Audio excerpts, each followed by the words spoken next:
just on pure adrenaline.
Well, good morning, everyone, or good afternoon. Sorry, I am nowhere near ready to stream.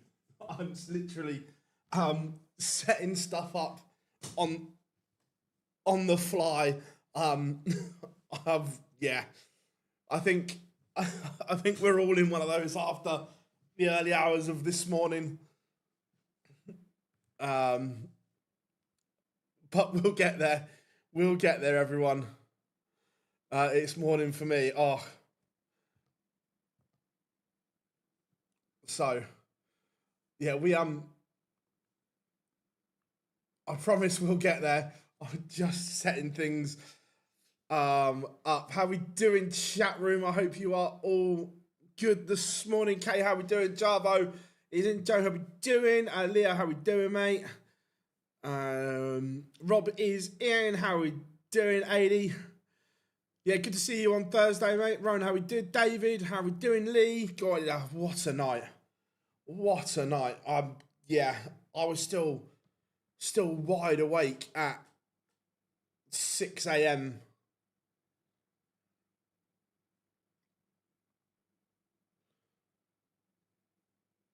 Right, let me.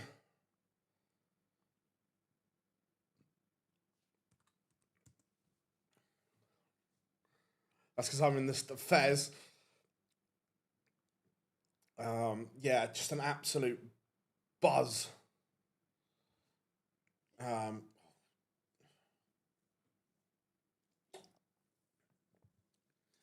See, Gary, this is what happens when you don't play and you become unseeded.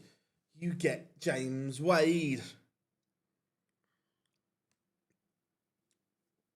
Danny Noppert underway against Ryan Meikle.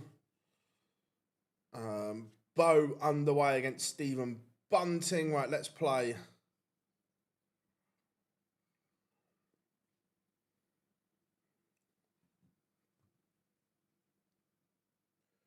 I don't know. I'm not functioning properly this morning or this afternoon. Right, let's do this one.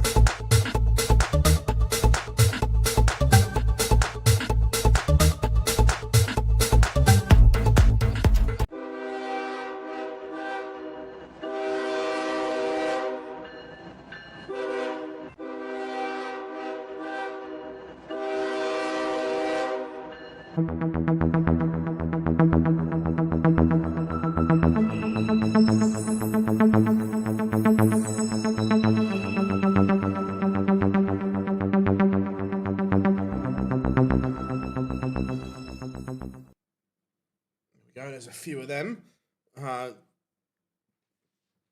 Afternoon, Dan. Hope you are good. How we doing, Alan? Hope you are good, mate. Yeah, look, the business Spurs have done has been absolutely incredible. Why has Gary Wadey disappeared? Because that's going to be feature. There it is. There we go. Right.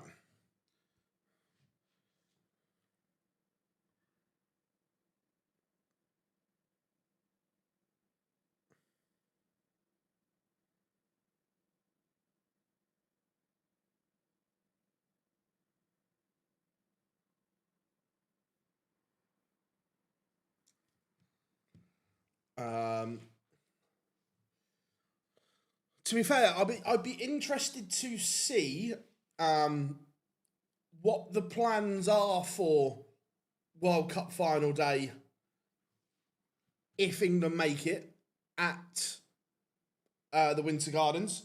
Right. I think there's two options in play. Either you start early and have one long session, but even that's pushing it, I think. Or the other one is you cancel the evening session and you stick in an afternoon session somewhere. Right, let me just plug some bits in here. Go on, Gary.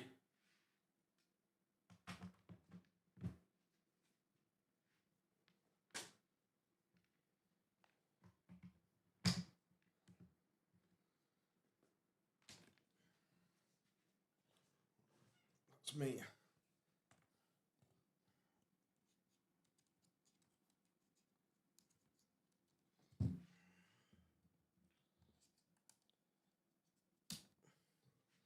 That's my laptop now. I'm not going to run out of juice. Jermaine Watamina trails Henry Coates 2-1 at the moment.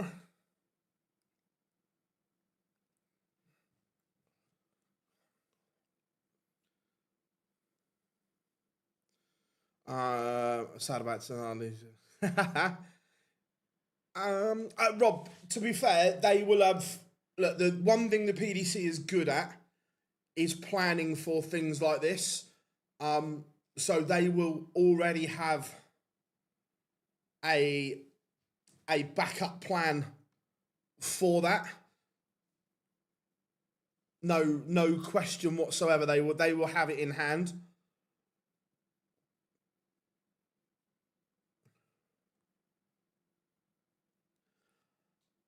If that's the case, then Rob, they will. My gut says they will cancel the evening session and insert it in an afternoon.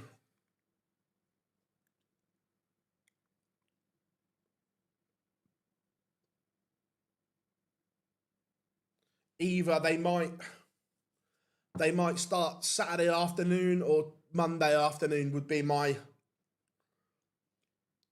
guess. James Wade does break straight back. The machine doing machine things.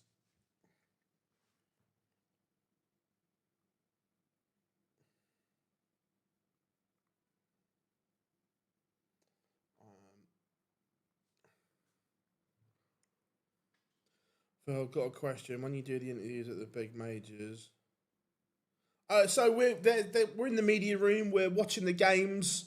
We're prepping stuff, so we know what's going on. Yeah, disappointing for the Netherlands this time around. So I'm just setting up the Twitch properly as well. Yeah, Aid, it was great. I agree, mate. It was a fabulous event. Defence starts. We have plenty of content coming from that as well. Obviously, you've seen the first one in Dozer, but there is plenty more coming.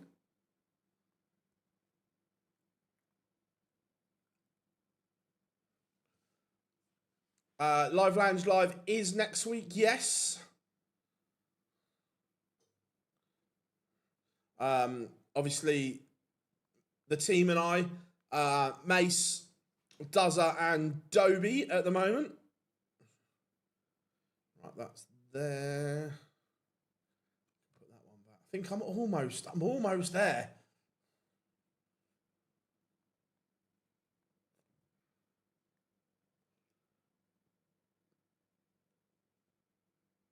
Right, now I just need to get the social post. James Wade leads Gary Anderson.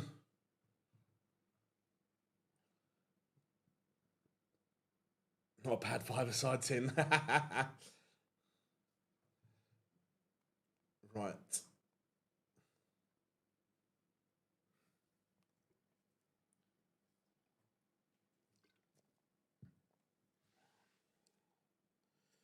Just the social post to go.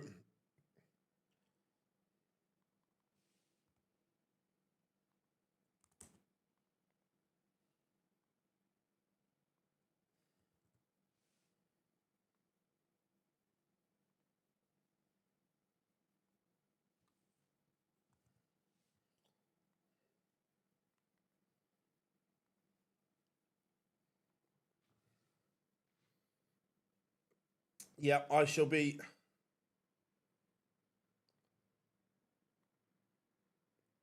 fully focused in a matter of seconds. I'm just doing the social posts.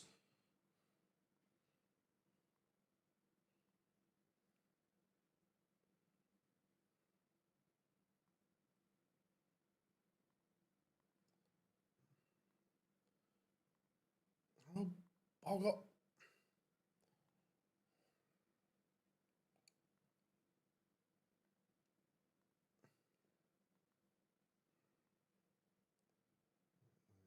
that one. And one more.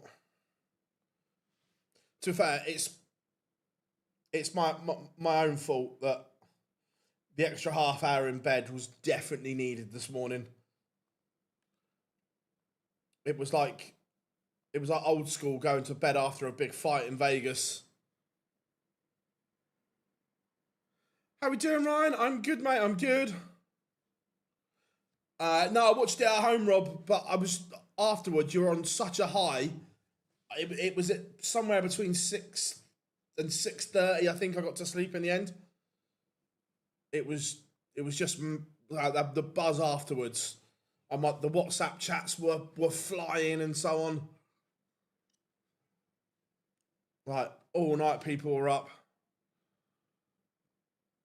Look, we've got a chance. There's no doubt about that. Look,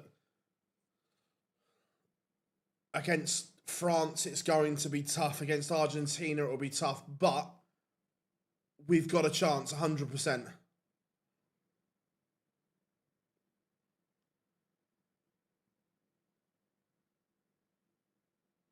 Tim's call at 8. That's rough. Rob Cross in good. Nick Gary Anderson breaks once more. Wessel averaging 104, but trails. Bo Greaves averaging a shabby 109.80. What is the world coming to?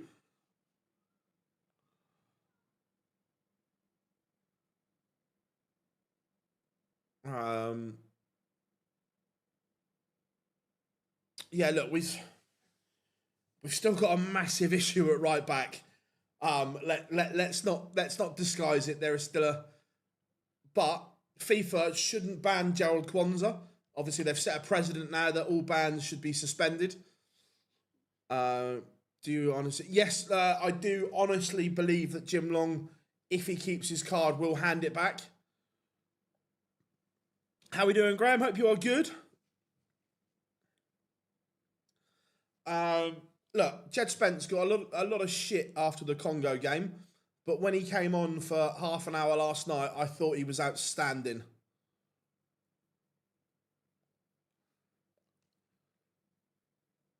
I thought to be fair, I thought all the subs were very good last night.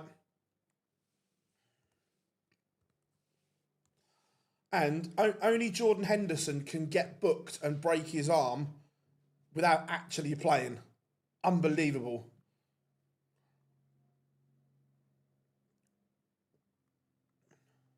Yeah, all the subs were good. Right, Wesley Placia, 2 seconds. Big Wes will play seat lap on board 6. Remember MVG was at Silverstone yesterday, so Leicester to Silverstone isn't very far, so kind of makes sense. Gary Anderson 4-2 up on Beaugries. Ricky Evans 5-2 up on WrestleMania.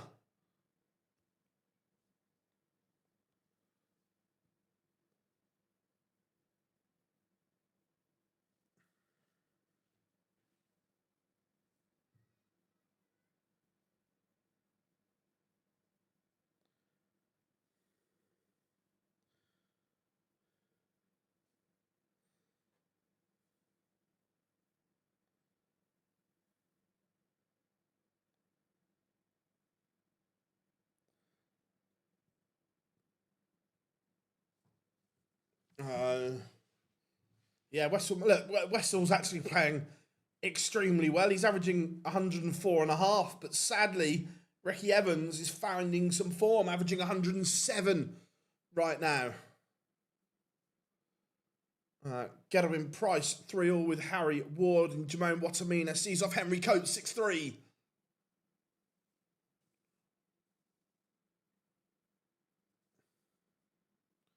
To be fair, I watched the I'm not a massive F1 fan, but I watched it yesterday, and what a farce. The ending was just ridiculous. Harry Ward 4-3 up on Gerwin Price. I think that Luke Littler is playing on the first night of the... we don't know the schedule yet, but normally the defending champion headlines opening night. So if we're going off what normally happens, yes, but that's not confirmed. Look, Tom Sykes is playing beautifully right now, and he's just battered Andrew Gilding into submission. What do you reckon? Goldfinger was still out at 6 a.m, living it up to World in Motion.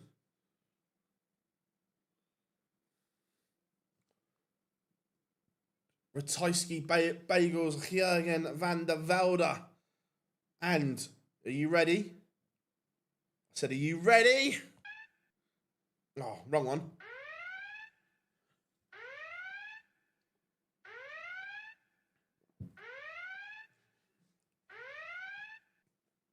The Barney alarm has sounded.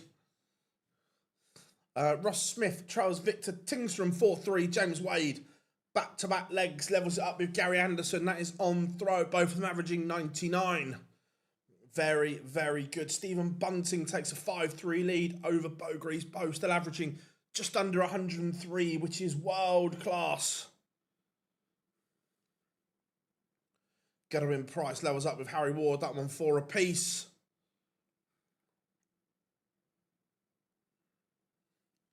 Ryan Meikle 3-all with Danny Noppert. Rob Cross averaging 102. He's playing beautifully at the moment. He's the one in the draw that the seeds do not want. He's the danger man. No, Barney's nowhere near the match play. No, I'm closer.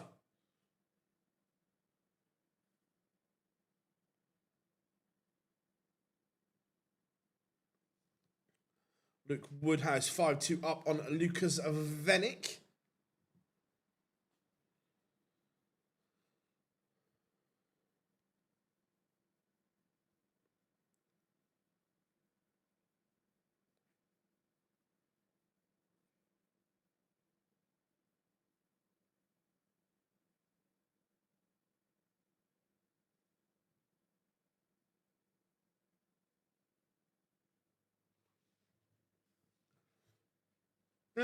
Yes. Because you never quite know what Barney's going to get.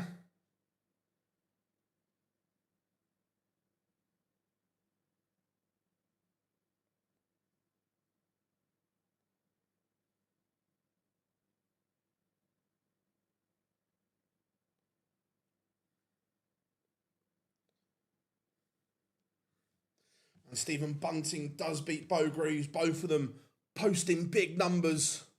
Very, very good.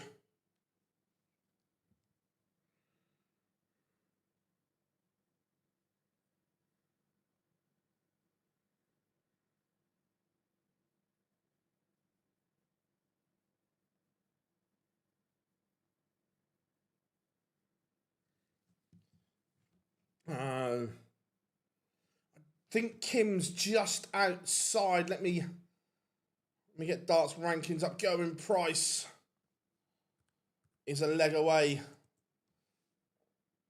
from victory. Remember, the race for the match play. Yeah, Kim Hybrecht's outside at the moment. All eyes on Daryl Gurney, Cameron Menzies and Damon Heta. They occupy the final 3 spots at the moment. I don't know if it's been announced, Adam, but I'm led to believe no, he is not. Raymond van Barneveld averaging 111. It's 2-0 up.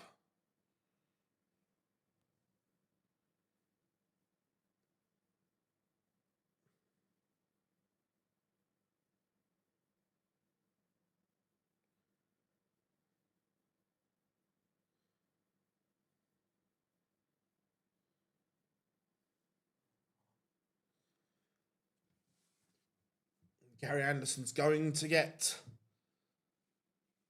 match darts here.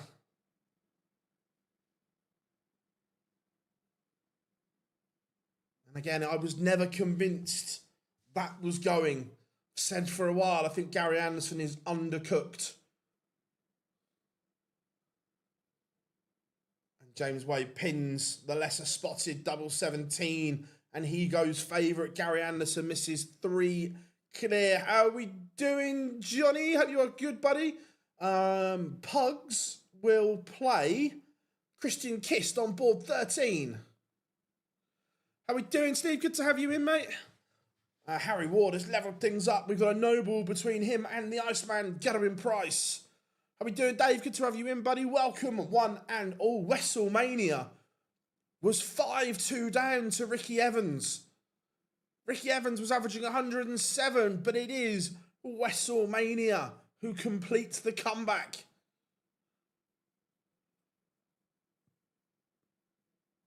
Yeah, Punk returns tonight. No doubt there whatsoever.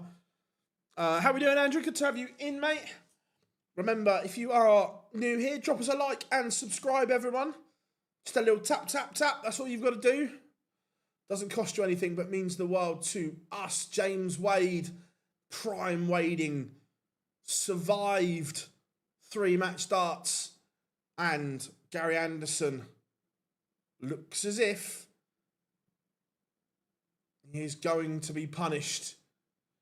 And this is the problem, Gary. When you fall out of the seeding positions,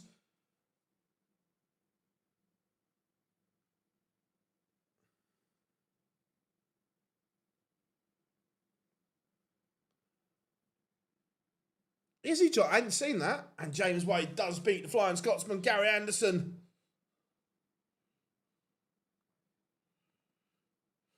Gary had chances, didn't take them.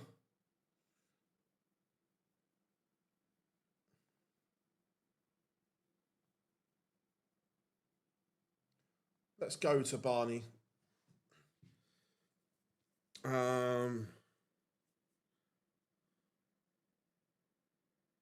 Oh, Dave, don't get me wrong. I'm glad it was wrong as well.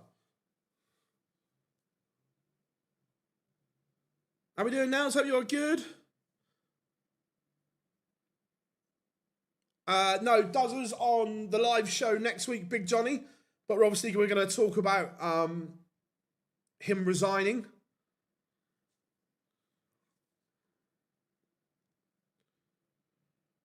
To be fair, last night I've never seen a referee want to be centre of attention so much in all my life.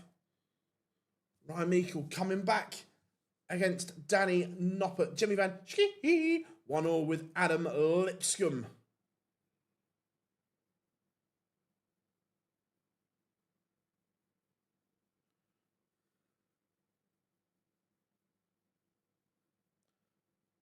Yeah, look, that's only the third game they've lost there in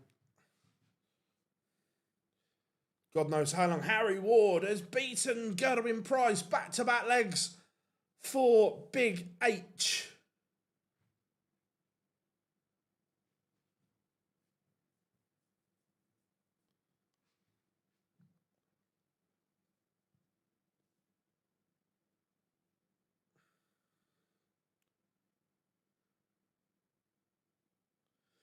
To be fair, I actually quite like the American referee that did the Brazil game. I liked him on the pitch. Like, he was authoritative without being a dick. Jim Long beats Gian Van Veen 6-4. The gentleman is through. Look, Gezzy's not played enough. Excuse me. Gezzy's not played enough darts, in my opinion.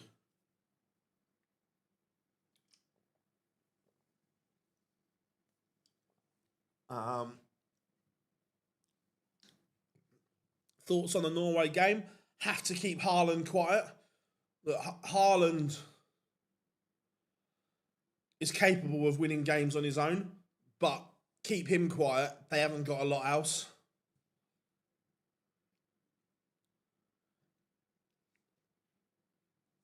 Worried for Price out of the match play. Yeah, look, it's he's not playing enough darts, or hasn't played enough darts.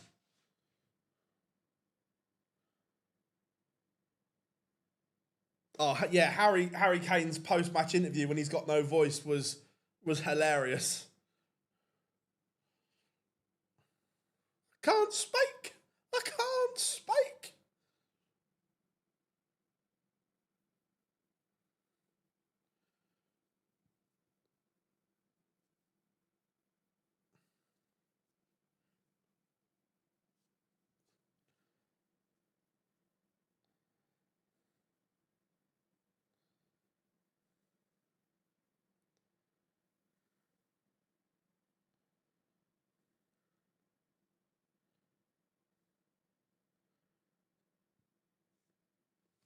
Absolutely roasting today.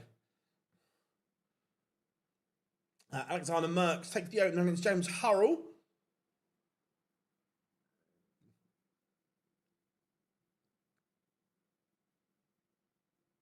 Officially, no one's through yet, but on the Pro Tour list, Joe Cullen and Up are all safe for me.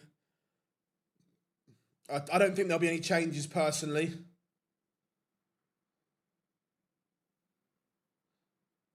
He could have replaced my... I like that.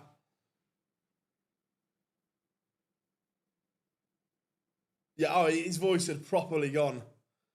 Yeah, Bo lost to Stephen Bunting. Look, she played bloody well, but so did Stephen. Really good game. And Barney was 3-0 up. Could be about to get dragged back here.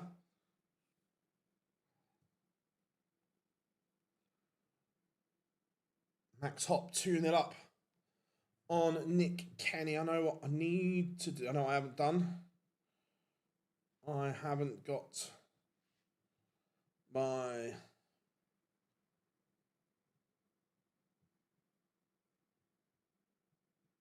stream boards up and running on my laptop. 2 seconds.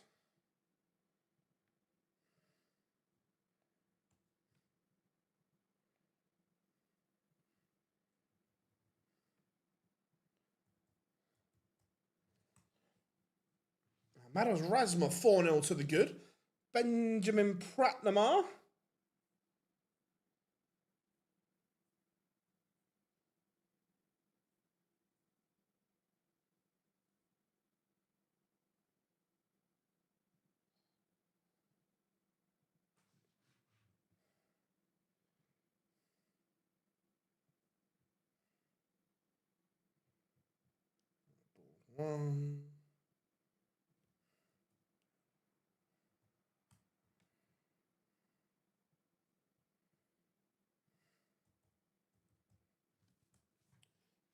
Nick Kenny, leg on the board. Chen McGurk, 3-0 up on Richie Edhouse. Anyone saw the post that I did earlier on Online Darts? Go and rate your favourite match play stage.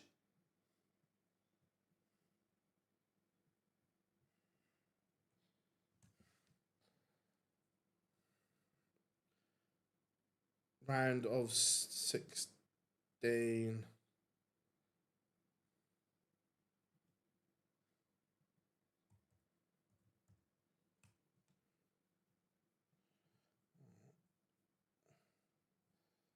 Stream board number 3 is Nick Kenny. Almost.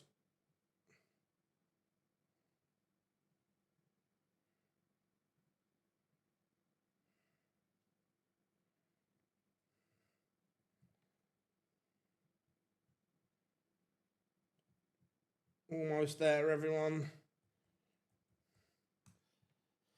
How are we doing?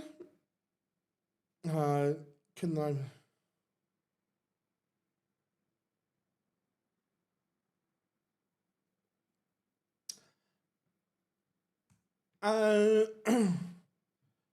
Couldn't open the link the other day.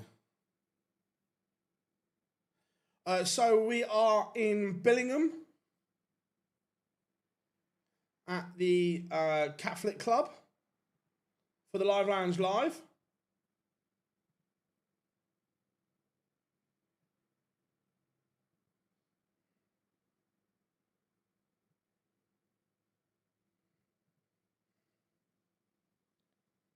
Right, there we go. That's all my stream boards now up and running.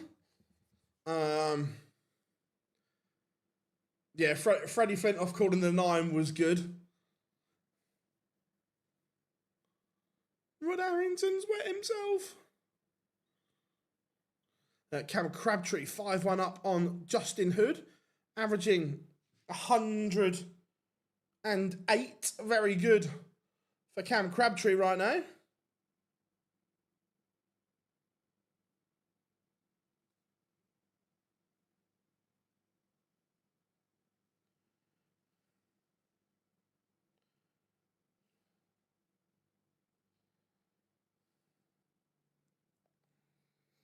MODUS Rasma 5-1 to the good. Cord Decker takes the opener against Scott Williams.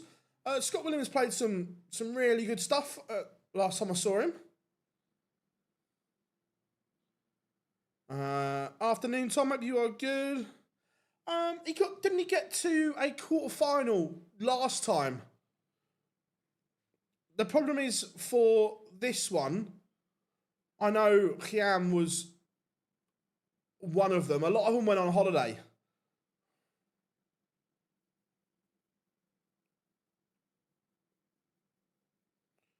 So he's probably not picked them up that much.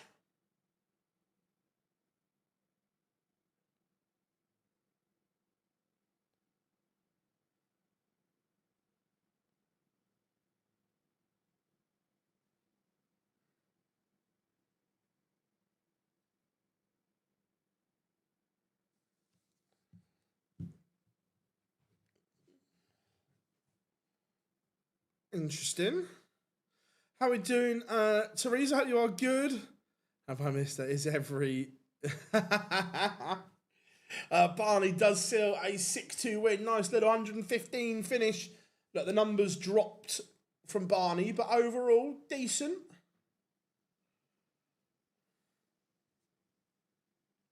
I can't wait for about 11 o'clock this evening just to go and sleep. Look, the Tonali signing is unbelievable.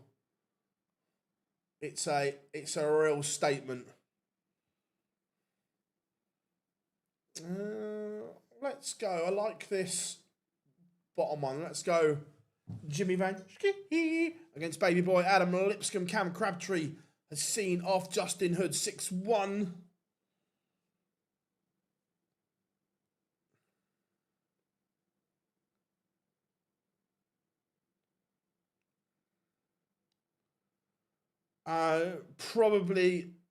Probably not, because I was still awake at 6:30 this morning.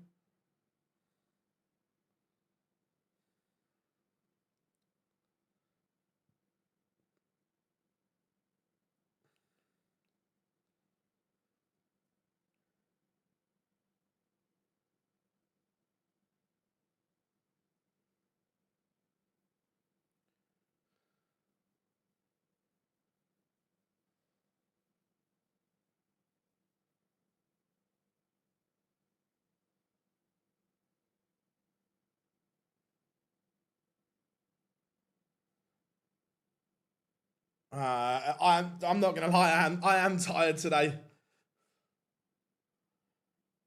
Got a mental week as well.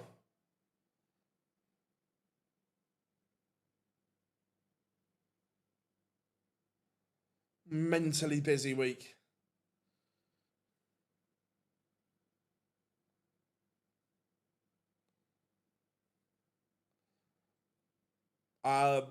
No is the answer. I reckon maybe 3 hours tops.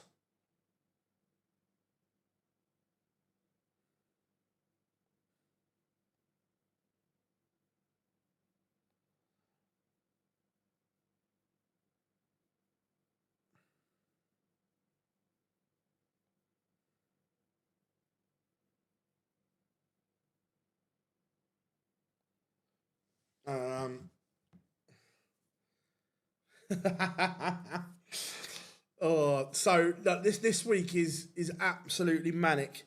So obviously Pro Tour today, Pro Tour tomorrow. Unfortunately, I'm not, well, as it stands, I can't stream the Euro Tour qualifier because I'm going to the event on Wednesday. Then Thursday, I think we'll have the match play reaction. And then Friday, Saturday, Sunday Euro Tour. As soon as the Euro Tour's done, I'm driving to the northeast. Get there about 3 a.m. for the Live Lounge Live the next day.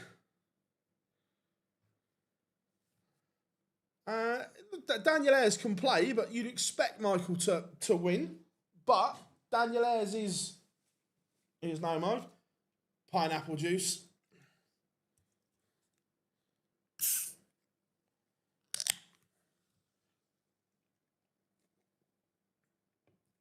Jimmy Van Schie is 4-3 up on baby boy. Not sure what he can play though. He's no mug.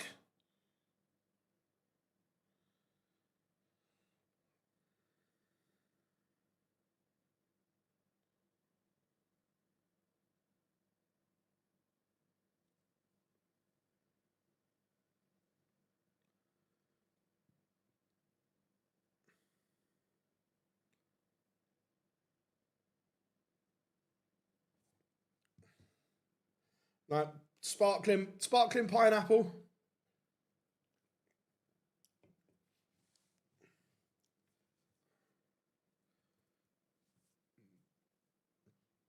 Kim Hybrecht's underway against Titus Canick. Scott Williams 2-1 up on Cordeca. Arno Merck has beaten Samuel Price.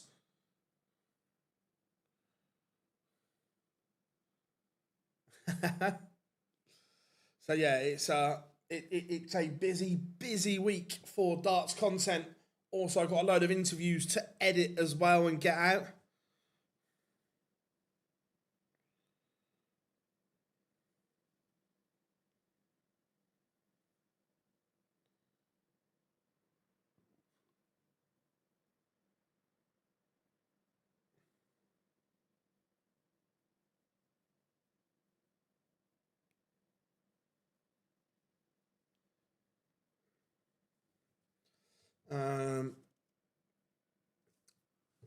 let's have a...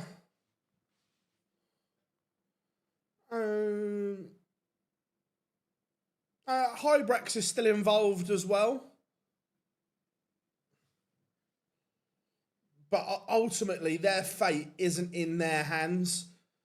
That they need Gurney, Menzies and Heta not to win games.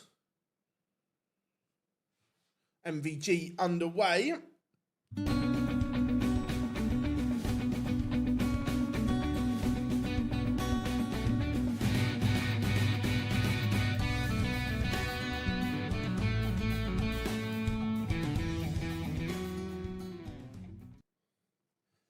Shane McGurk has beaten Richie Edhouse 6-2. Andy Bolton 4-2 up on Mickey Mansell. I'm good, Dylan. How are you, mate? Great interview with Duzza. Yeah, look, I thought Glenn was amazingly honest, as always. I think a lot of people will read between the lines and come to their own conclusion, shall we say.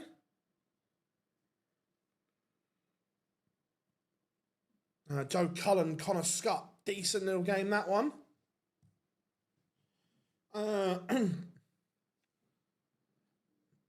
May I suggest, Andrew, that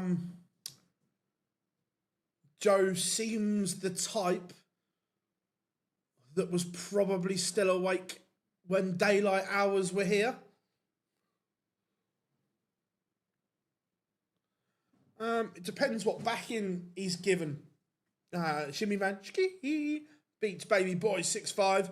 Depends what backing he's giving. Look, Chelsea need a lot. Chelsea need experience.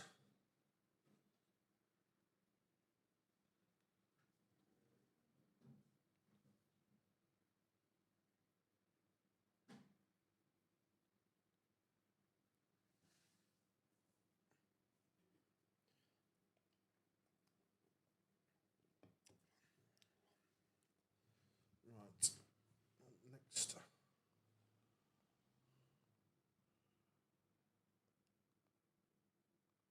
Let's go.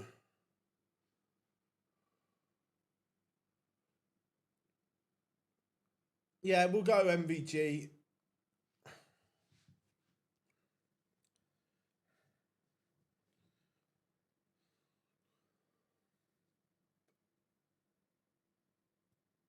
We'll go to Chizzy after this one. But Chizzy's not underway yet, so we'll go to him after.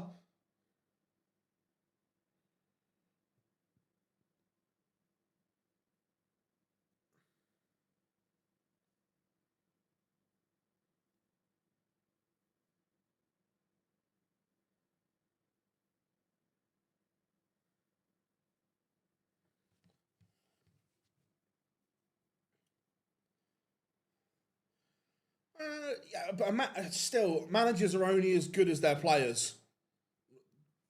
And Chelsea need a lot. Let's be brutally honest. Chelsea have been mismanaged by this farce of an ownership.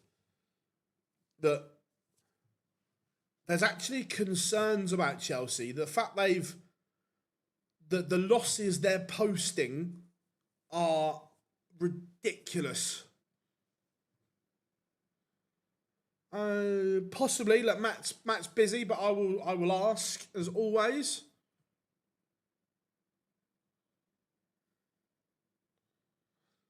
Decker levels things up with Scott Williams. That one 3 apiece. Jeffrey the Swan 4-all with Jeffrey Sparadans. Kim Hybrex 1 apiece. David Sharp on the verge of beating Joe Hunt. Benjamin Pratnamara has beaten Marvin Kraft 6-1. Very, very good from him.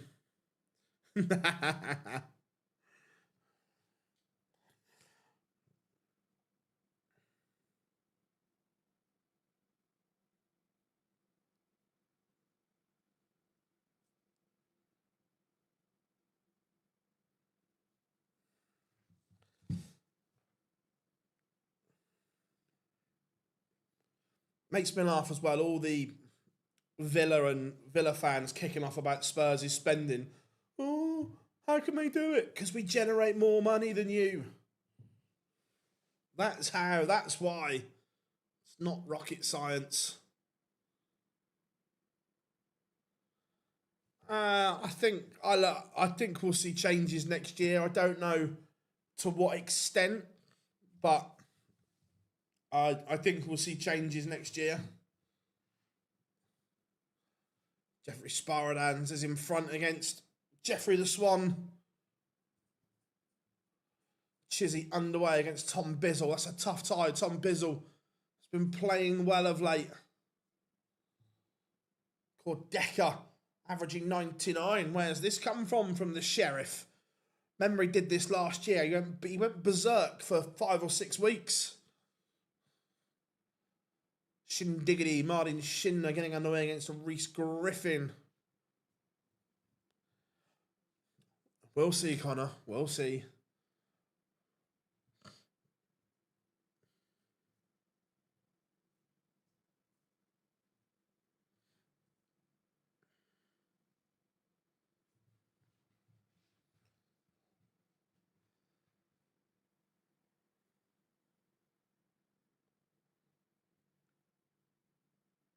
Joe Cullen averaging 111. He's 3-1 up on Connor Scott. The rock star is rocking right now. Daniel Ayres levels things up 2-2 with MVG.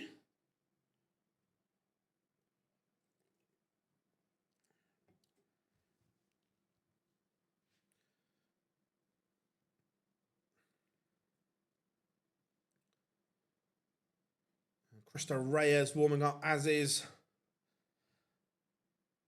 Damon Heta.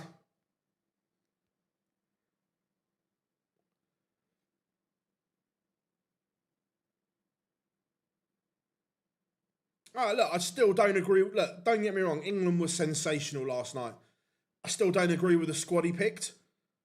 And I stand by that. It's the wrong squad. And he's getting away with it in terms of the right back situation.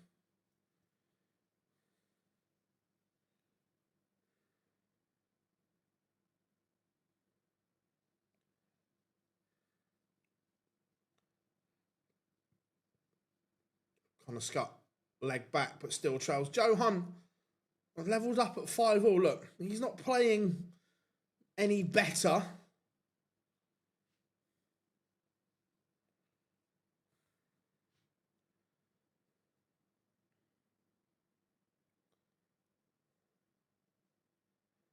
Daniel Kauta has beaten Marvin van Velzen.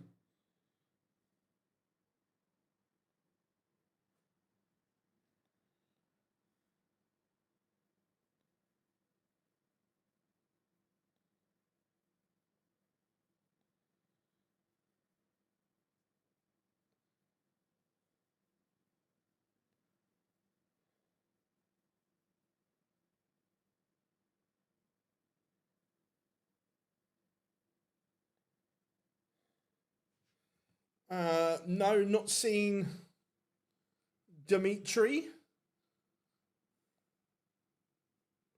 MVG back in front.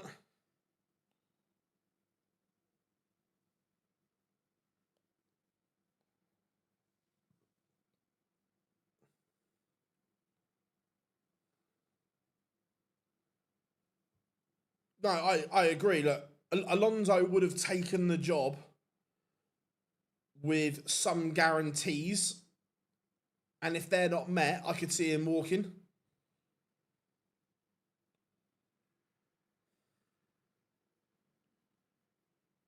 Adam Leake getting underway against Dirk van Dijvenbode.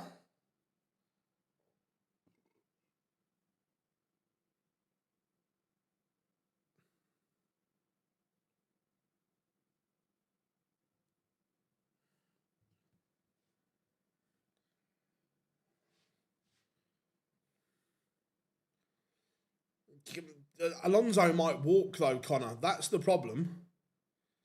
if he's not satisfied with what the club is backing him, he could walk.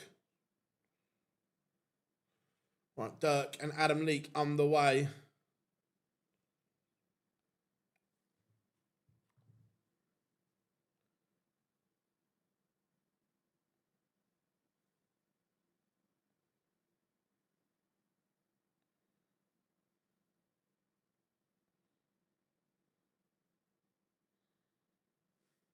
Daniel Ayres is keeping MVG honest here. 3-3.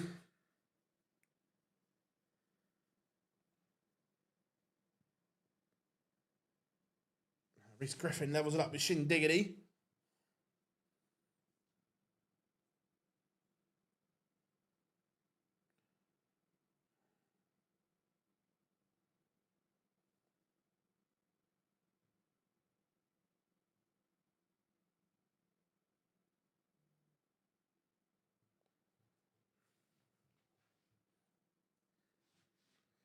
Connor Scott still trails.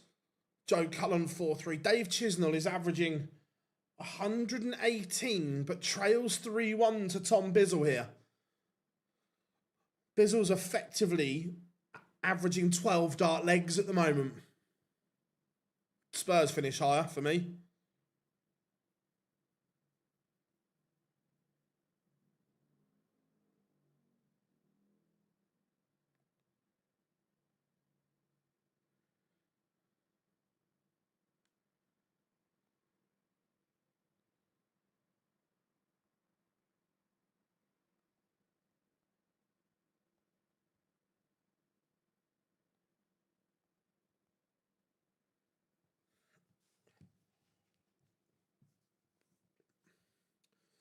Jeffrey de Graaf levels things up with Adam Warner. That one 1-0 MVG.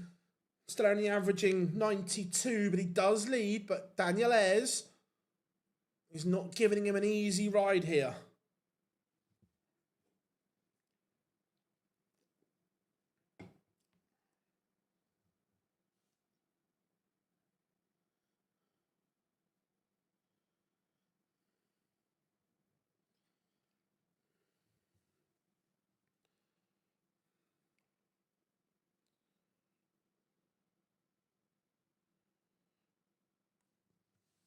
Adam Leake takes the opener against Van Dijvenbode.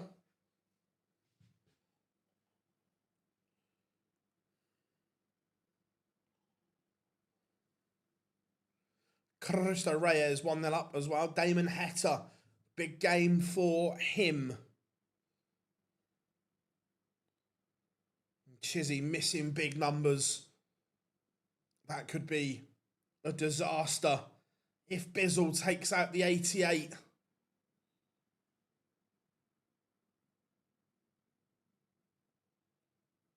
he's missed a dart at the ball for 4-1. Daniel Ayres squares things up.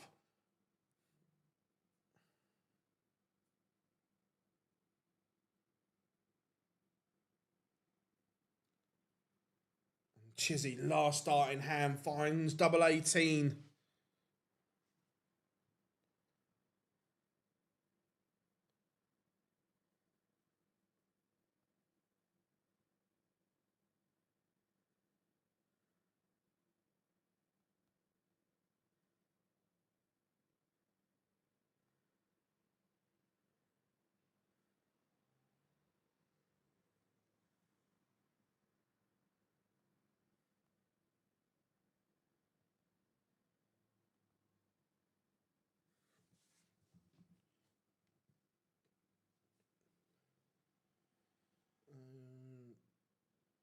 Chizzy is attacking the Bizzle throw here. Kim Hybrex does lead. Tyers Canick is the world match play. Going to swing another way here. Cameron Menzies underway as well. Chizzy is going to get a look here to level things up. Peter Wright warming up against William O'Connor.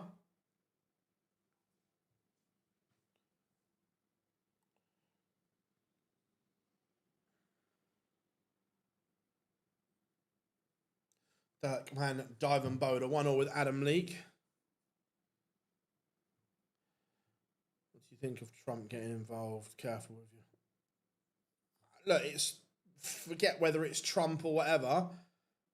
Politics should never get involved in sport.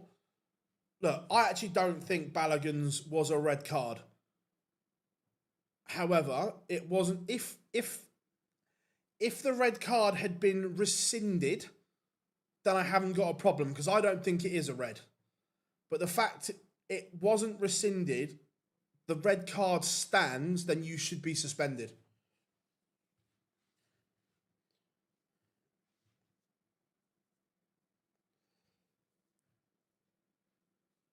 This is a massive dart for Chizzy. And he pins tops. His match play hopes are clinging on. Peter Wright underway against William O'Connor. Yeah, I actually don't think Balogun's is a red card. So if they'd have rescinded it, then I'd be fine.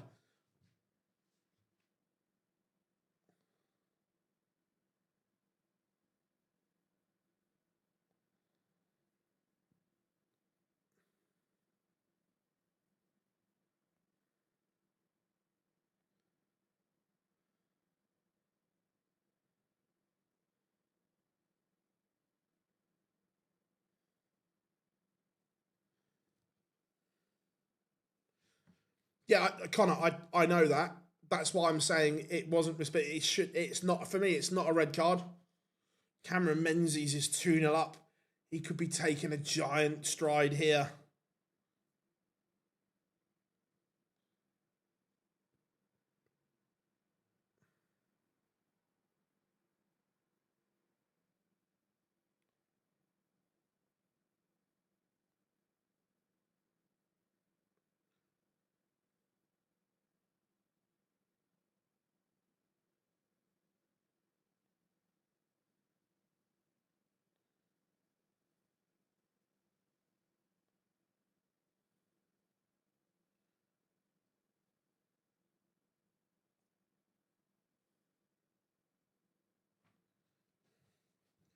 Tyler Thorpe, 3-2 up on Ryan Joyce.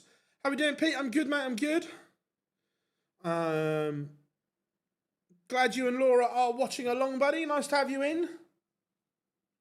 Yeah, to be fair, the Lubitsch throw hasn't looked too bad, to be fair.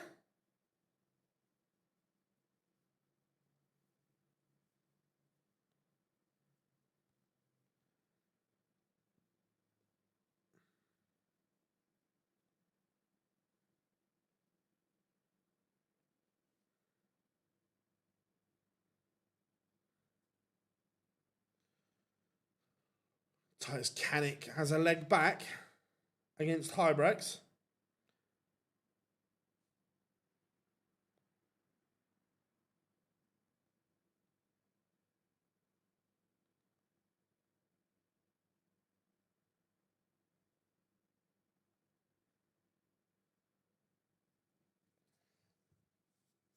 And MVG loses a deciding leg. And that's always the worry, that if you hang around, you're going to be in it. Let's go Chizzy, because of the race for the match play. Big game this for the Rascal. Yeah, wasn't Rey Mysterio there as well last night?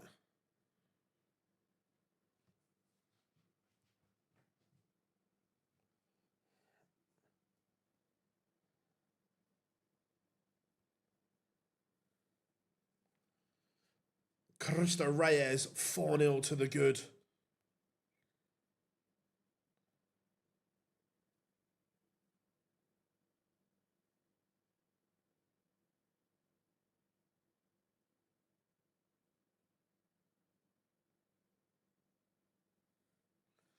Yeah, Menzies playing beautifully well.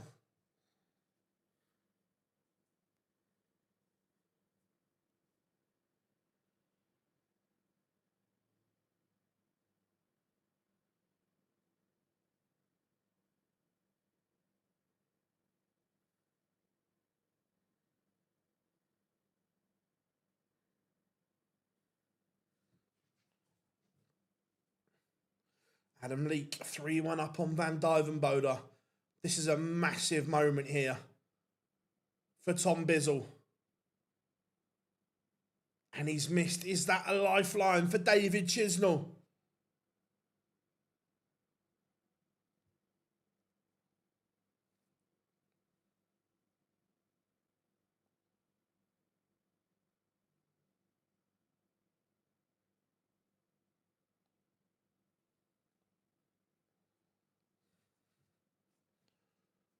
And Chizzy is hanging on for dear life. His darts are going in the board at all kinds of angles. Sebastian Białowski 1-0 up on Mike Kovenhoven.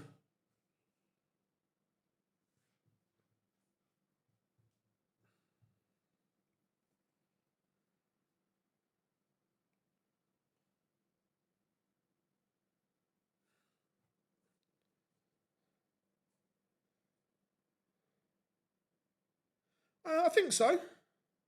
I think he is.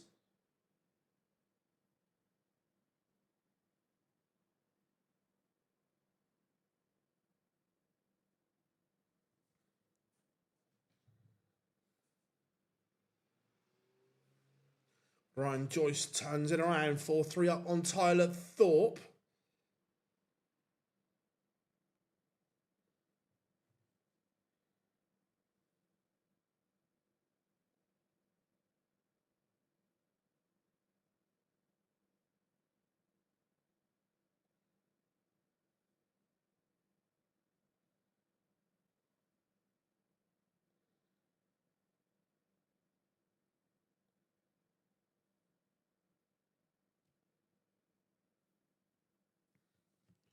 Damon Heta could be a big result for him.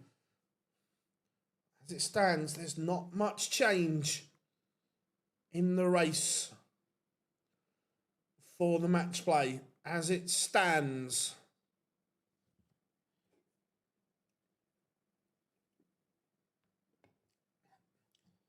sadly for F1, Rob, I think Verstappen walks away.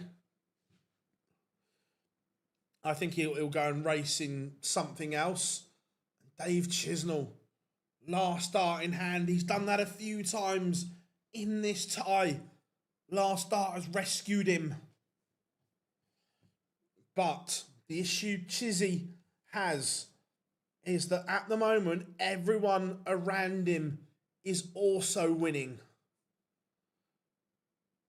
Daryl Gurney levels things up against Kai Gotthard.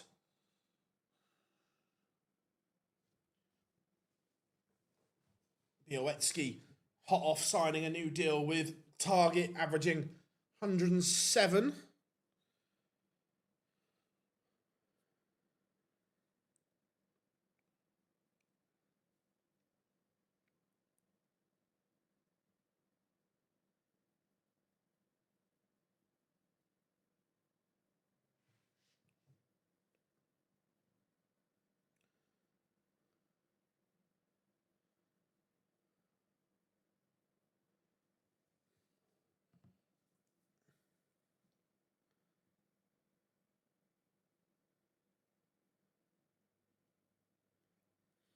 I disagree, Gob.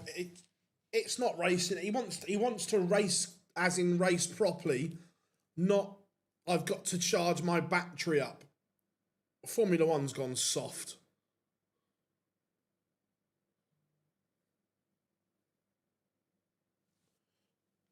Can't overtake someone because I haven't charged my battery. Give me strength.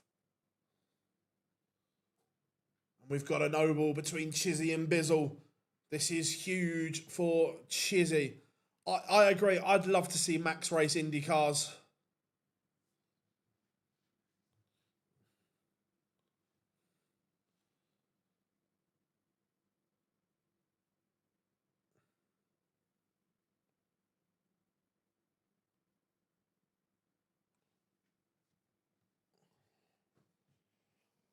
Carral Sedler box 4-1 up on Daryl Pilgrim. Daryl Gurney 2-1 up.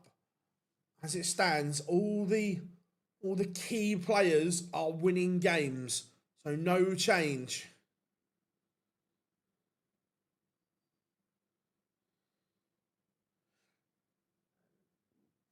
Adam Leake playing very well. 5-1 up on Dirk van Dijvenbode. Bizzle needs a big visit here and can't find one, so Chizzy has breathing space. As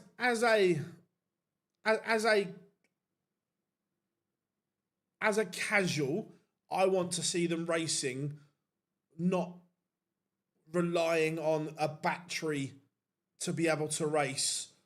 And yesterday was a complete farce of how to not finish a race. Ruined it for the spectators and everyone watching. Oh, interesting. Peter Wright's throwing the same darts that I throw at the moment. Peter using the Red Dragon Recons. I like it.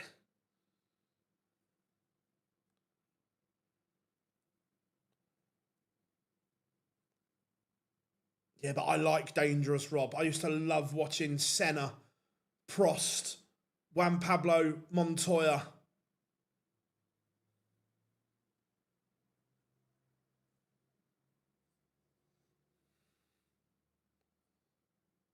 Dave Chisnell keeps his match play hopes alive. Unfortunately for him, when he goes back to the table, he'll realise that everyone else around him is also winning.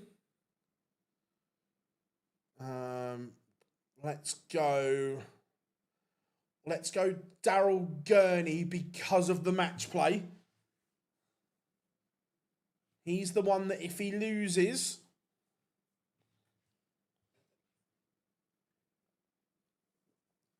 will feel the pressure. Tommy Morris 3-2 up on Jack Tweddle.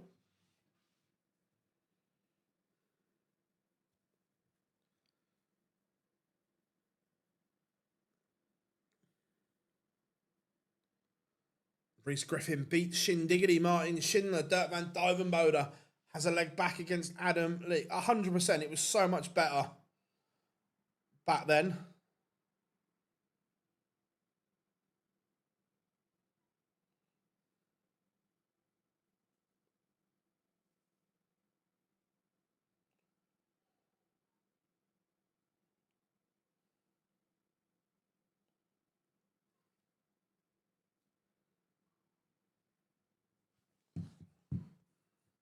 Peter Wright back in front.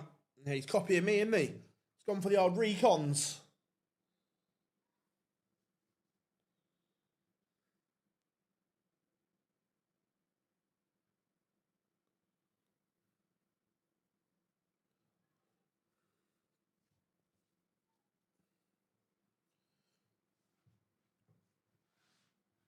Karel Sedlacek 5-2 up on Daryl Pilgrim. Białecki playing well here. Remember, if you haven't yet, drop us a like and subscribe.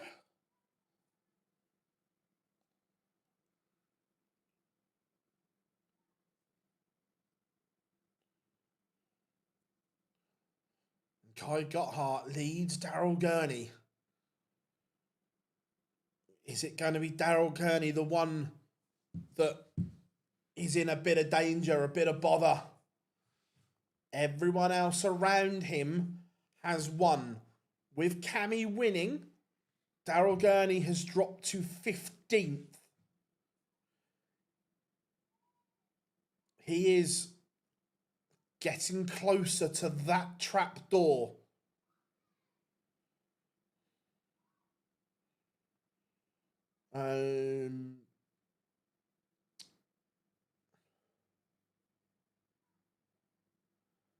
By the way, where is Martin Lukeman?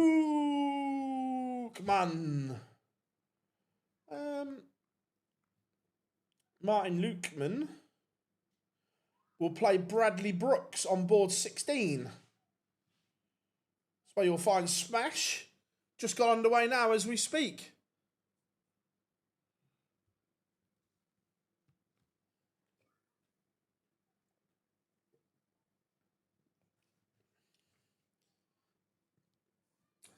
I loved Christian Horner just waltzing around the paddock yesterday. Charlie Manby trails Neil Zonnevel 2-1.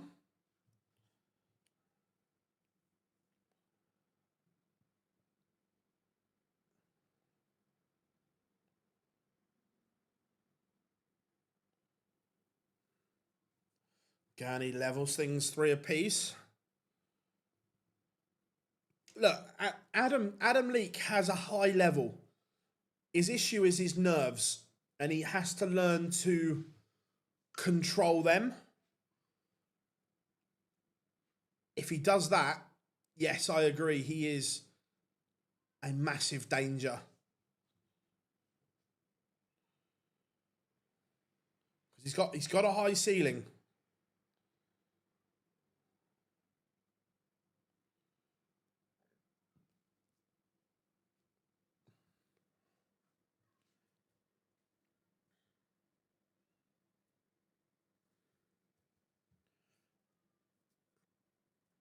Yeah, and I feel for Martin the same as I did Jules Van Dongen, that his problems aren't connected to form, they're connected to other issues where he couldn't feel the darts in his hands. Sedlerbox is a 6-3 winner over Daryl Pilgrim. Remember, everyone, drop us a like and subscribe as we are etching ever so closer to where we want to be.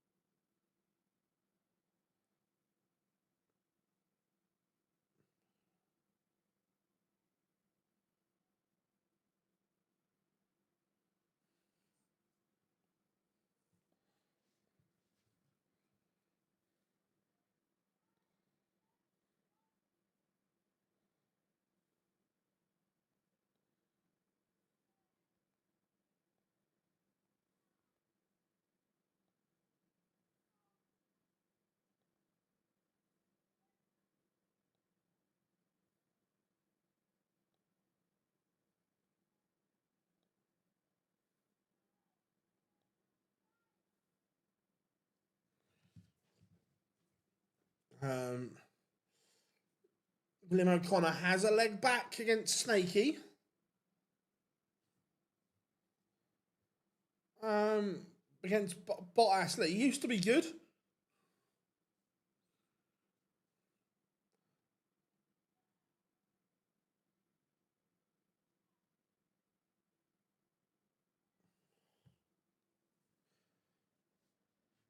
I didn't watch any of it, Jimmy. I saw the post on social, and yeah, congratulations to him.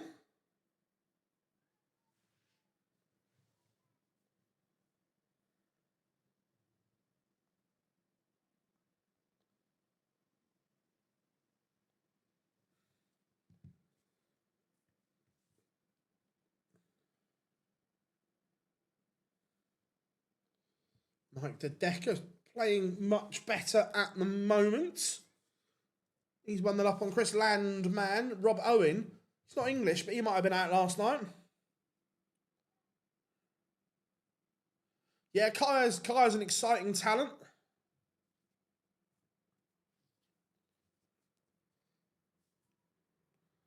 Noel Cullerton getting underway against Adam Gavlas. And this is a big moment here for Gurney. This would put him on the hill with everyone else around him has won, and he misses. So Kai Gotthard has a break-back chance here.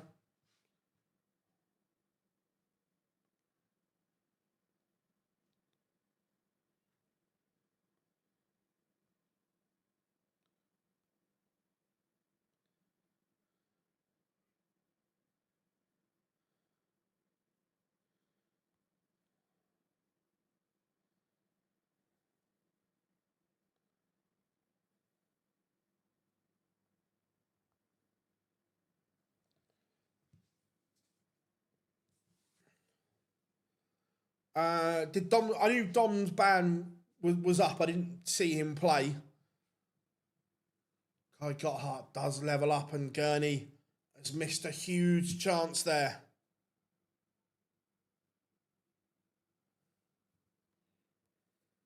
Jack Tweddle beats Tommy Morris 6-4.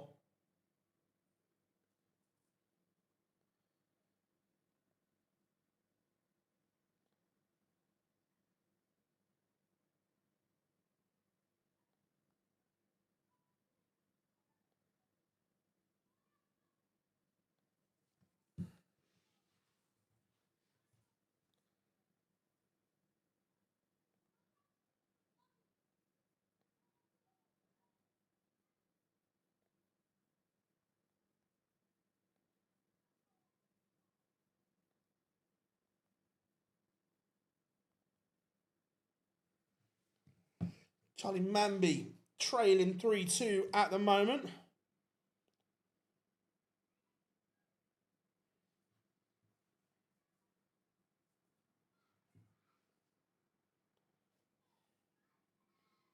PB, what do you think about...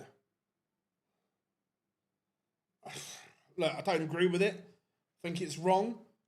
If it wasn't a US player, would it have happened? No. Will they do the same for Kwanzaa? No. Can Gurney pop this little 107?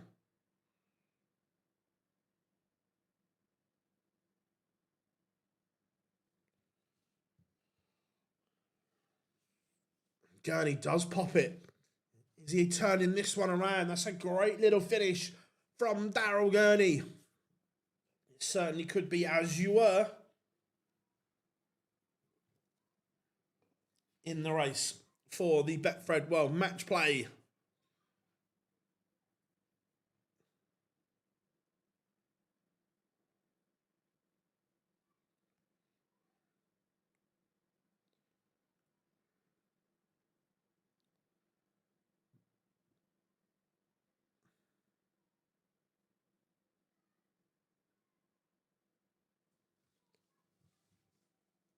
William O'Connor leads Snakey.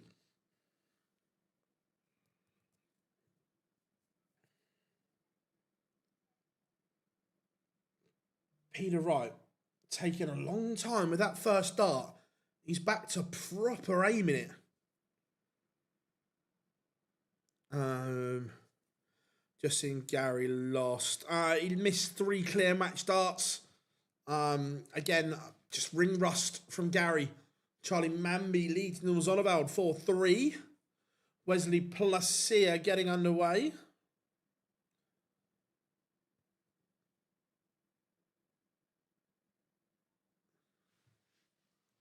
Alan Suter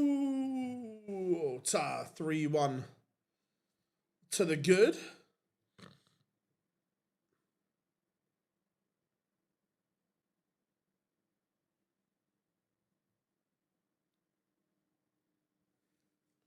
Bradley Brooks 4-1 up on Martin Lukeman.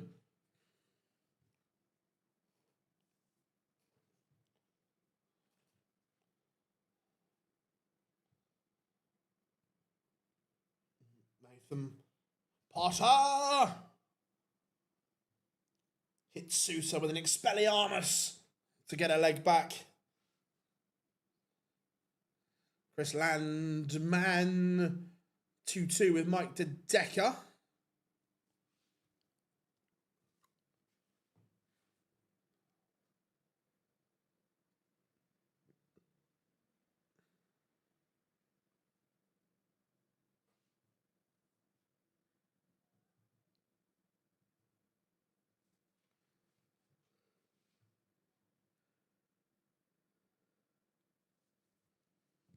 Rusty Jake Rodriguez takes the opener against Callum Ritz.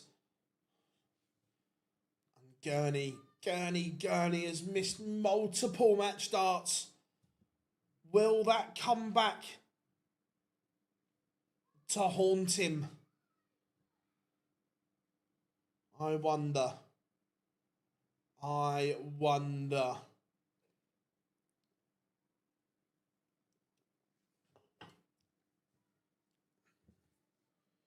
Peter Wright forces the no ball against William O'Connor. Robert Owen Remember the Rob Owen Tour card watch? He when he got into the Euro Tour this weekend, he WhatsApped me saying, beep, beep, beep, beep, beep, get in, because he knows the importance of it.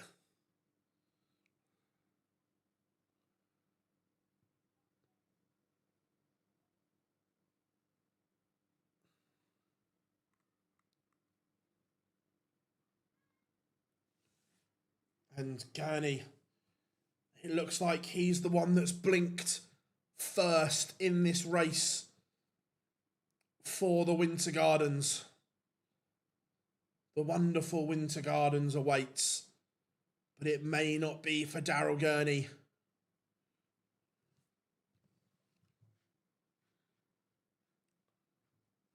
The 140 is not enough. And Kai Gotthard has 6 to get rid of 182. The setup is exquisite. It is fabulous. Now, all Daryl Gurney can do is hit and hope. This could be a crushing defeat.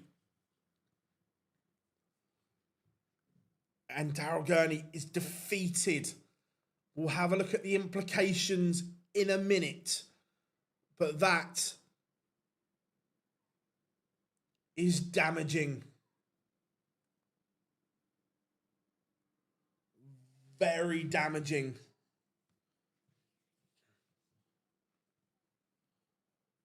So, as it stands, Daryl Gurney is now 15th, stranded on 83. Damon Heta below him on 82.50. Outside, Chisnell 77.25. Hybrex 76,500. Sedlerbox 73. And if Białecki wins, he'll go to 73.75. Białecki has won. So that'll update in a second. Now that updates. So it's as you were, apart from Daryl Gurney.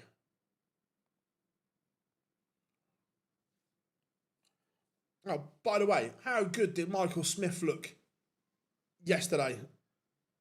Really, really honest on his Instagram.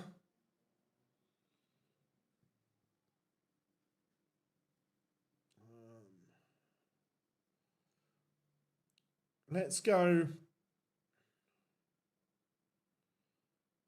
We will go Michael Smith when that goes live.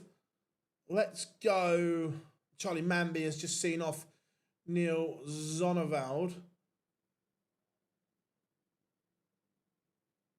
Let's have a look at suits for a minute. Yeah, he is now sweating, Matthew, 100%. He's not in a good position right now.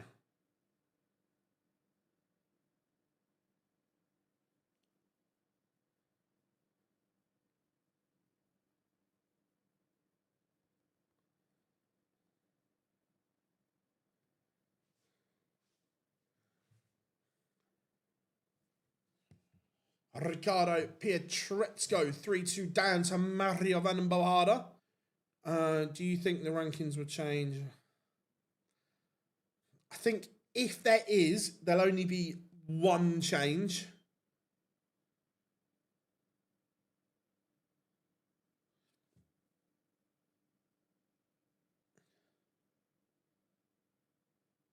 See, Sepp Blatter has blasted. Oh, Christ. That's like letting now then run a sweet shop.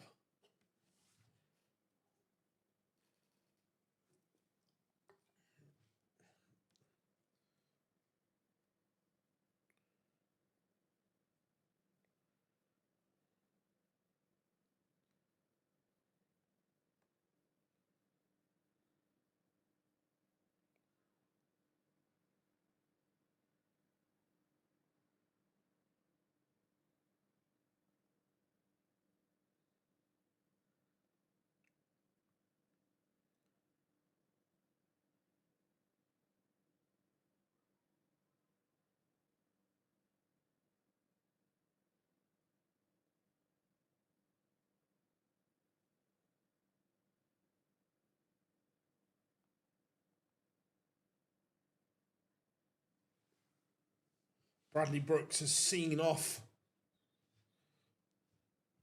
Martin Lukeman.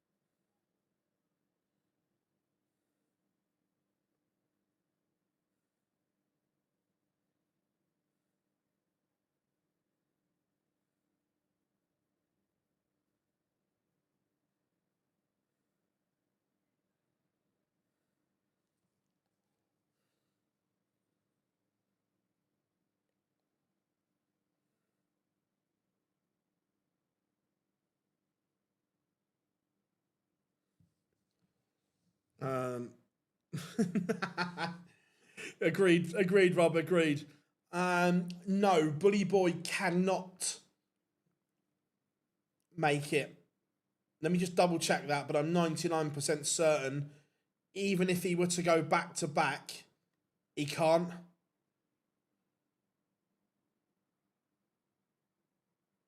Yeah, he's miles away.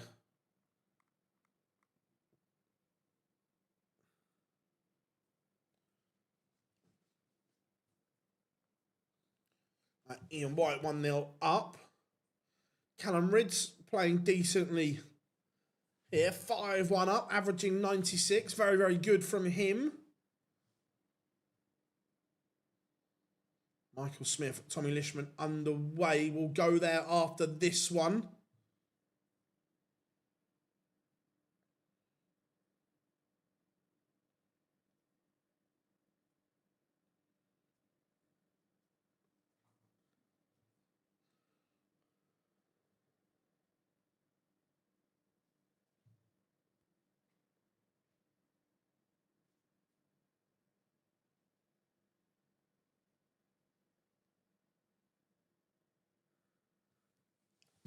Nathan Potter is in front in the Wizards duel against Alan Suter.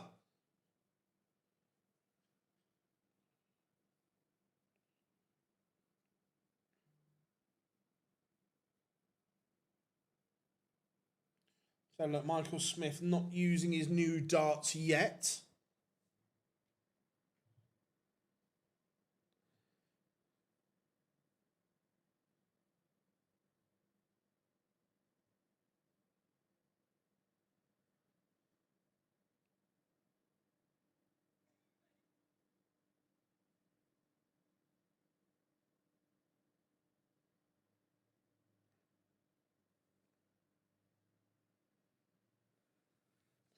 Callum Ridds, 6-1 win. Very good from the Riot.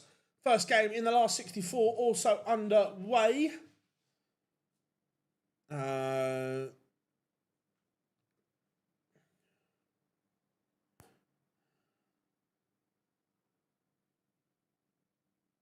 100% Gryffindor.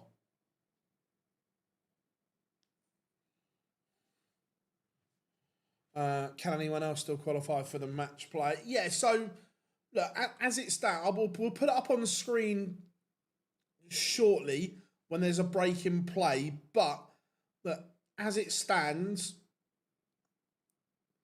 Sedlacek, a massive outside chance.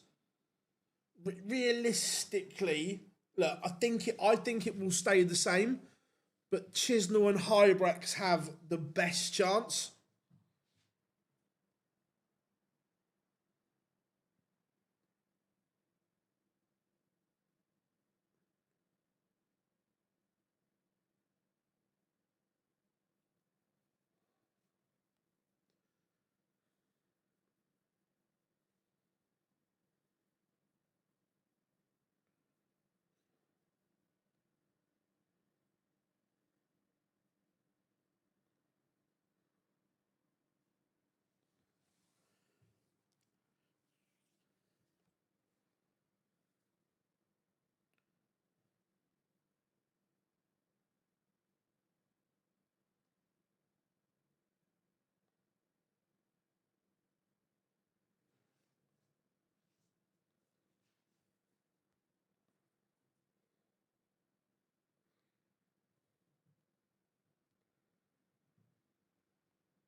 And Potter sees off Suter and just struggling for results right now, Suits.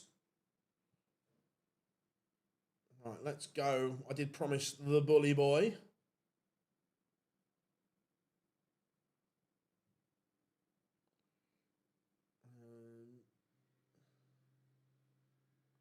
There we go, Michael.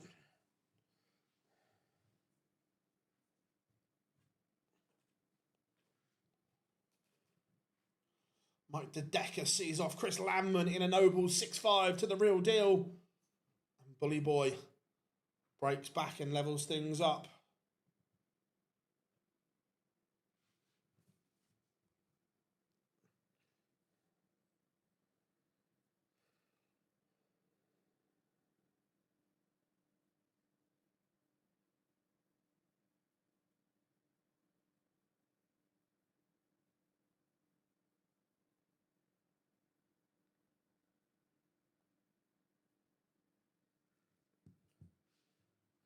$64 games underway. Victor Tingstrom against James Hurrell. Matters Erasma 2-0 up on Jermaine Watamina in the last 64. Christopher Wickendham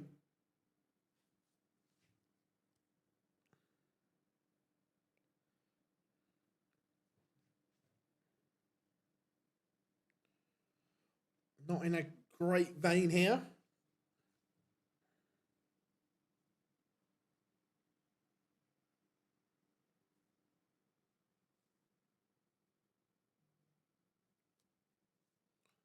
How we doing, Wayne? Good to have you in, mate. Yeah, I'm a little bit tired, but we go on, we plow through. It's what we do.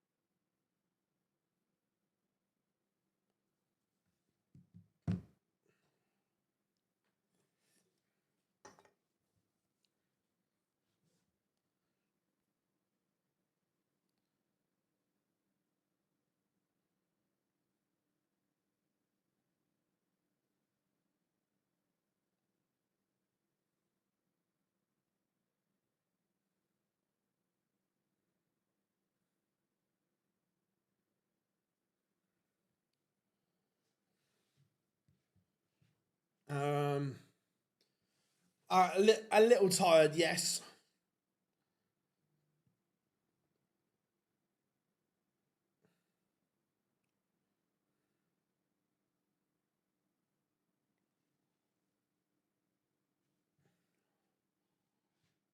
Two seconds.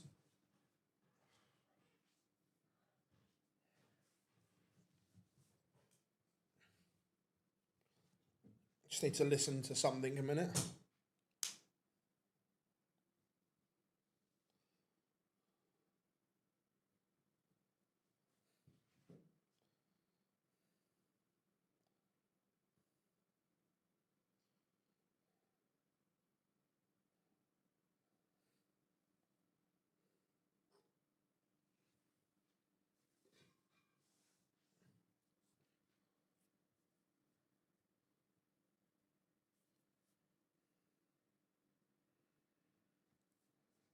Mario Van den Bohada wins.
Sorry, folks, just listen to a voice memo.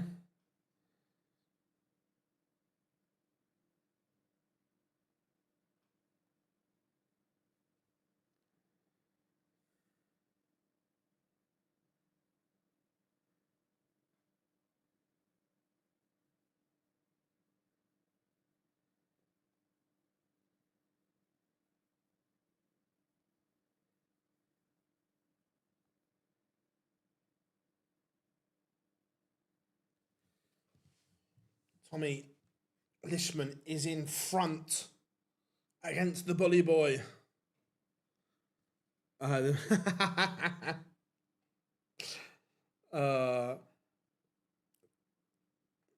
Yeah, Jar's alive, Rob.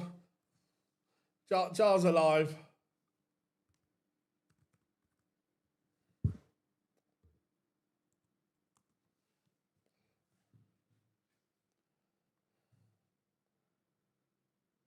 I don't do jokes.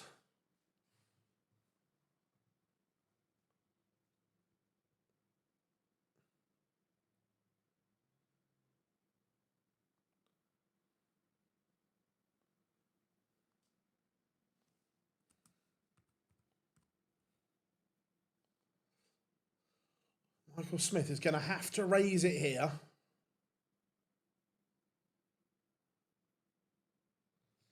He's in a bit of bother. I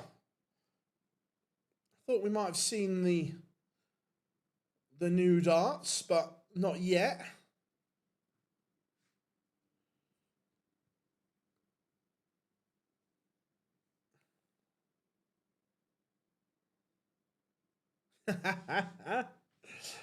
Oh, to be fair, I'm here till like 11 o'clock this evening now. It's all good.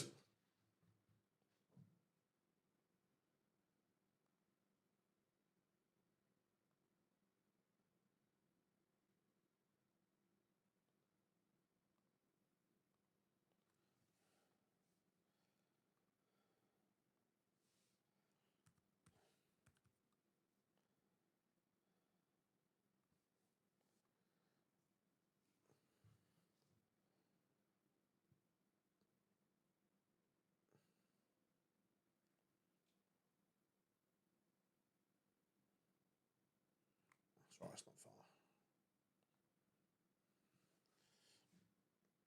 Tommy Lishman has daylight now.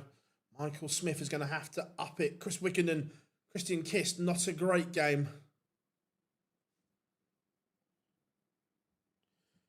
Danny Noppert, Cord Decker getting underway.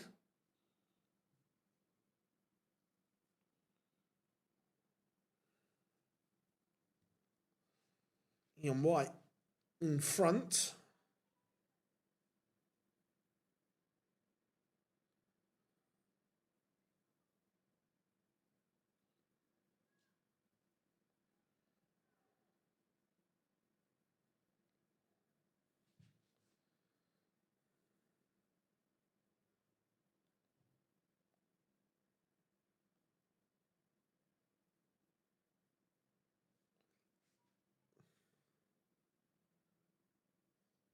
I would say I was on, like, the adrenaline kicked in and I couldn't sleep at all.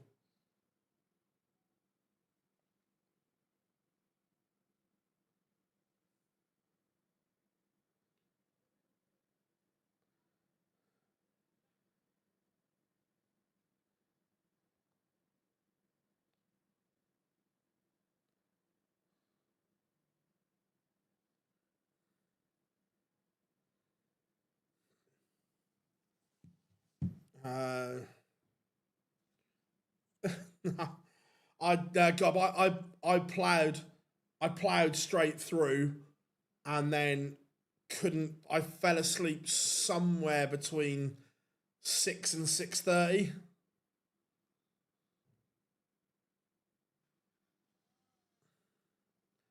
How we doing, Malak? I hope you're good, mate. Hope you're good.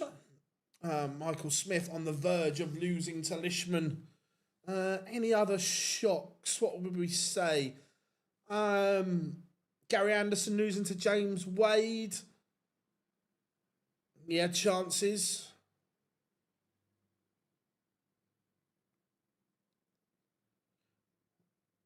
Bo losing, but played very well.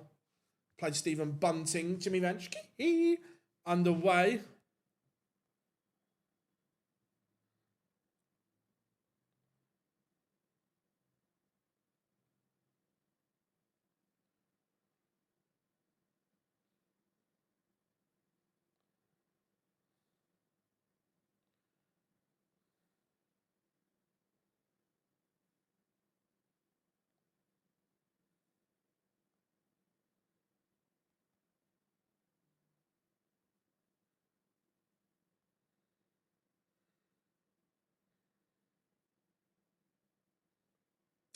David Sharp on up on Luke Woodhouse. You know, he's playing some really good stuff here. Look, he's got flashes in him, Tommy, but we don't see enough of it. Tom Sykes takes the opener against Vanchke. Now Cullerton is going to get a match start. Misses.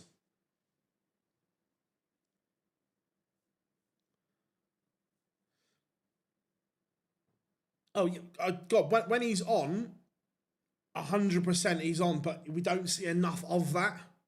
That's the problem.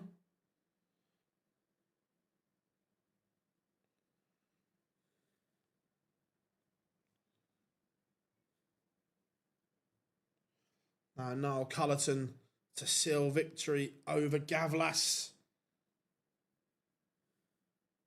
And last start in hand, the werewolf is through.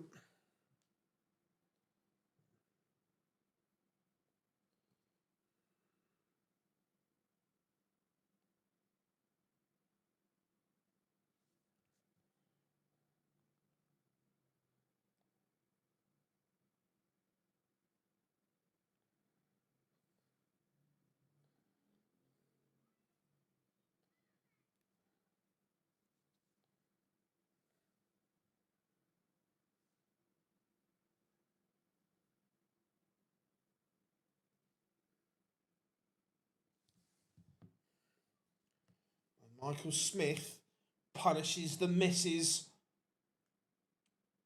from Lishman. And he has the darts here just to ask the question. Wickenden and Kist is a bit of a stinker. It's not a great game.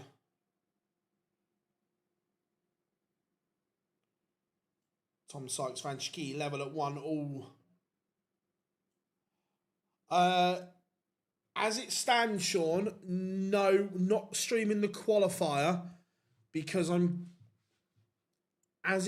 just waiting for 100% confirmation. But as it stands, I'm going to the PDC event. But if that changes and I'm not going, then yes, I will.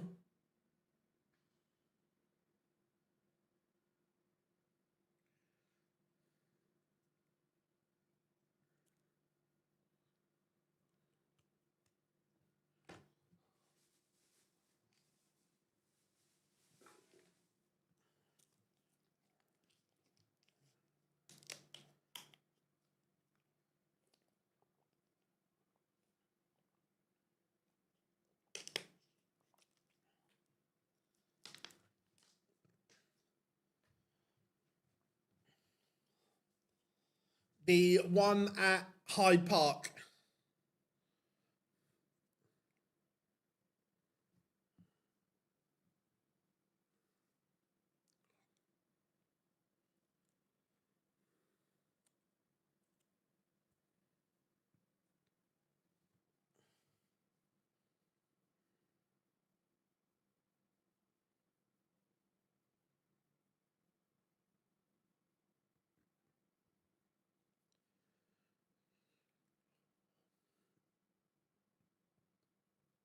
Karen Crabtree needs to get rid of that Tash.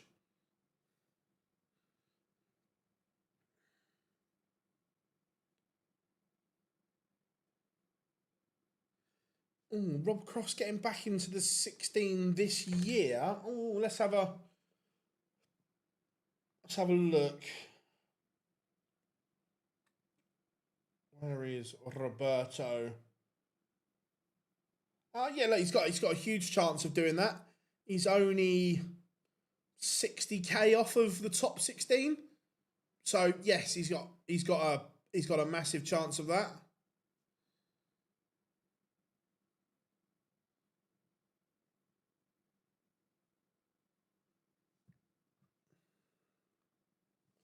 Tom Sykes levels things up with Magic.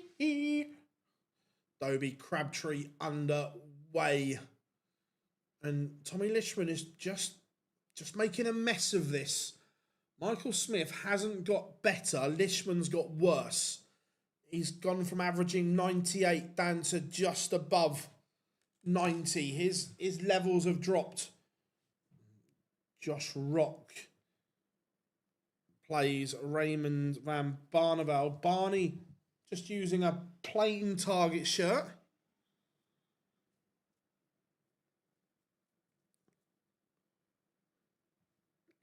I will press the button, but not while Lishman can potentially win this one.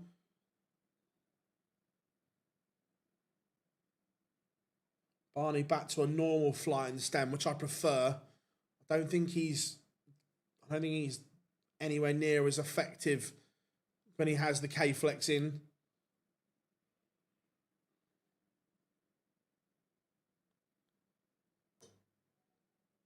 Is Lishman going to win it here? He's got time on his side, and he does beat the bully boy.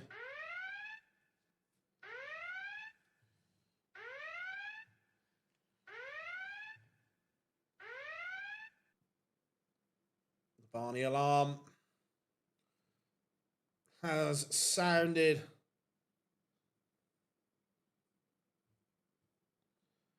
As a Dutchman, all my hopes are on Hyman. Wessel's class. Let's go Cam against Dobie. I like that. Hollywood. Ian White is out. Josh Rock takes the opener.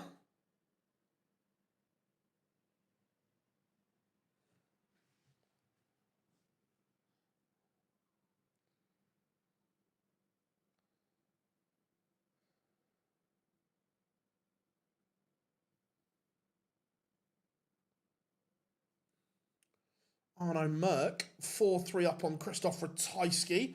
Remember, if you are new here, drop us a like and subscribe. That tap, tap, tap. And away you go. Dobie 2-0 up. Back-to-back 11 dart legs for Hollywood. That'll do.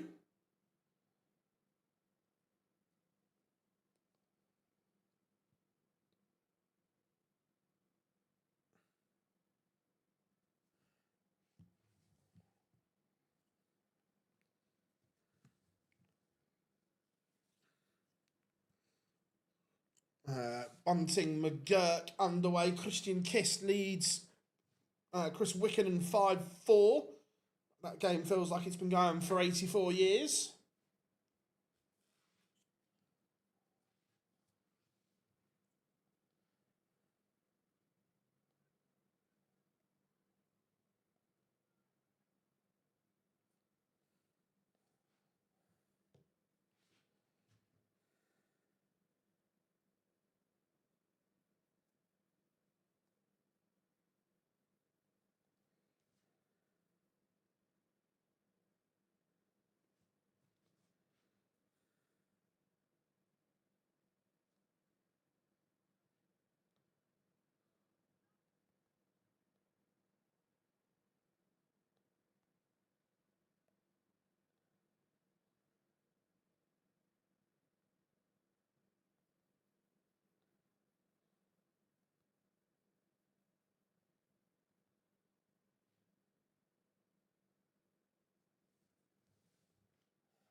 Dobie playing beautifully here against Crabtree. Max Hop 1-all with Roberto. Daniel Ayres, Thibaut Tricol just getting underway. Bunting takes the opener against McGurk. Pratnama levels up with Ryan Searle. David Sharp 3-2 up on Luke Woodhouse. And Ratajski levels with Arno Merck 4-4 on board 14.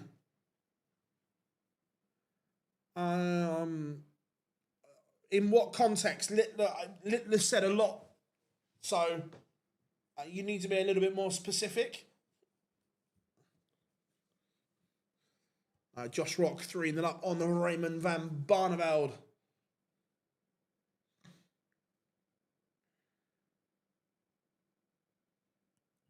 Cole takes the opener against Daniel Ayres. Not all Pro Tours. He will play some.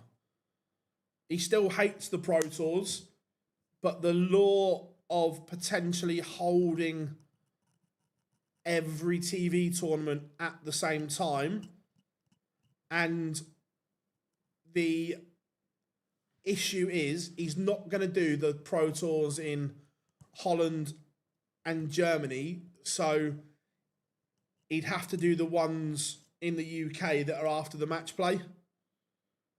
But he's not doing them because he likes them. He's doing them of the law to hold everything at once.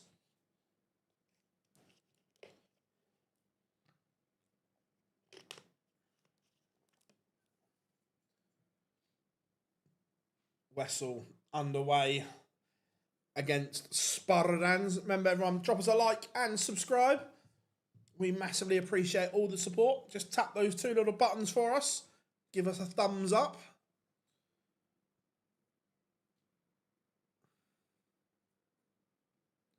So if he doesn't win the match play, the PDC will have a... look,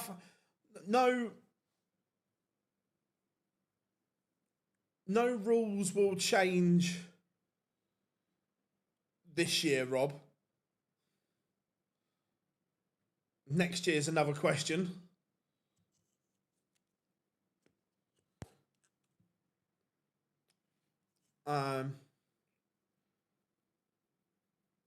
Why has he lost his luggage when he's living in Milton Keynes? It's a strange one. He wants to win every major in the year, but he still won't go to Holland and Germany. He'll only play in the ones in the UK.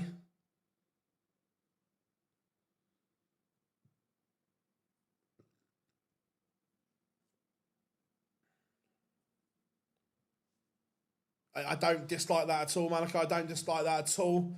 Daniel Ayres levels up against Tricol. Too many roundabouts in MK. Did Rob Cross? Not that I'm aware of.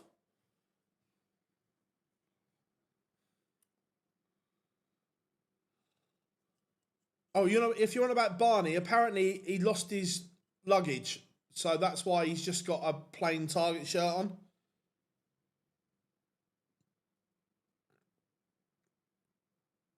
David Sharp back in front against Luke Woodhouse.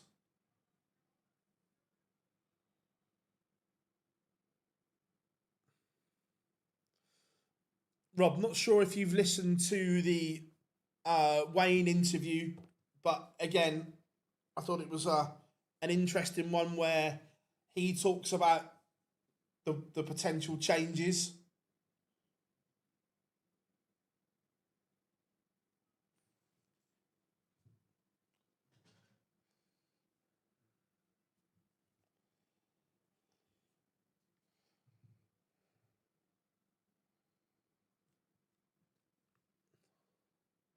Josh Rock 5-0 up.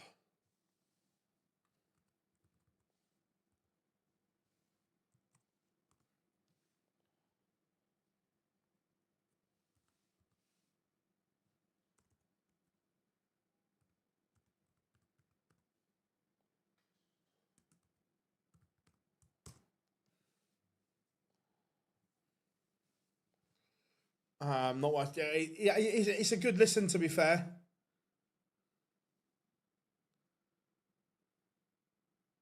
Did someone say, Nick, we need you to...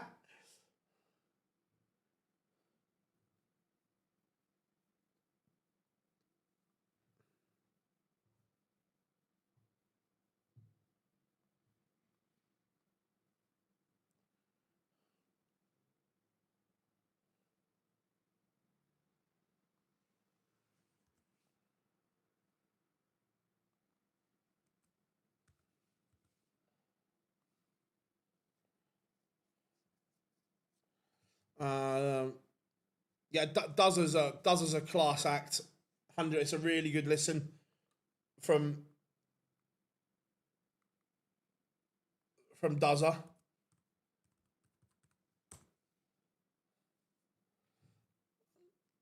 Look, it was yeah, great performance, Chris, from England yesterday.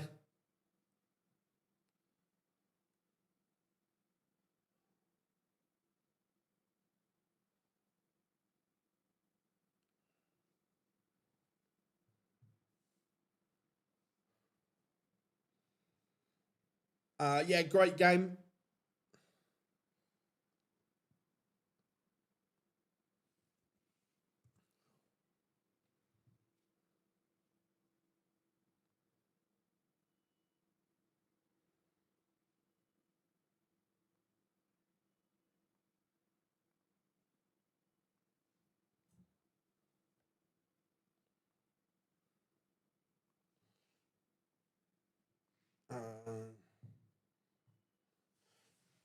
Who do I think is value?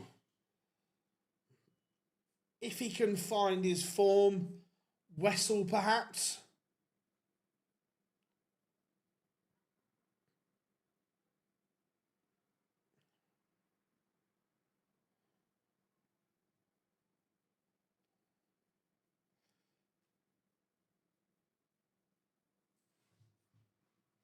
Stephen Bunting 4-1 up on Shane McGurk. How are we doing, Aaron? Hope you're good.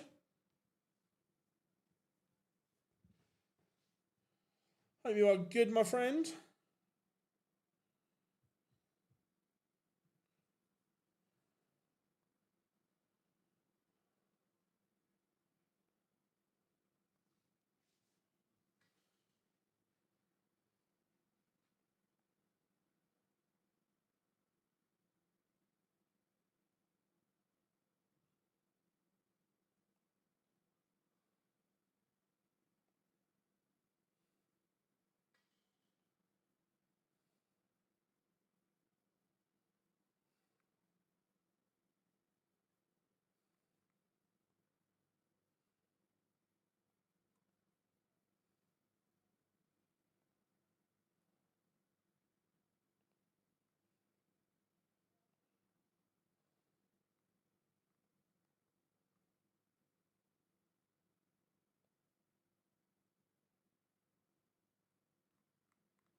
Belmont actually won a match, yeah. How we doing?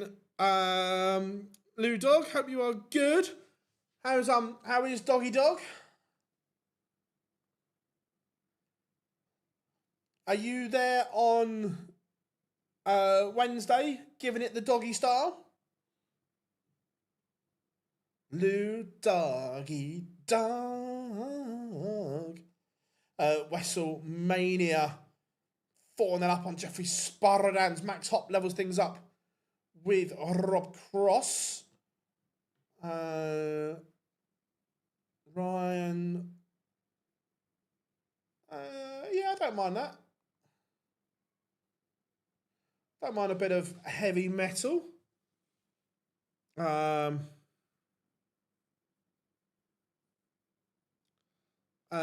Bo lost, but played very well. Stephen Bunting played very well to beat her. And Gary lost 6-5 to James Wade, missed 3 match starts.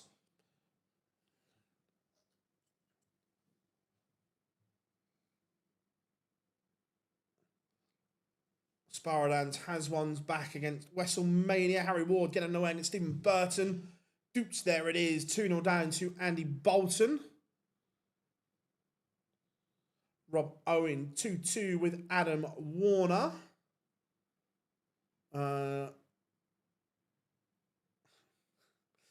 Nice. How is Virginia Beach? Anthony, I hope it's good.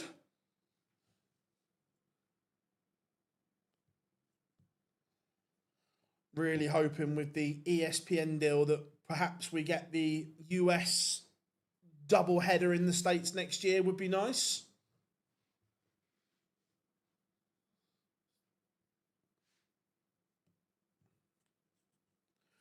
Remember, we are under 2 weeks away now from the wonderful Winter Gardens, the iconic Empress Ballroom is awaiting.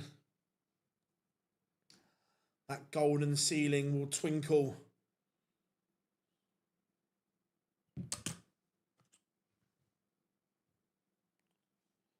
And Ryan Searle does level things up and break back against Benjamin Pratnamar. 3-3. Stephen Bunting, a 6-1 winner over Shane McGurk. Another ton topping average for Bunting.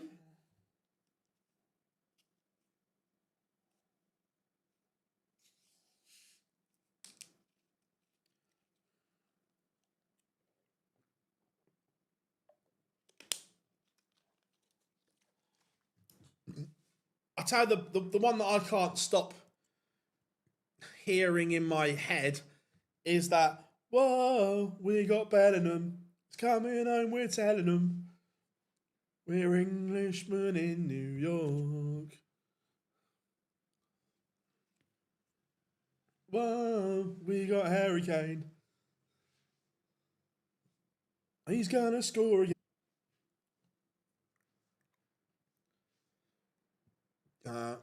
Back-to-back legs for Sparadans.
Can't speak, Rob. Can't speak. No, just listening. I'm in the process of trying to get some stuff sorted for the match play.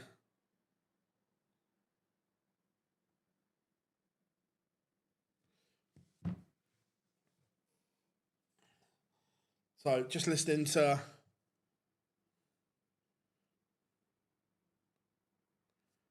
I don't know what you're on about, Rob. Don't know what you're on about. Red card. Kim Hybrex 1-0 up on Stefan Belmont. This is a big push from Hybrex.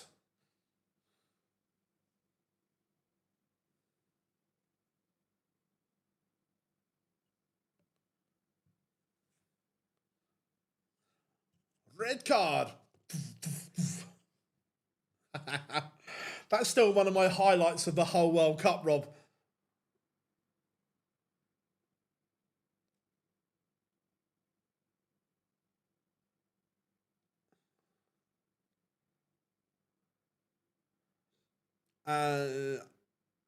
If it happens, I'm led to believe there will only be one session on the Sunday. That's not confirmed. That's just what I've heard.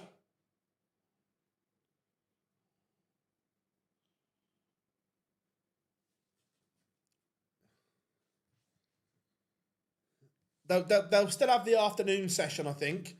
They'll just cancel the evening session.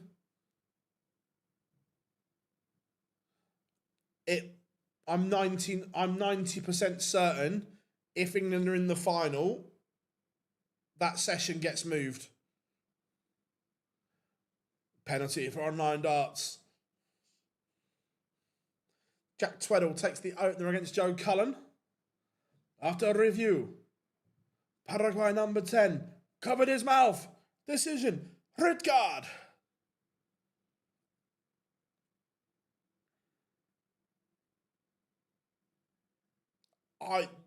I think that would probably be the smart. I don't know that. I think that would be the smart guess, that they'll just move the Sunday evening session to an afternoon, because FIFA changed the rules after Benfica Real Madrid, that if you are aggressive to an opponent and cover your mouth so things can't be seen, it's a red card.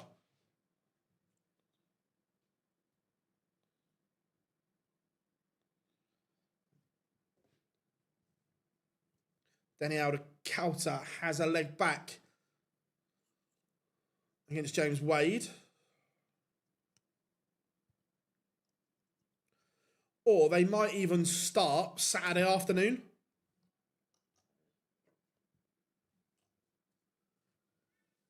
Could have a double session Saturday.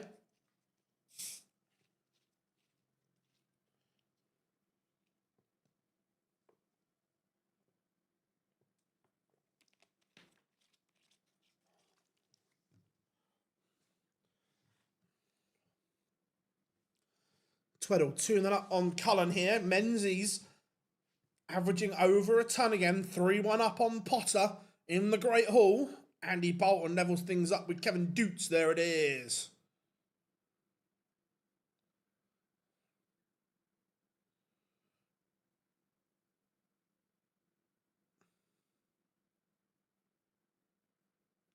I think they're the only two slots that, if England get to the World Cup final, I think Sunday night gets moved to either Saturday afternoon or Monday afternoon.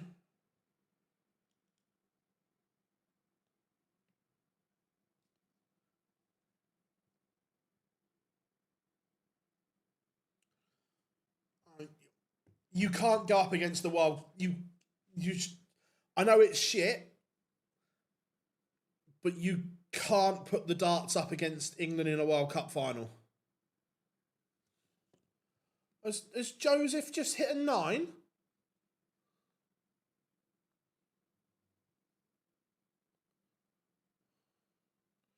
I'm gonna go.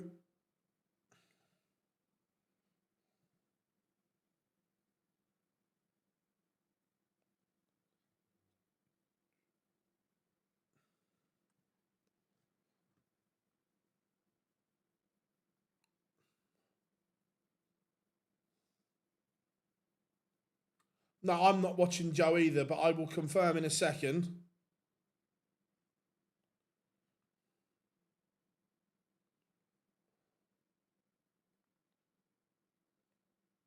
Joseph did hit a 9, which means I better get the old social post out. And I know we haven't quite mastered this yet. Should we do it again?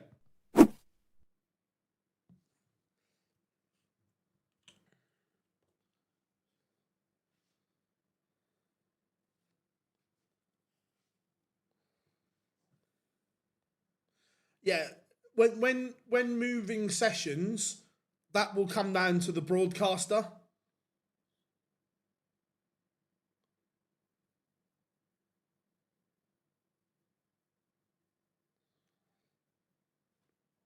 And if I'm being honest, it didn't really work in 24.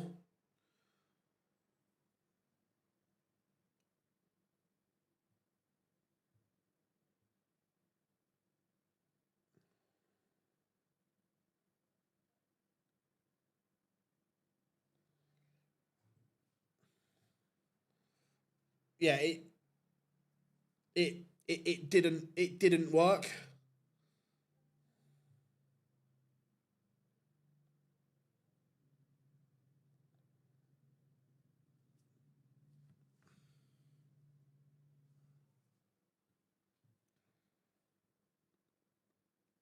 But look, there's no right or wrong answer to this, because obviously I know that you can't make the Saturday, but there'll also be people who can't make the Monday.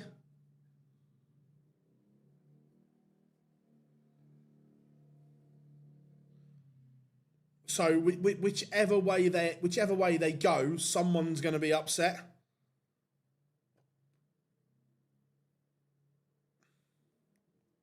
Yeah, Gryffindor. This is a big game for the match play.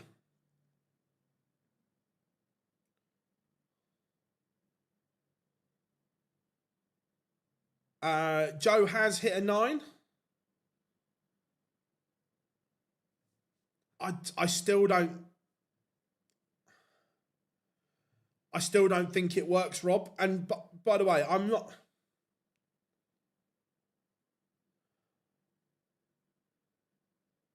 I'm not saying Dave Chisnell deliberately lost here, by the way, because he's not like that. But the perception is not good that in that last game against Ratajski, that Chizzy didn't play well. In fact, he had an absolute shocker. And then 10 minutes later, he's out in the middle boozing it up to watch England. It's just not a good look. The perception's not good.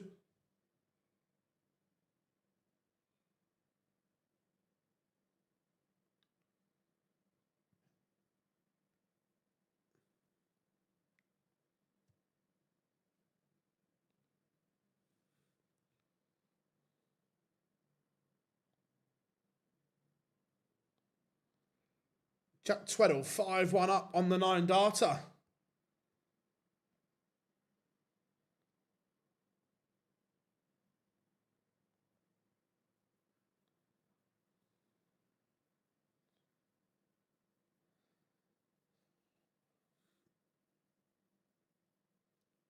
Again, without looking at the broadcast schedule, it depends what else is on Sky.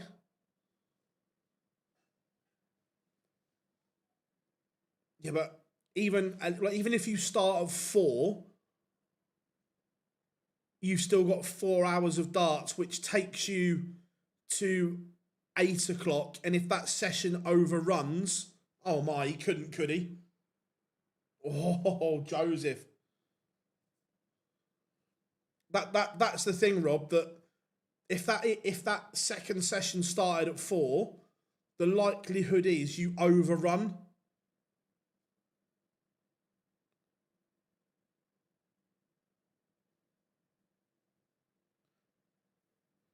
So I'm just doing the social post here as well.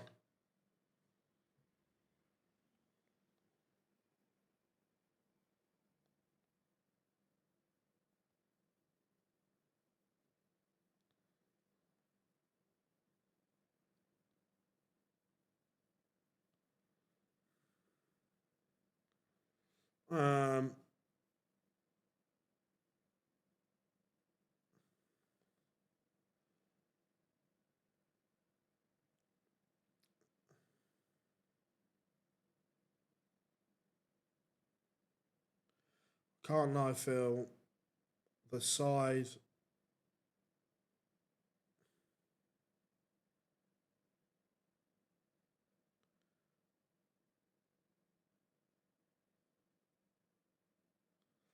Mexico didn't play that bad. They played okay.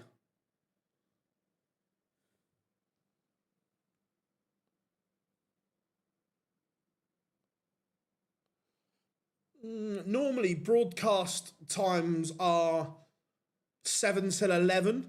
So that it's normally a 4-hour broadcast spot, Rob.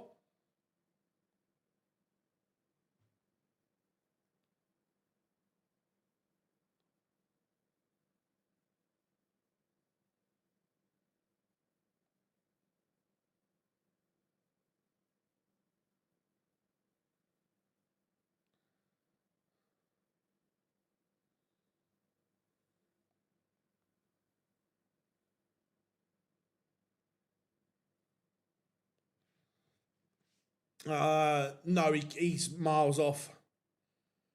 Right, wait a minute, I need...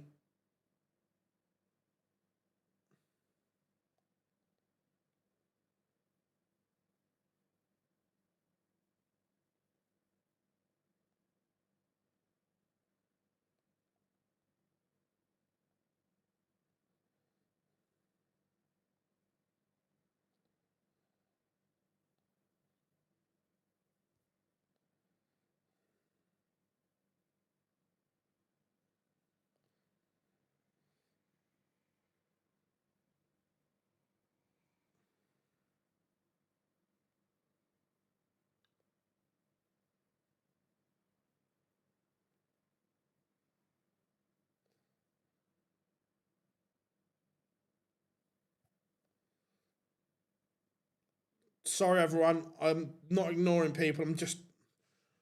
When something happens mid-session, it does my head in because I've got to then rush around 2 seconds. Need to get the Joe Cullen 9 dart post out. And then I'll be back with you.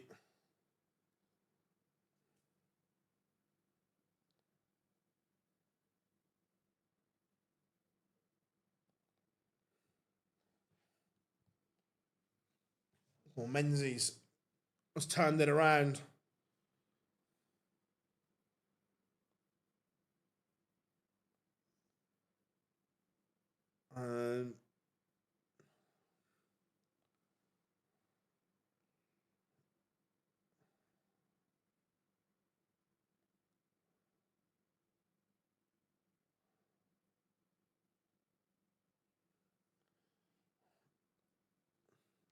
And the Rockstar, despite the 9 darter, is out. Oh, I'm having an absolute mare here.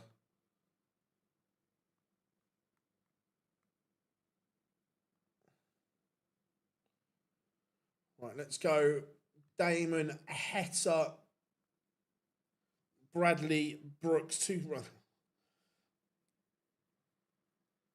Let me...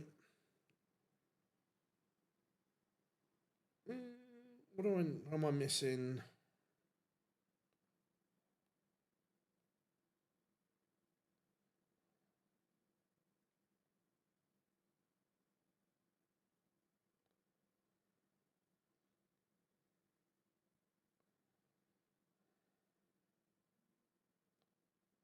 Uh,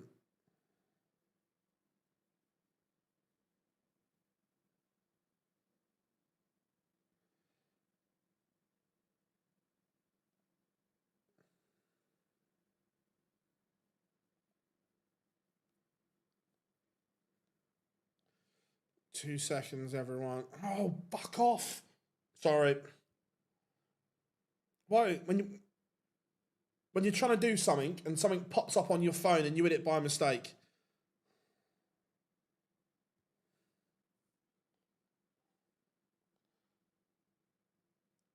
This is where days like today is where I need another me.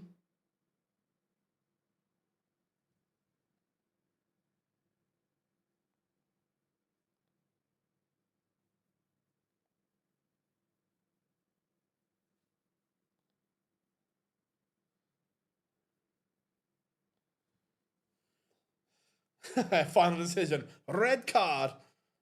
Right. Now that's done.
Oh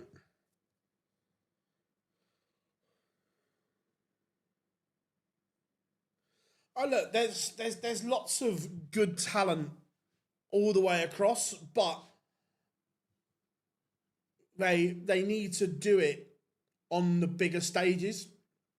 Look, there's where I live, there's loads of good players, but it's all right doing it in your hometowns. You've got to venture out.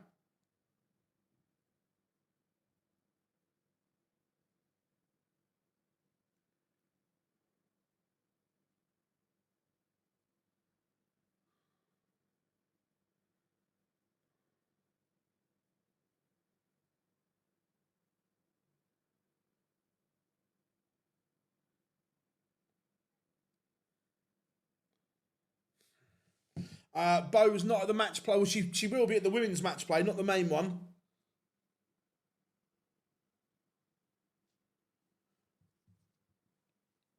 Um, Willie O'Connor's board. Let's have a look. So he's obviously 1-0 down to Tommy Lishman, and then the winner of that will play James Wade.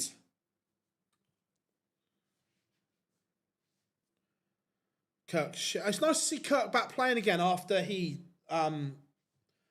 stopped playing. So I'm pleased for that.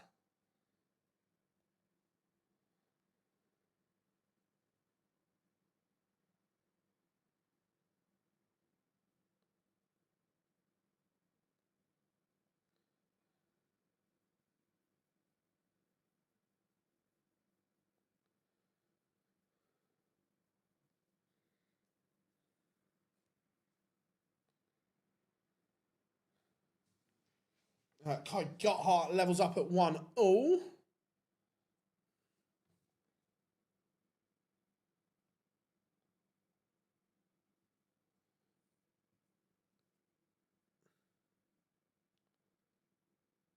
Because you were spamming the chat with it about calling games pointless, useless. That's why. We don't have people spamming the chat.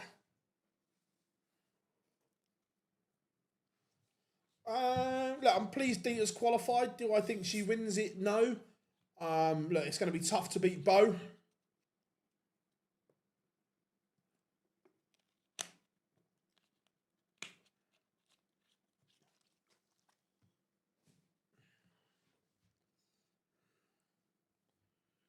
And Damon Hetta.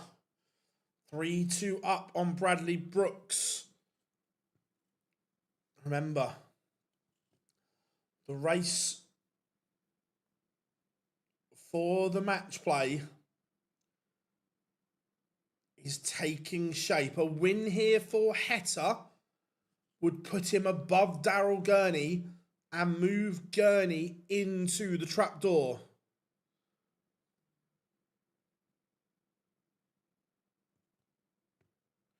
Comments are fine, but just not relentless comments.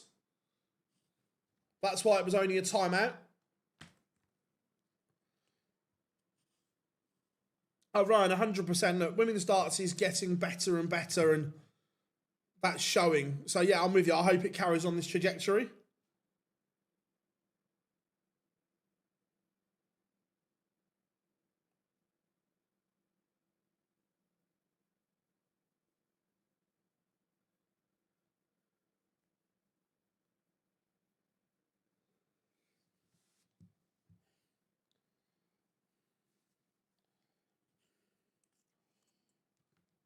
So, yeah, massive moments incoming for the world match play here.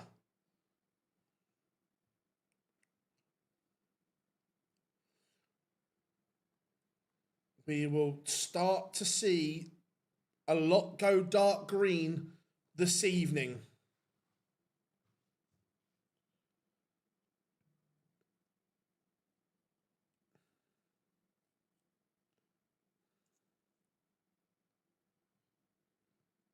Yeah, look, everyone can't wait for the Winter Gardens. This is the best tournament on the planet.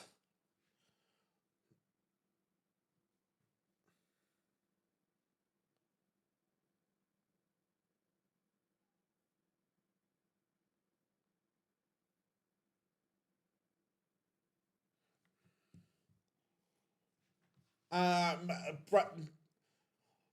Pro Tour doesn't give you enough money to catch up if you are a mile outside. So, right, Pro Tours are hard enough to win on their own. To go back to back, only the very elite do that. So, yeah, Bradley Brooks is. So let's just suggest that Bradley could go back to back, which is 30k, would put him to 65. It still puts him 20k adrift.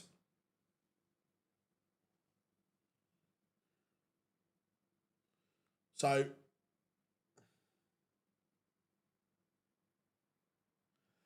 WDF just put an actual good video on their YouTube. Christ.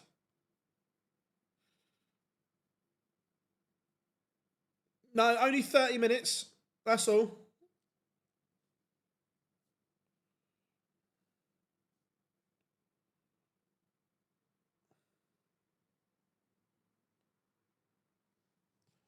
Bradley Brooks does get a leg back, but Heta.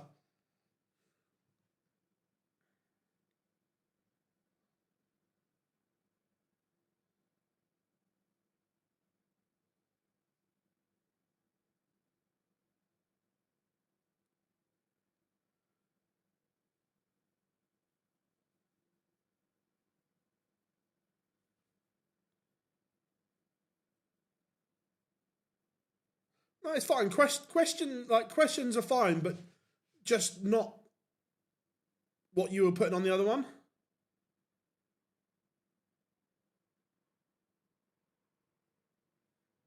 I'll have a look later, Johnny.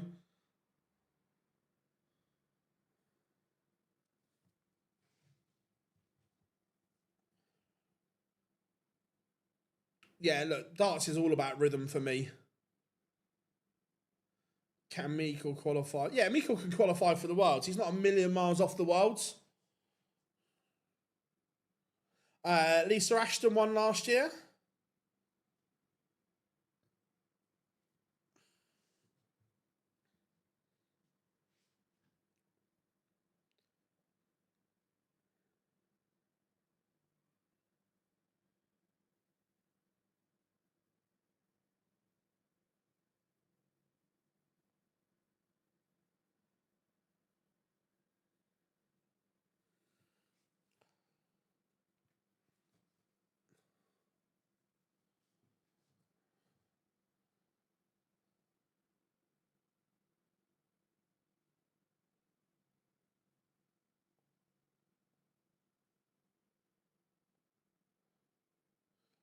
Brilliant.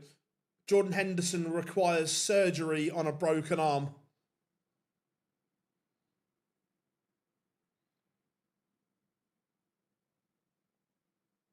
Brilliant. The only player in history to get booked and break an arm without even getting on the pitch.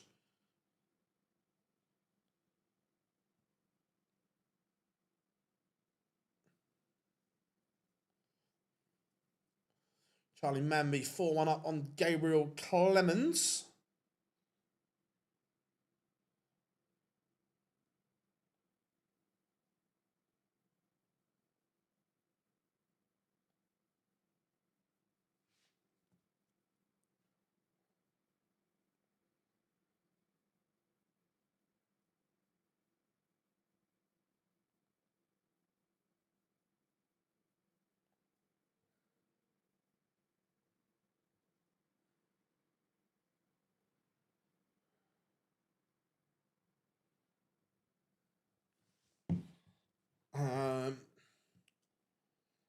Yeah.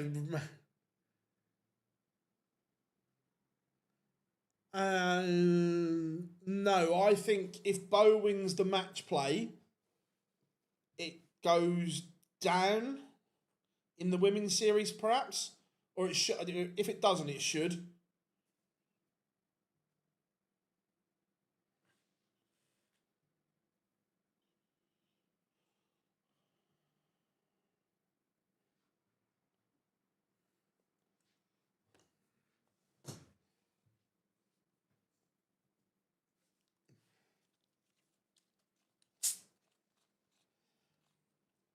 The match play draw will be Thursday, I think. I don't think it will be tomorrow. I don't think it will be Wednesday because of Hyde Park. So a Thursday would be my guess.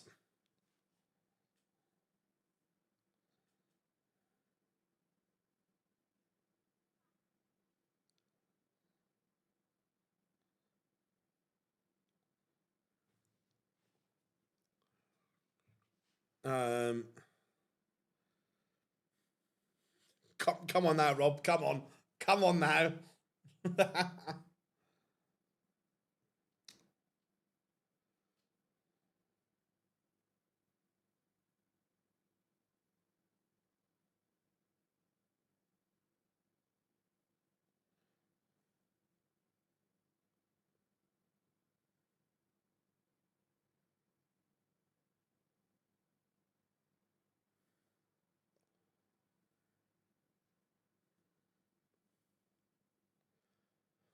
They did a couple of times, but that was from the Betfred studio. So it all depends on whether Betfred wanted to do it live on their stream or not.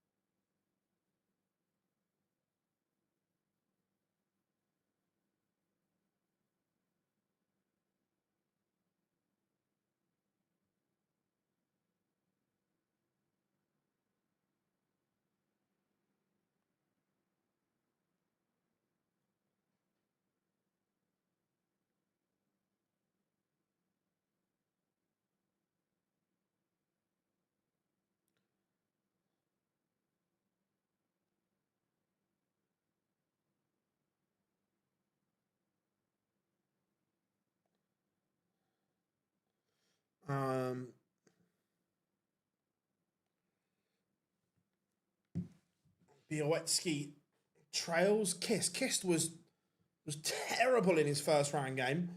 Much better here. William O'Connor beats Lishman. It's not a great, again, 87. I don't like this version of William O'Connor. I prefer the one where there's a bit of pace and a bit of zip in his game. Charlie Manby, 6-2 winner. So, massive for Damon Heta. He moves to 15th. Daryl Gurney is now sat on the trapdoor, stranded on 83. Look, to leapfrog him today, Chisnell, Hybrex have to get to a final. Sedlacek and Białecki would need to win the event. So it's not dire straits just yet, but it's certainly uncomfortable. The winner of the Women's World Match Play will get World Championship and Grand Slam spot, yes.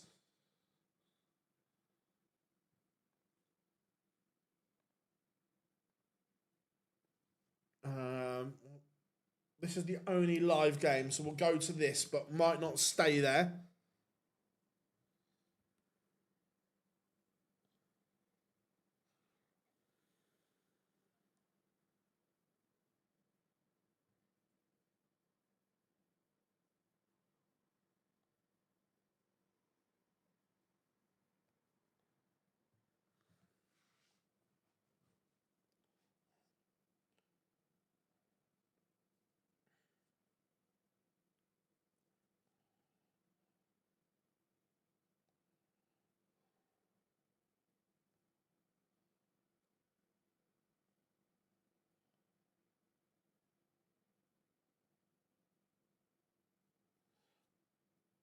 Hot take, this version of James Wade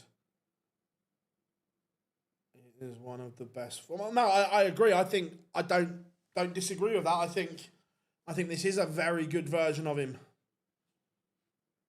Białecki is not in the match play. But he could make it, but he's got a lot to do.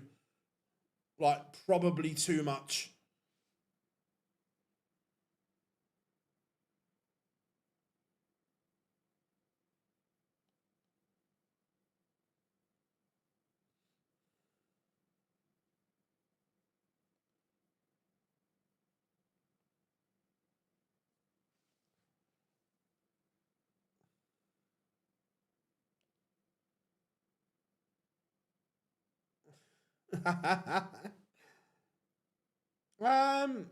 Yes, look, Gerwyn Price can turn things round in an instant, but right now there has to be question marks.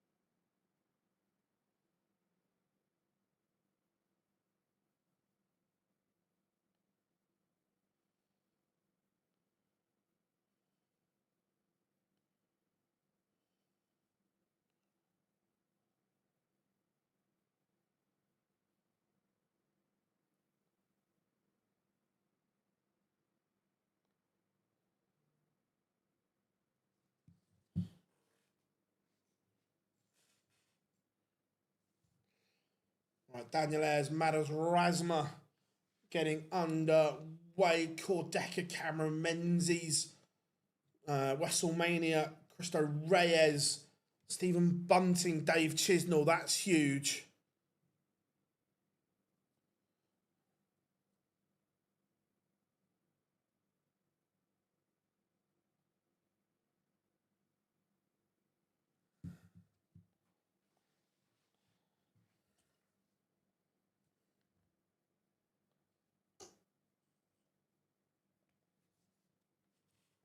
What do we reckon? Bunting, Chisnell?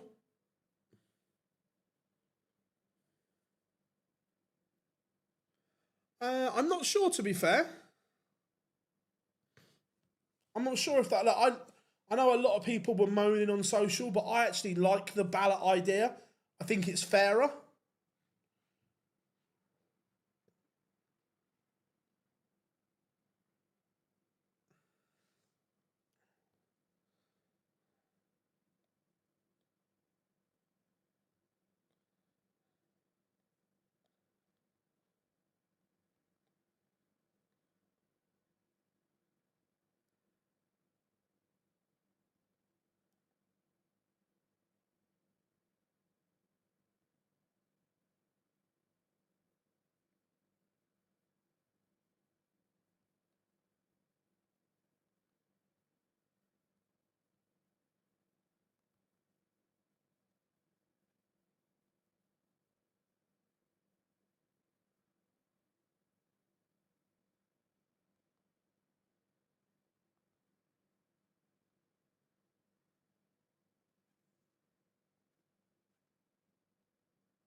Let's have a. Right, this game's not very good. We're going Bunting Chisnell because of the match play.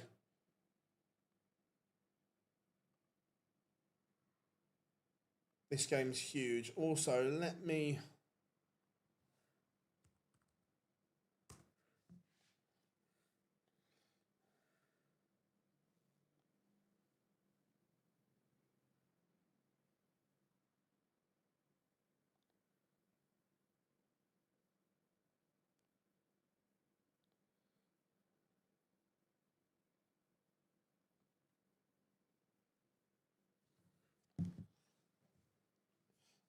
Right, let me check the ticket scenario. Let's.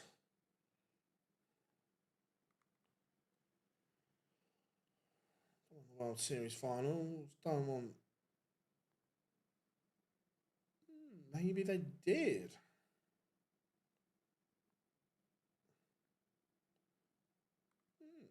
Can't find tickets there, so maybe they did sell out in the.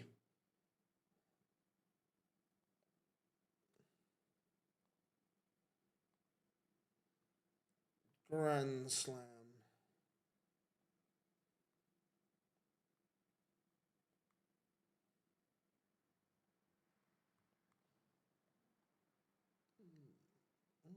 Can't find anything.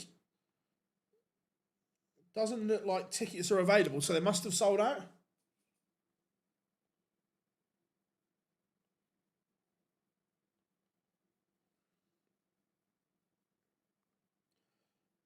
Yeah, it looks like they did.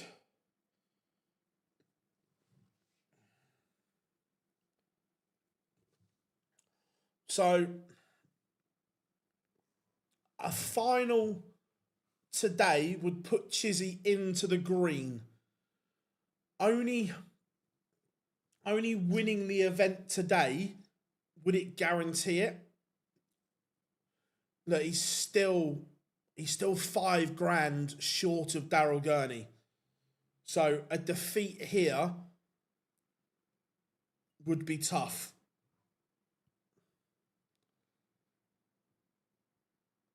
I still don't think Chizzy makes it.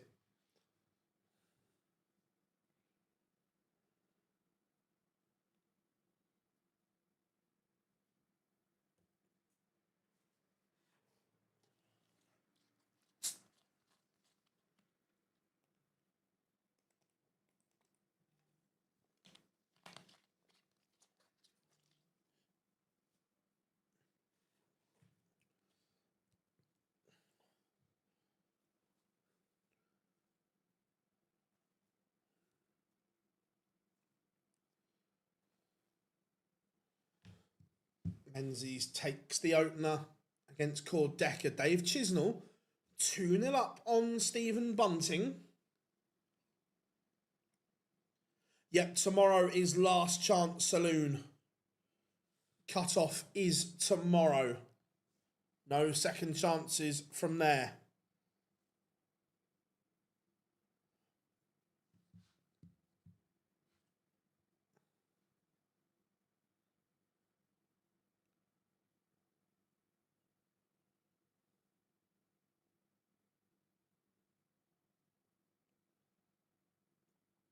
Tom Sykes, I tell you what, he is starting to catch fire, Tom Sykes.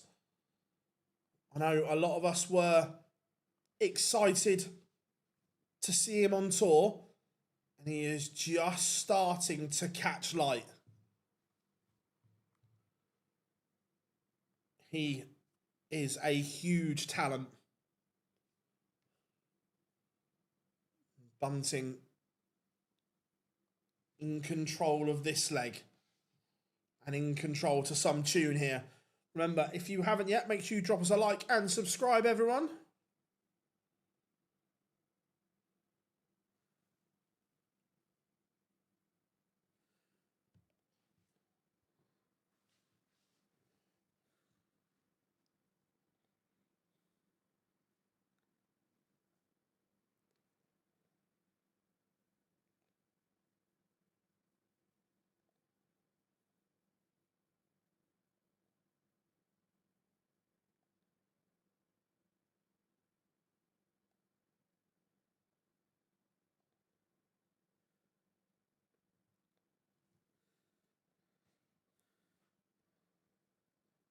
No, I think the draw will be Thursday.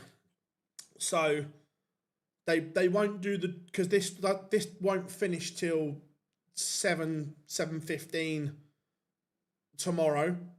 So they won't do it tomorrow. There's an event on Wednesday. So I think the draw will be Thursday.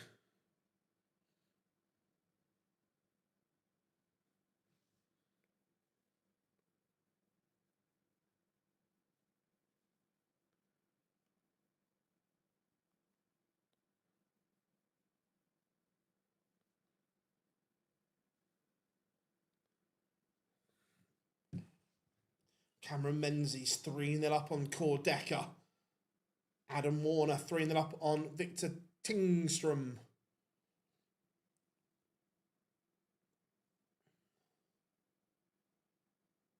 I tell you what, to this day, just watching Chizzy play, I've got no idea how his darts go where he's aiming. It's still one of life's biggest mysteries. How are we doing, Kieran? Good to have you in, buddy. Hope you are good. Welcome, one and all. Absolutely rocking it today. I hope everyone is recovered from the early hours of this morning.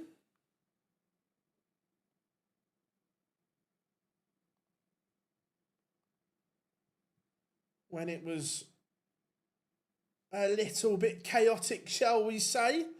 Remember, drop us a like and subscribe. Yeah, I know that feeling.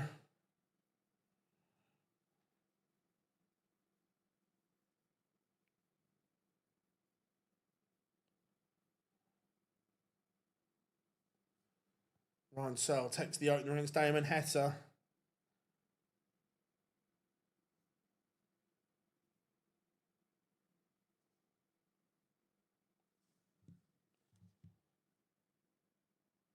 Oh, no, I did. So I was up about 9 o'clock yesterday morning and then went right through till about 6:30 this morning. Proper old school. Said the Czech's chances seem to be slim to none at the moment. He's 4-0 down to David Sharp.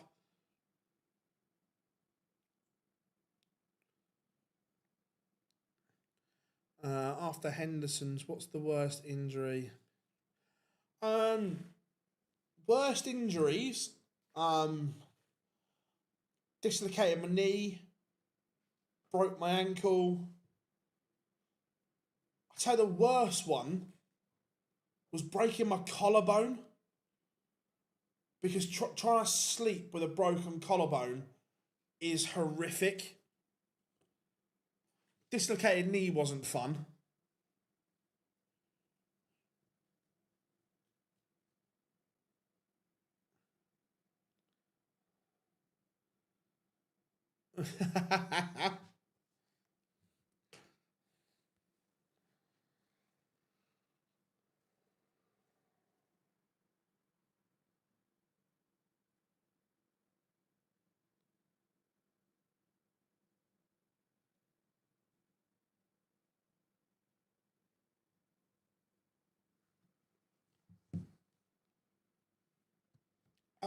Sometimes, Rob. Yeah, I had 2 operations on it to correct it.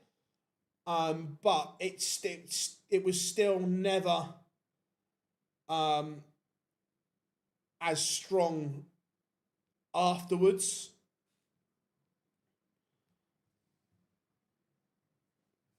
So yeah, I had 2 operations on it. I've got that shoulder. I've got 5 anchor points as well from operation on that. And they say sport's good for you. He needs surgery on a broken wrist.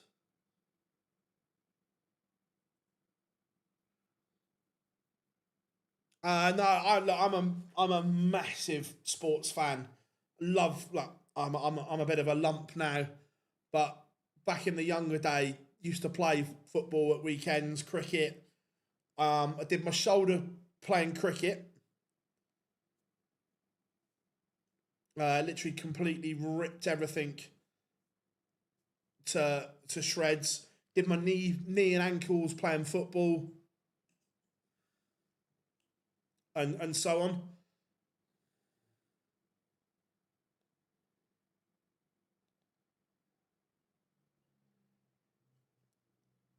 I don't think they will, Ryan, but I agree. I hope they do, but I don't think they will. Question for you, Phil. If one of the top 16 in the match play field, either the main or Admira Pro Tour pulls out. So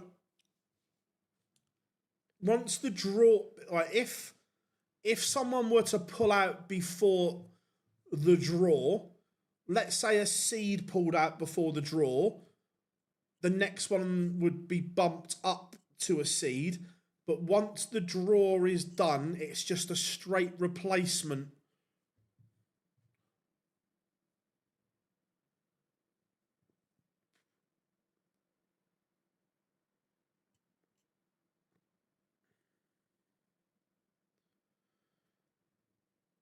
Yeah, I'd say I had 2 operations on my knee, Rob, and it's never been the same, but it's been after the second one I could play comfortably without worrying about it. I had the first op, came back, and it never felt right or comfortable. So I went back. They did the second op, and after that, I felt comfortable playing again.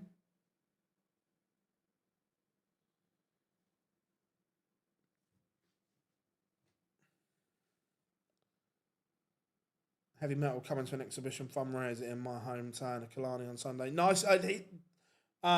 Heavy Metal is one of the nicest people you will ever meet. He is an absolute gent.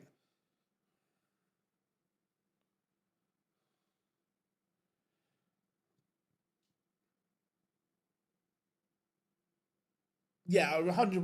Like you have your anesthetic and you feel it going up your arm, and then nothing.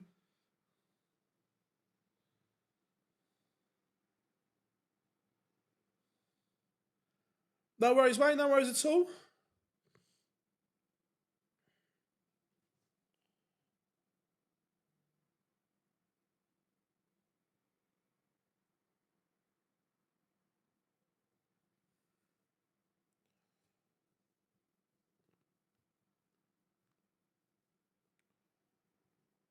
Oh, Chizzy can take this out. He'd have some breathing space.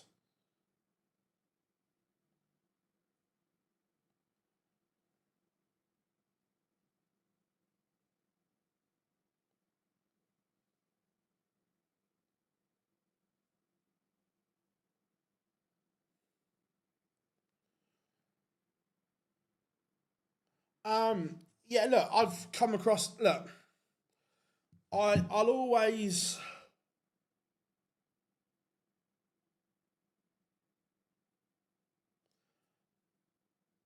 I'll always be honest and judge people on how they have been with me. Yes, I've met Adam numerous times, and to me, he's always been very pleasant. I fully understand and read stuff on social and see stuff that is unpleasant and so on. But to me, he's always been okay.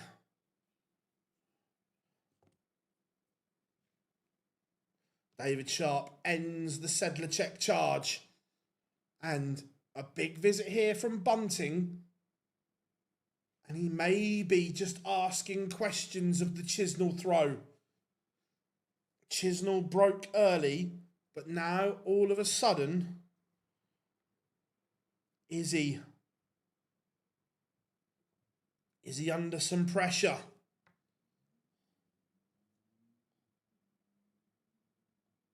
He might well be. He might well be.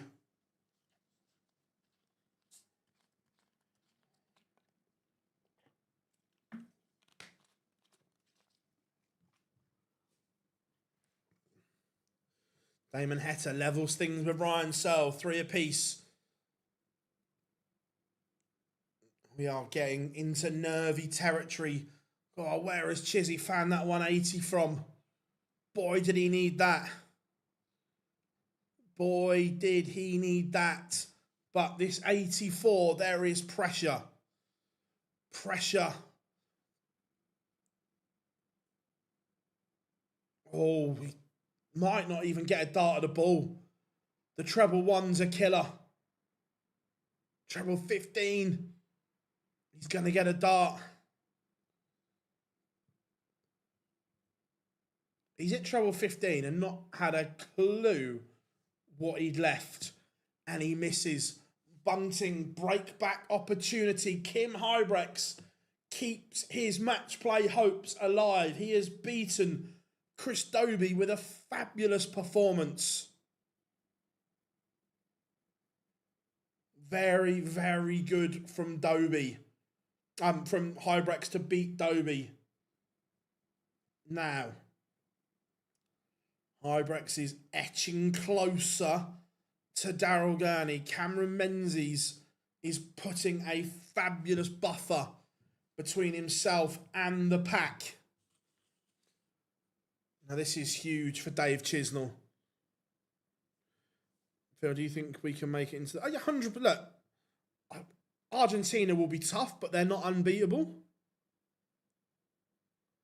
I'm not sure if Terry still plays at all or not, to be fair. Lovely guy, Terry Jenkins, though. If I know a darts coach, but would give any advice, I'm struggling with their throwing action. Are you struggling to let go of them? I remember when I was having issues, I would just throw at the board and not aim, just to get the action smooth and keep going through. Like, not aiming, but just getting the action over and over in my head.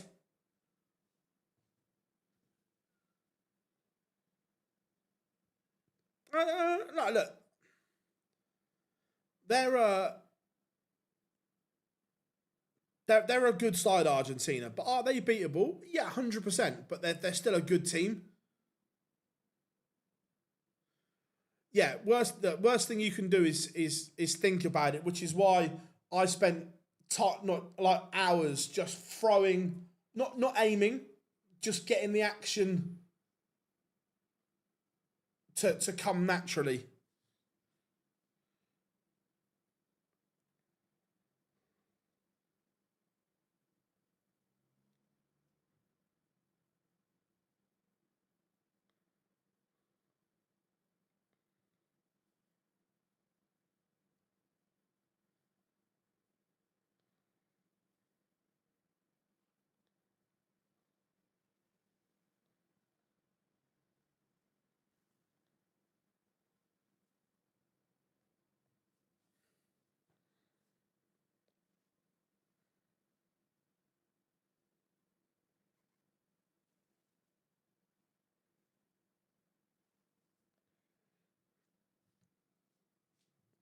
And Chizzy rescues the situation.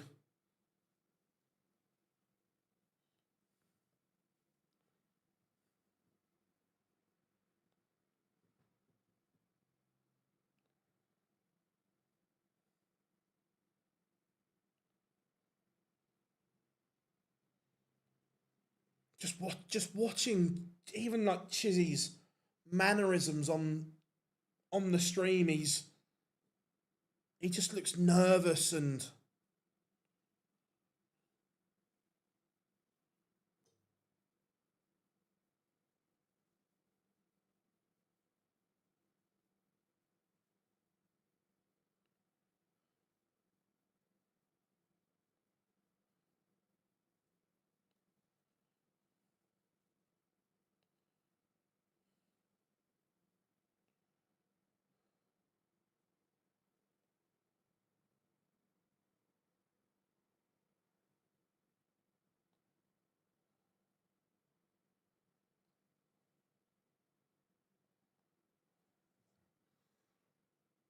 Chizzy may be keeping his hopes alive.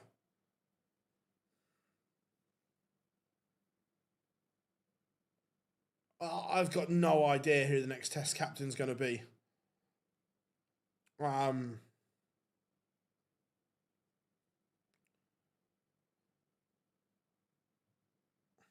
think the more important question is who the coach should be.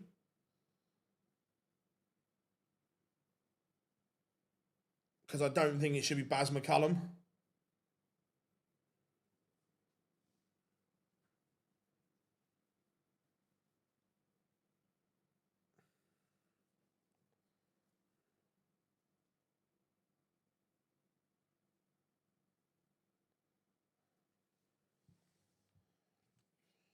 So Chisnell to keep his hopes alive.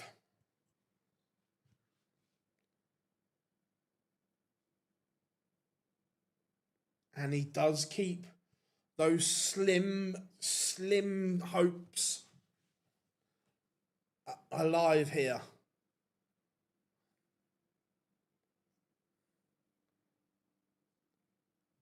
It's really interesting because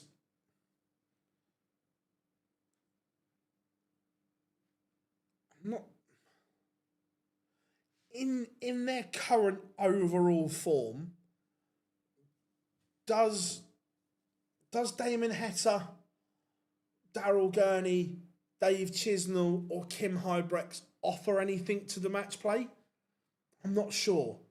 Do I see them beating one of the seeds at the moment? No. Not in a first to 10, I don't.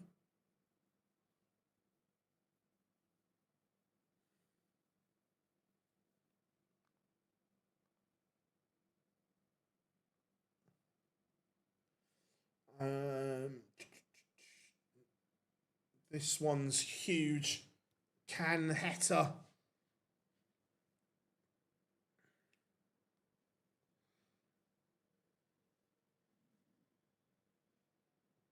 get back level? He can. But realistically, he needs to break here. Cristo Reyes has beaten WrestleMania. 6-5.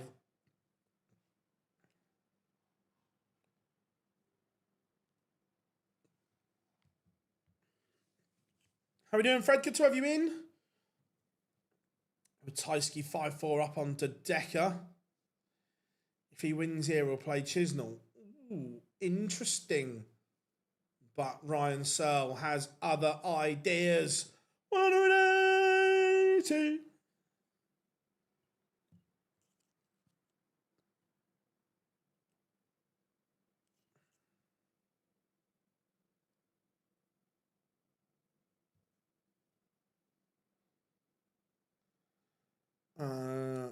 Winkett Vans could bring the best out of players. I just don't see it. I just don't. Those players that I was talking about, their TV form doesn't give me any confidence that qualifying turns their season around. Like, do I see any of them beating Littler, Humphreys, Van Veen, Van Gerwen possibly, Clayton, Wade, Price over the best of 10? No, I just think the draw would have to be so kind that they're shooting at such a small margin that their TV form doesn't suggest or inspire confidence. And Ryan Searle beats Damon Heta. So now, Heta is stranded in 15th. It's all becoming just a little bit clearer. Not crystal, but a little bit clearer.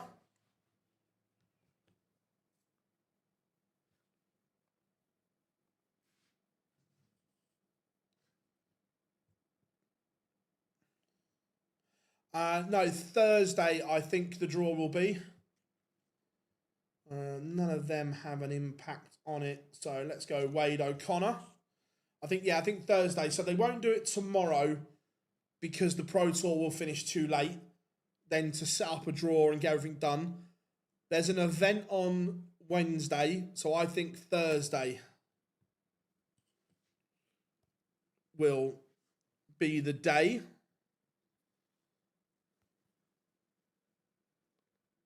No, by the way, I don't even know for dead cert it is Thursday. That's just what my gut tells me. Like the Decker sees off Christoph Ratajski in a noble. Excuse me.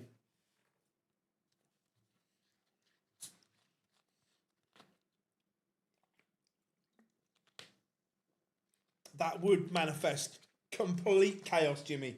And I'm down for it. Charlie Manby sees off Jim Long in the last 32.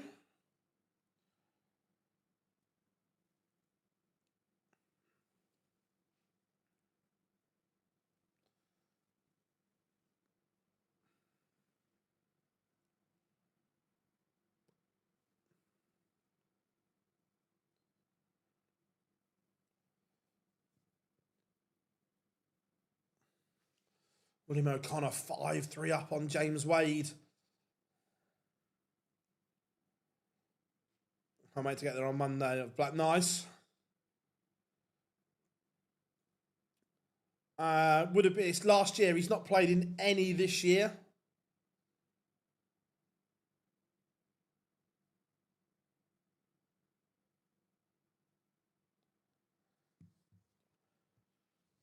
Ooh, who's playing?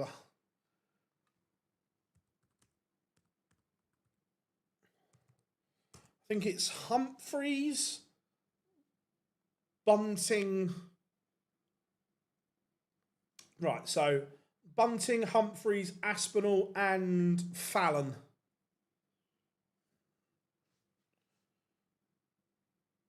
Are the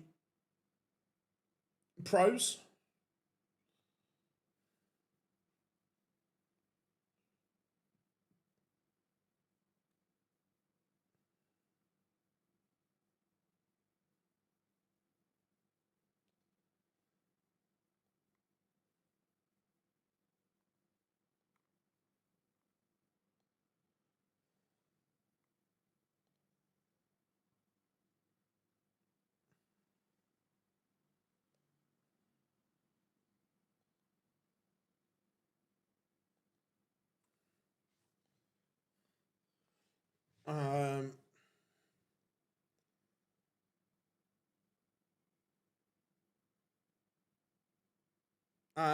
It's not been confirmed yet, but I believe that Gary isn't playing. Spoiler alert. I don't think he's playing.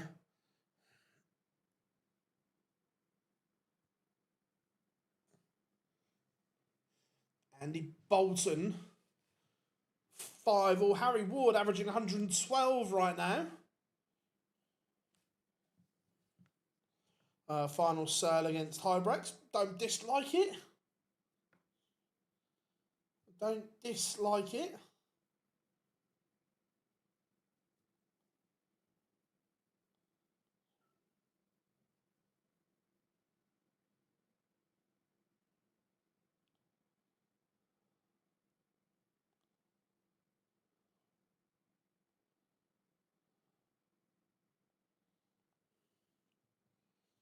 So 161 for O'Connor to win it.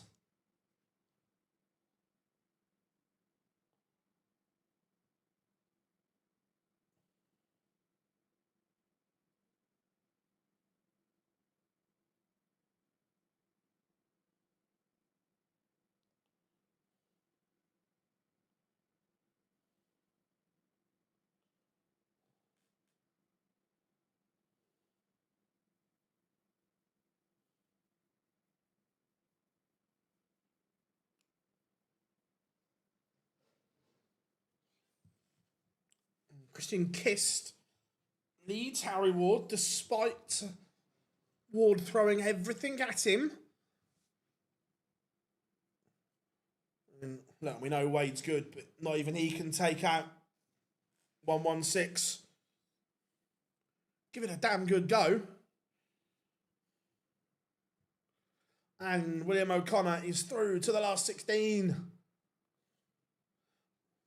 The Magpie. So it's a tough game for Hybrex next.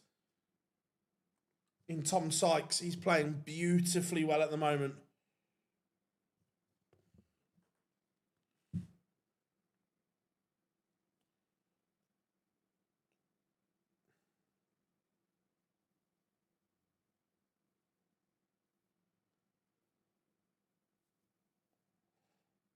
Andy Bolton is out.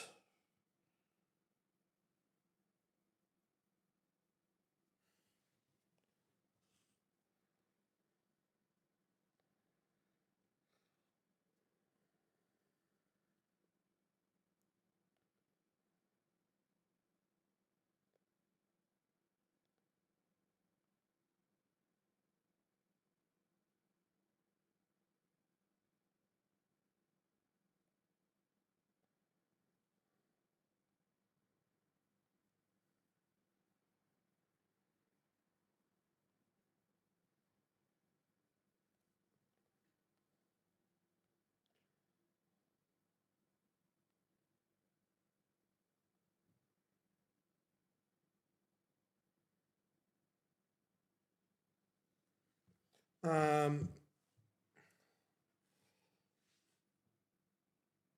haven't had a look at. Let's have a cheeky little butchers.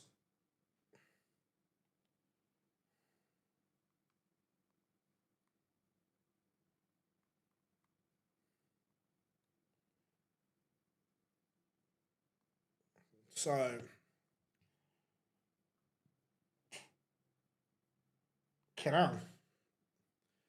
so there's a real chance for Tom Sykes here to get his maiden PDC title in that top half.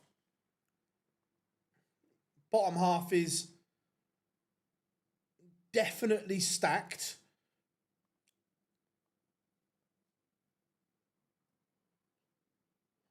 That's for sure.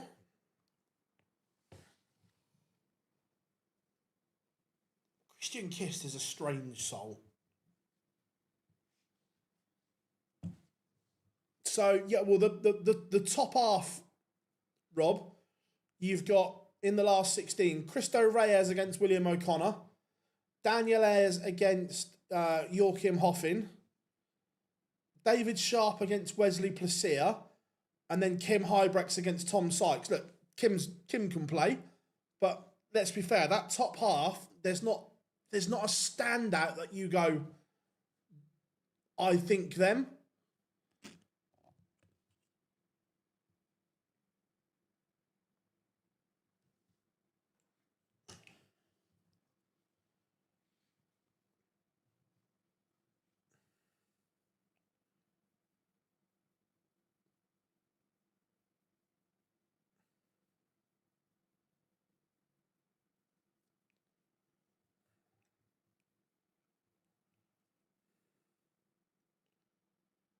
This Pro Tour could be an all-time. Yeah, look, it's...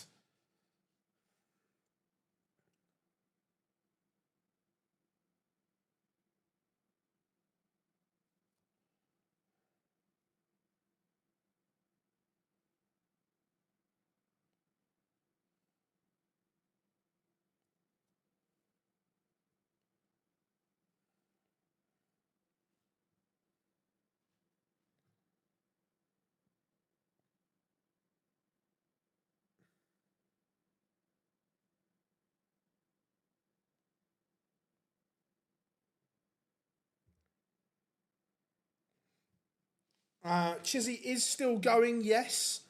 He will face Ryan Searle next. Oh, it's just so hot and sticky here today. Really muggy as.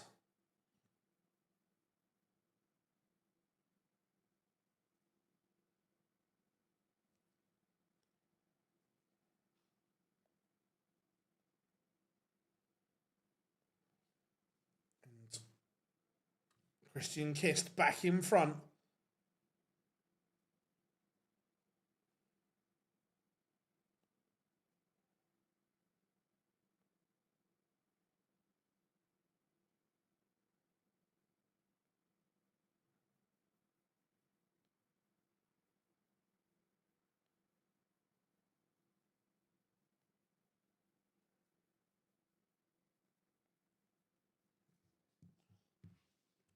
Harry Ward, though, not going away, but Kist is a tricky customer. When he's in the mood, he's tough.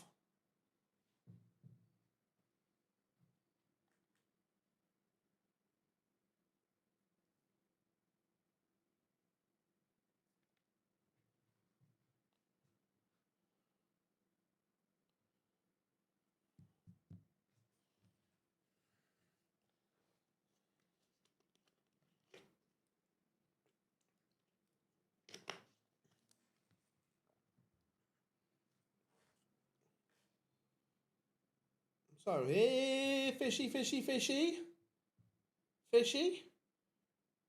Not going to go. So Harry Ward, chance for 4 apiece.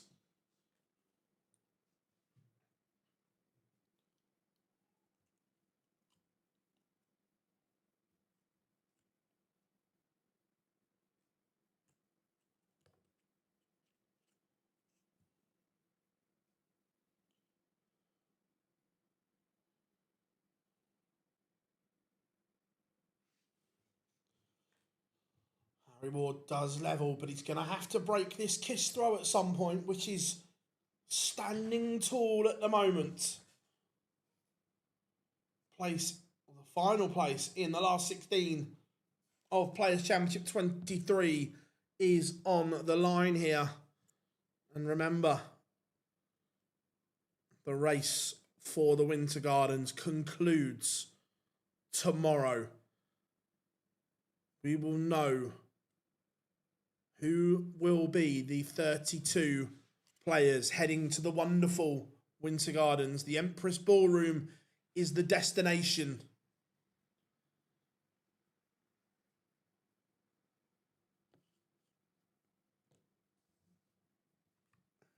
Wonder what the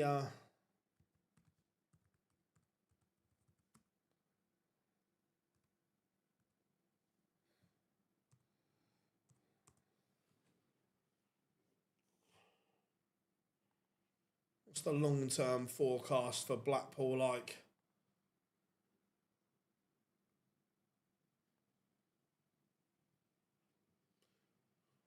Nice by the look of it at the moment. Next 14 days.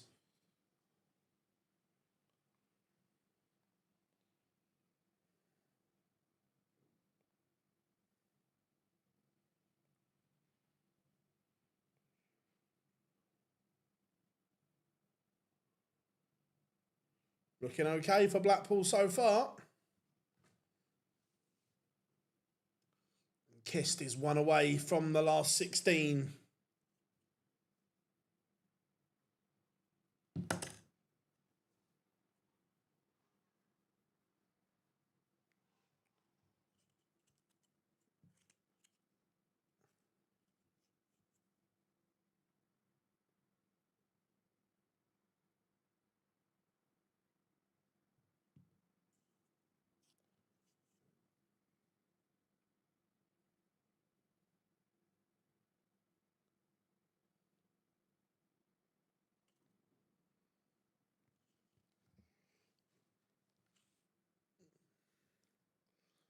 Can Harry Ward send us the distance?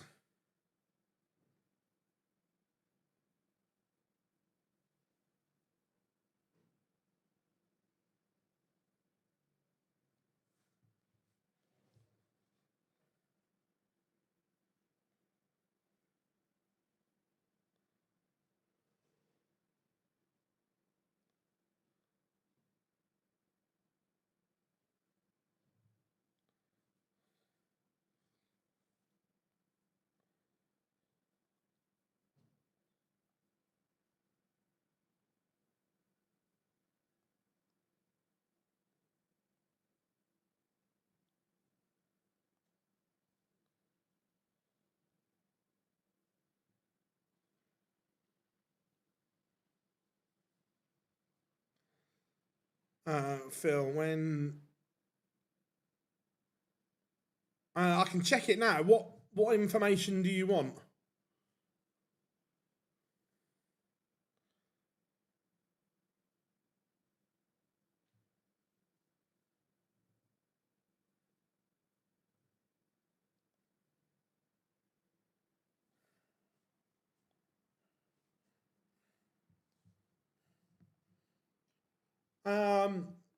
So there's no real change.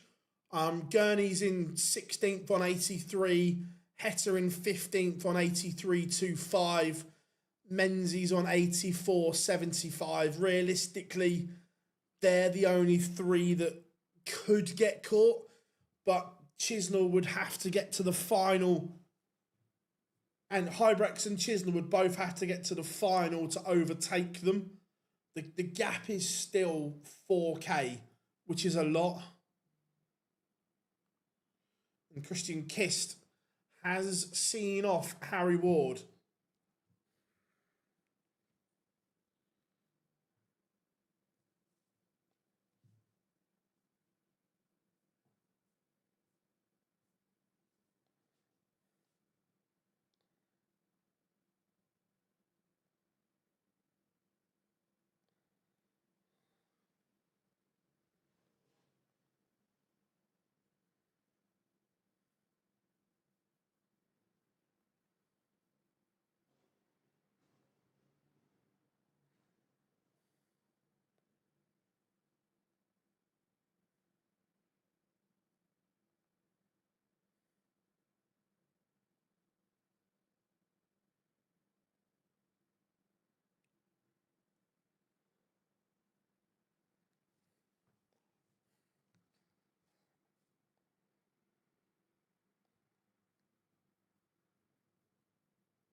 Chisnell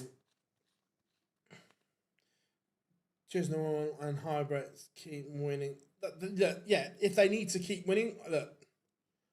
Do I trust one of them to keep winning knowing he's a practicer? No.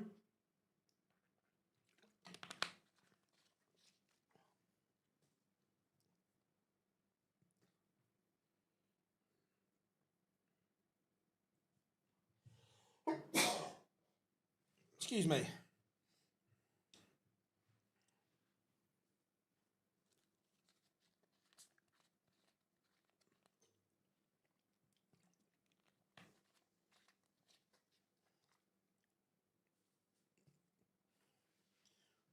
Cammy's had a Barnet chop by the look of it.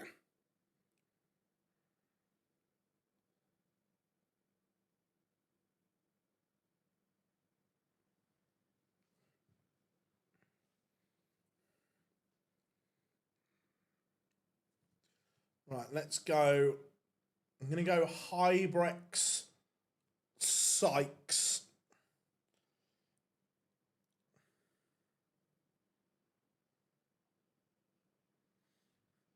Nah, just the sneeze.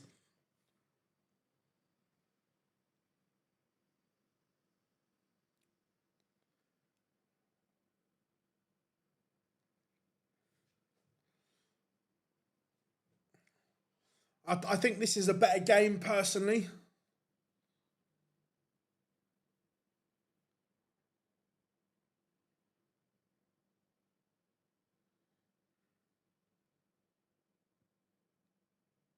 So, yeah. World Cup fever.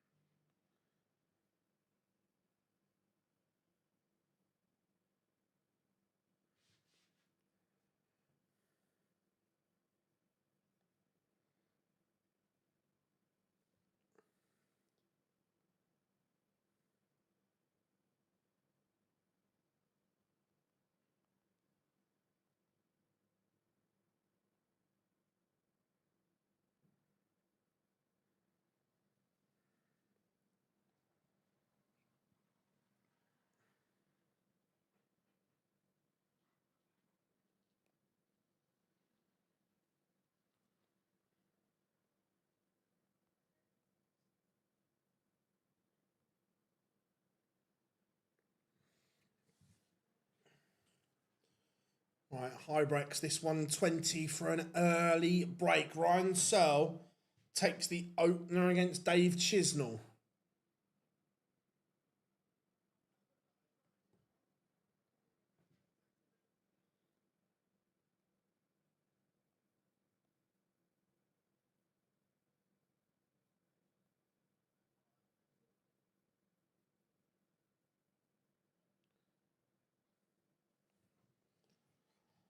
Tom Sykes takes the opener. Not a great start for either Chisnell or Hybrex.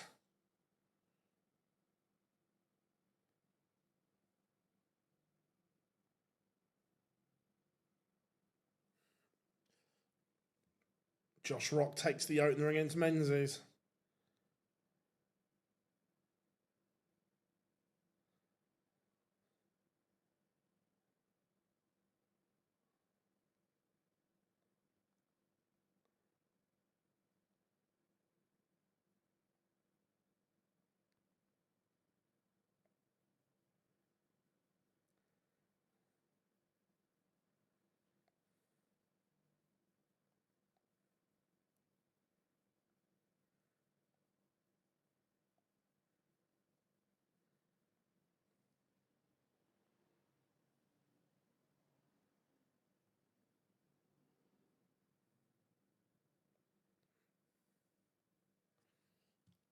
Ryan Searle is 2-0 up on David Chisnell. Tom Sykes is 2-0 up.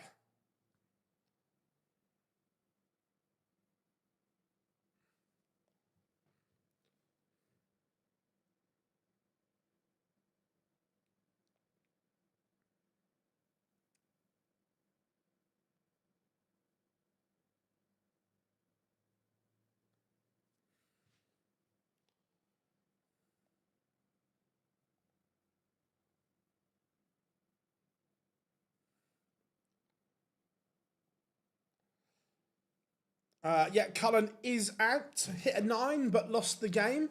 Tom Sykes is doing an absolute number here on Kim Hybrex.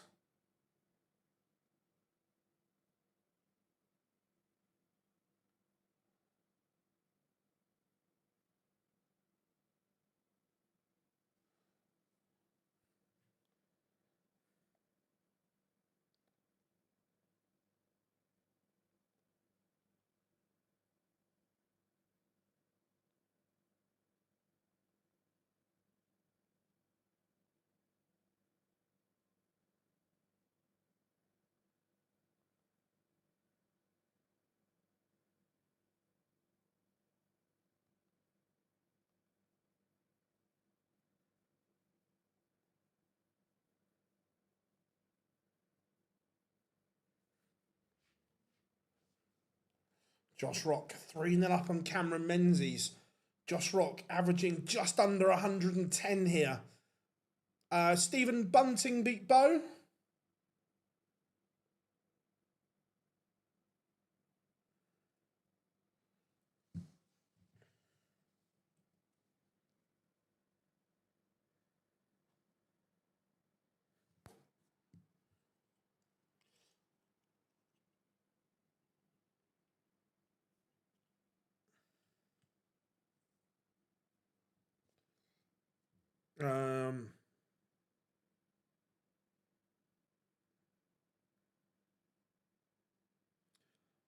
Sorry, Phil. Yeah, just more throwing action, really. I'm releasing the dart fine, just the action and being able to try one with a scallop, so you go back to the same point every time. Have you tried something like that?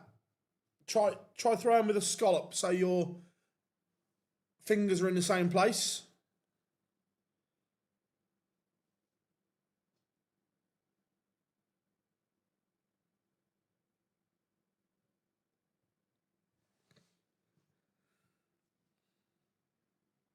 Chizzy has a leg on the board, but Searle still averaging 107 right now. This is exquisite.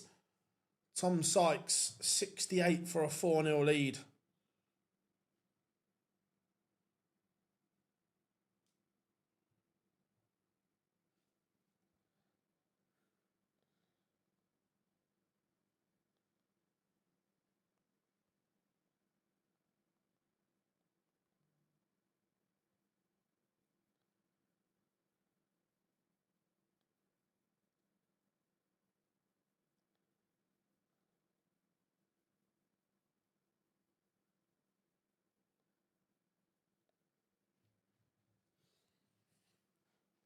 Four 0 to Tom Sykes. This is brilliant. Wesley Placier tuning up on David Sharp.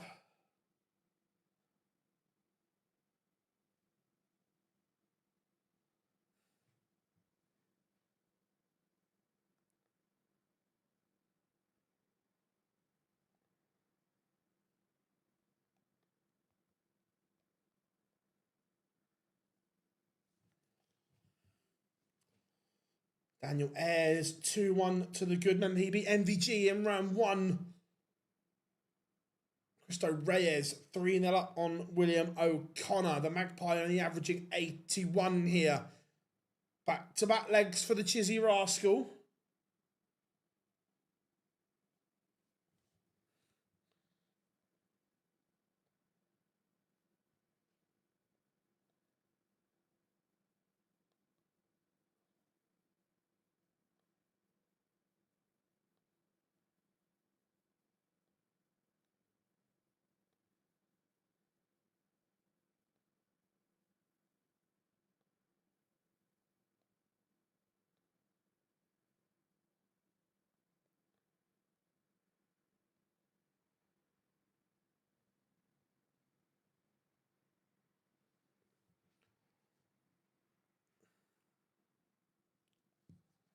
And Hybrex has a leg on the board. Yeah, O'Connor is stacking his darts here. O'Connor is deliberately getting his darts to lie flat here. I'm not sure. Changing your technique and your angle of entry before the world match play is a good idea. This is definitely a conscious decision here to start stacking, which makes no sense.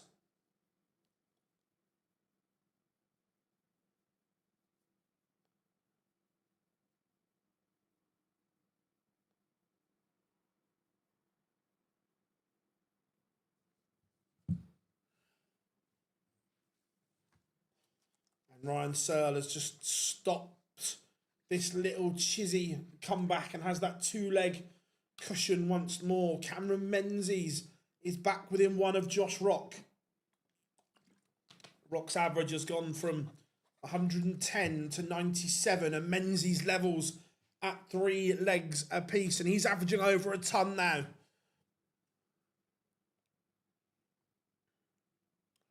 Charlie Manby 3-2 up on Adam Warner.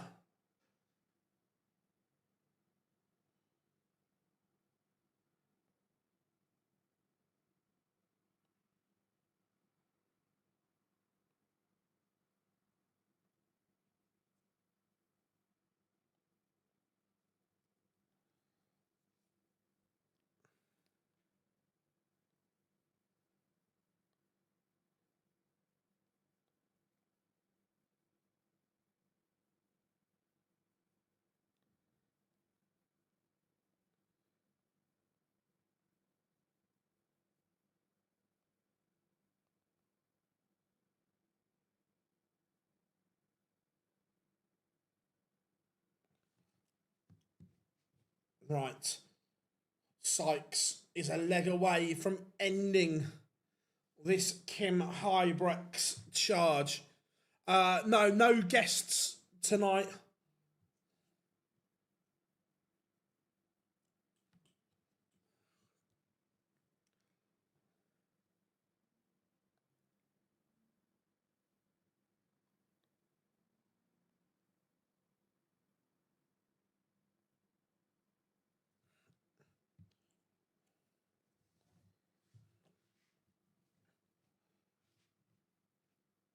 But Hybrex not done yet. Cristo Reyes bagels William O'Connor. What do you reckon? What do you reckon's on the Spanish bagel? 4 legs on the spin. Menzies leads Rock.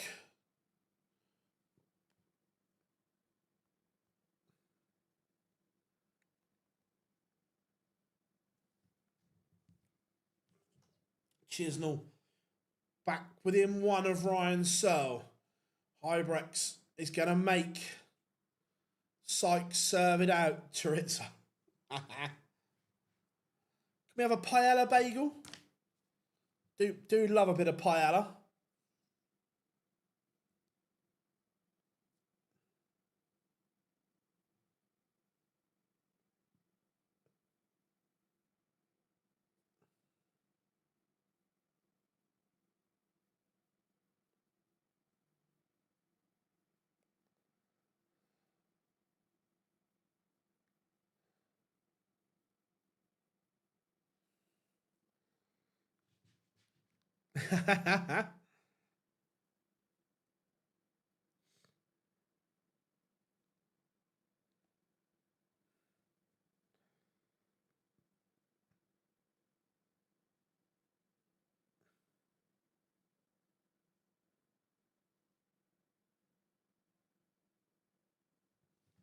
David Sharp levels up with Wesley Placia.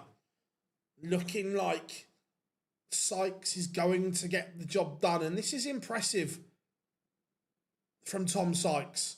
Continued this fabulous momentum. And Menzies has now won 5 on the spin.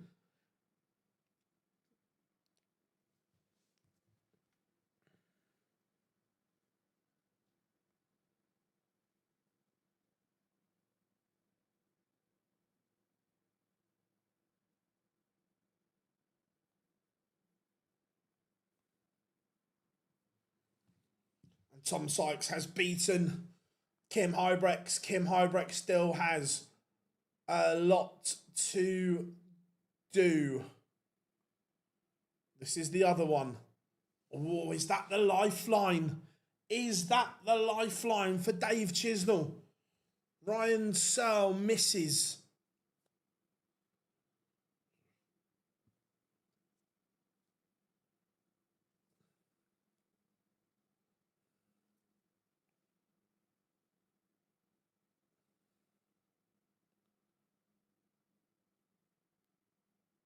Dave Chisnall, last dart in hand.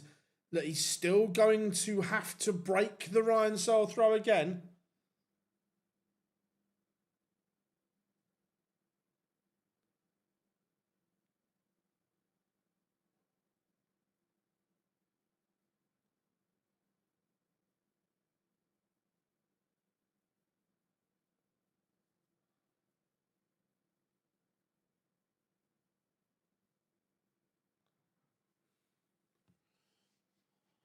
Cameron Menzies has won 6 unanswered legs from 3-0 down to beat Josh Rock.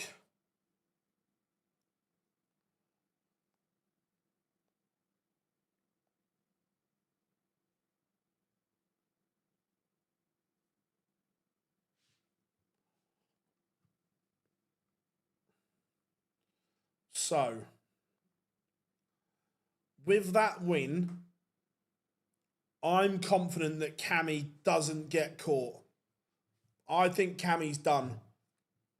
As in, book your hotel. Book your hotel, lad. I think you've done enough. So then we are down to just 2 spots, I think. 15 and 16.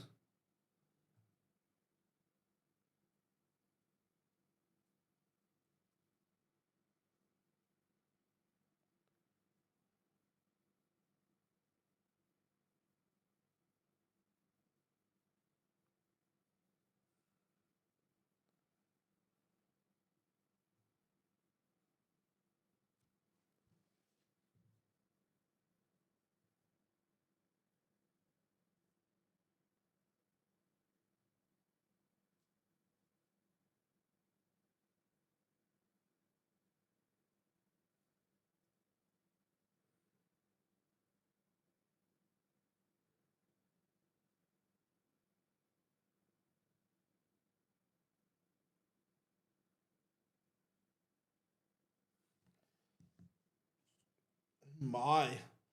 Oh my.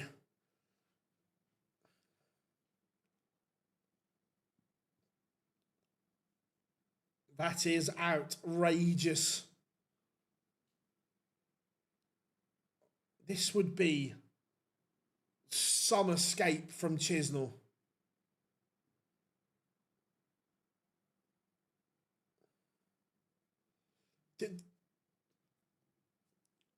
The only problem is, the only problem is look, for Chisnall, it'd be great to qualify for the match play.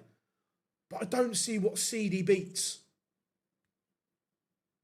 I think he gets walloped by whoever. Look, I understand that for him, it's just about being there and trying to rediscover that confidence. But I don't see what seed he beats.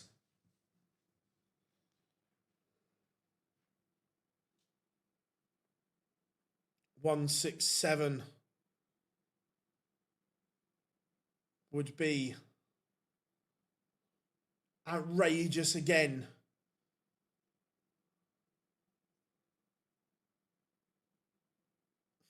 Missed the ball. Missed the ball. This would be outrageous from Ryan Searle in response.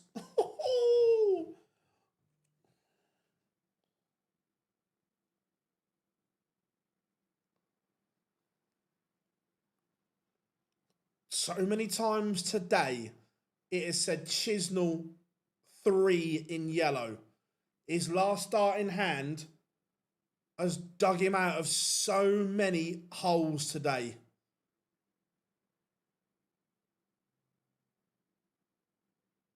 But this time it doesn't.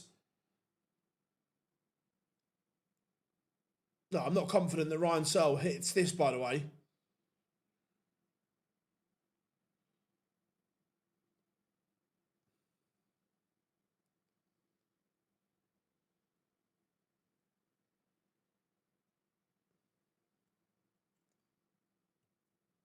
This one's gone from outrageous to nervous. And I say, you don't often see Ryan Searle in that southwest corner of the board. He's normally a tops and tens man. And is that a slice of luck that Dave Chisnell needed?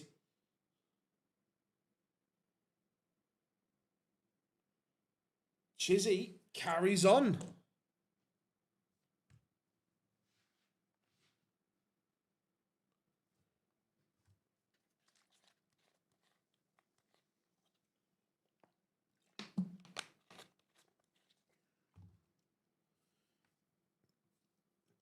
Chizzy cuts the gap to 3K.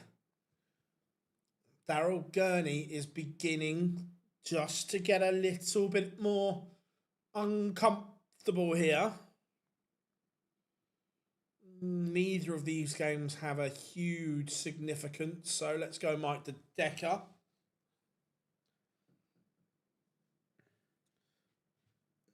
I think only one of... I don't think they both get... Realistically, I think only one of them gets caught. I don't think they both do.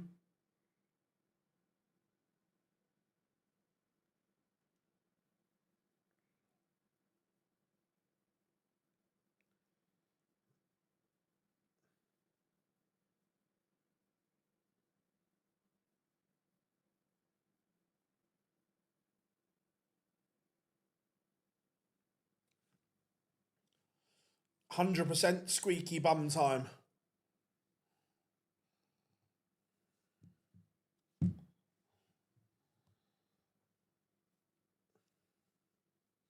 And Chisnell's needed a bit of luck, but when don't you need a little bit of luck in life to qualify for something?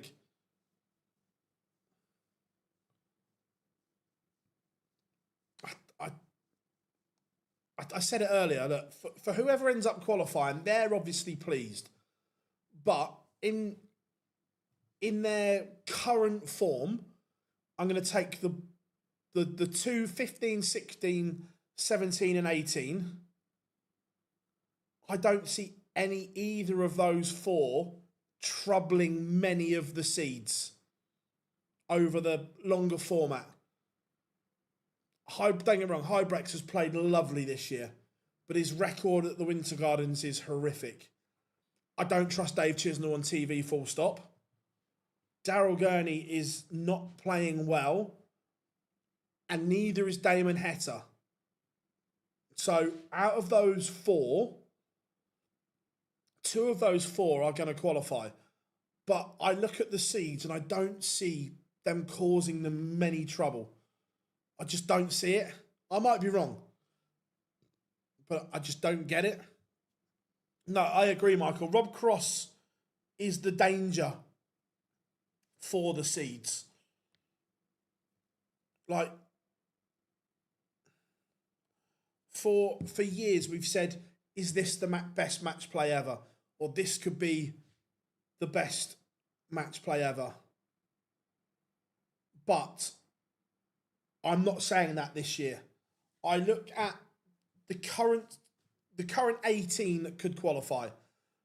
Luke Woodhouse has had a fabulous year, but needs to prove it on TV, needs to do more. Can he do it? Yes, but we haven't seen enough to say he's going to do it consistently. Jermaine Watamina, hit and miss. When he's hit, he's a hit, but when he's a miss, it's not great. Kevin Doots, again, in that bracket, can do it, but needs to do it more often on the big stage. Has the ability, no doubt. Andrew Gilding, inconsistent again. When he gets it right, it's fine. But when he's off, B game is awful. Ratajski, too many question marks. Rob Cross, the danger. William O'Connor, for me, going there on debut, chopping and changing your throw has problems. Nico Springer, not the same player since the World Championships. Zonneveld, again, hit and miss with that slingy action. When it's good, it's very good. But when the radar's not calibrated, scattershot. Martin Schindler, again, inconsistent, not in the same form he was last year. Ryan Joyce, don't trust on TV. Dirk, again, up and down like a yo-yo. We know there is a high level there, but the ceiling is also down here. What version will turn up? Joe Cullen can produce on TV, has produced on TV, but question marks about consistency. Cameron Menzies, a bit like Joe Cullen. We know the level is there. Do we see it enough on TV? Have we seen it enough? No. And I just said about Heta, Gurney, Chisnall and Hybrex. For the first time in a long time, there is way too many question marks around the qualifiers. So, Rob, I think Cameron Menzies still in 14th on 85.75. I think he's there. Heta, 15th, 83.25. Gurney, 16th, 83. Dave Chisnall, 17th on 80, still in. Hybrex, 18th on 78.25. Sedlacek, the gap, Sedlacek would have to get to the final just to get to... Oh, no, sorry, a final would get to Gurney's current target, so too much to do for me.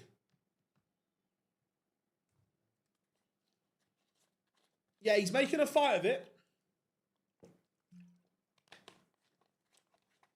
Where has Christian Kiss found this from? Because in the opening game, he was dog and duck.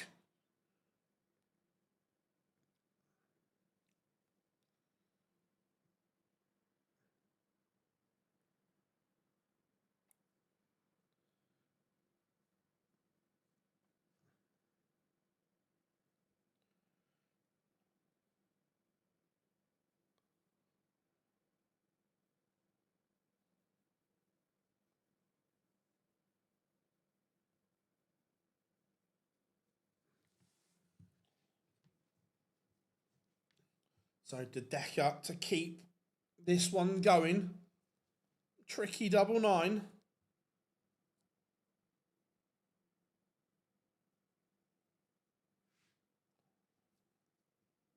And he's going to make Kiss to serve it out. Remember, if you are new here, make sure you drop us a like and subscribe, everyone. Just that 2 little taps means the world to us. Doesn't cost you guys anything.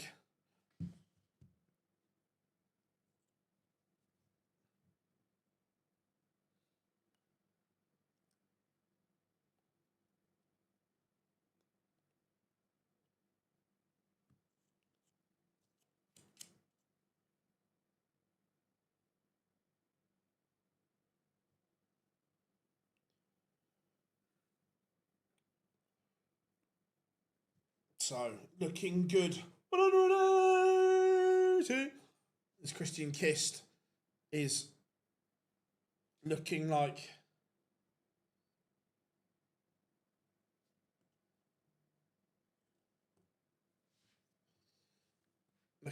Kist is going to get the job done.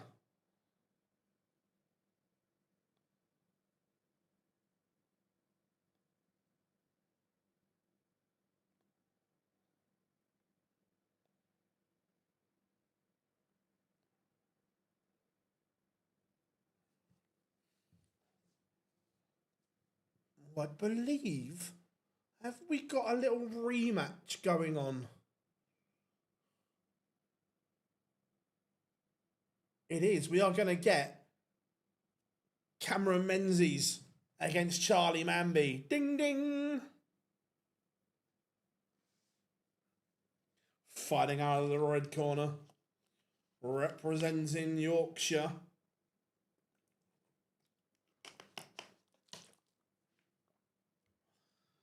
Fighting out of the blue corner. And Kiss does get the job done. So, the quarterfinal lineup is complete. We are going to get Cristo Reyes against Daniel Ayres. David Sharp against Tom Sykes. Charlie Manby against Cameron Menzies. And Christian Kist against David Chisnell. That is your quarterfinal lineup. What are you saying? Who are you thinking from here?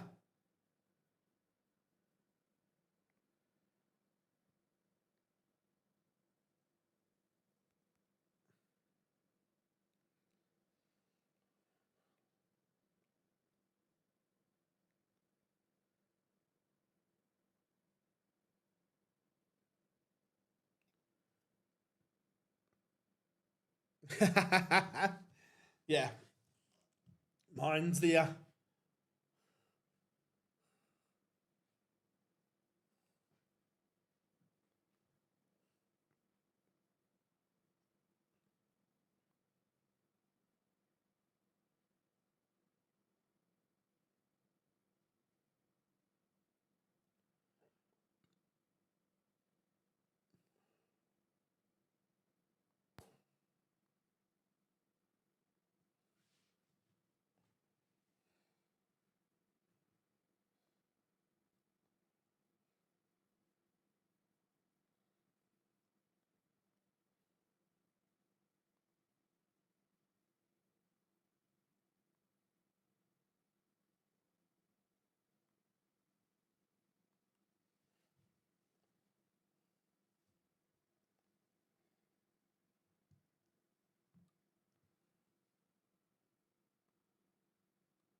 Look, Christo's a great player.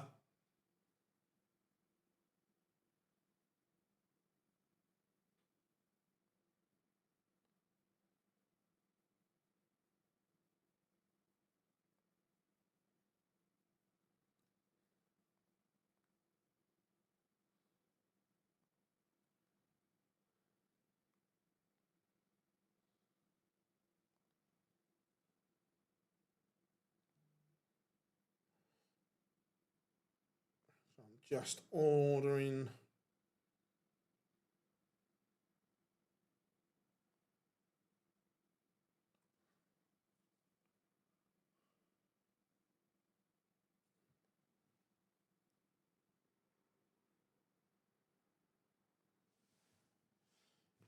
Oh, that's a good question. I can't remember if Reyes has or not.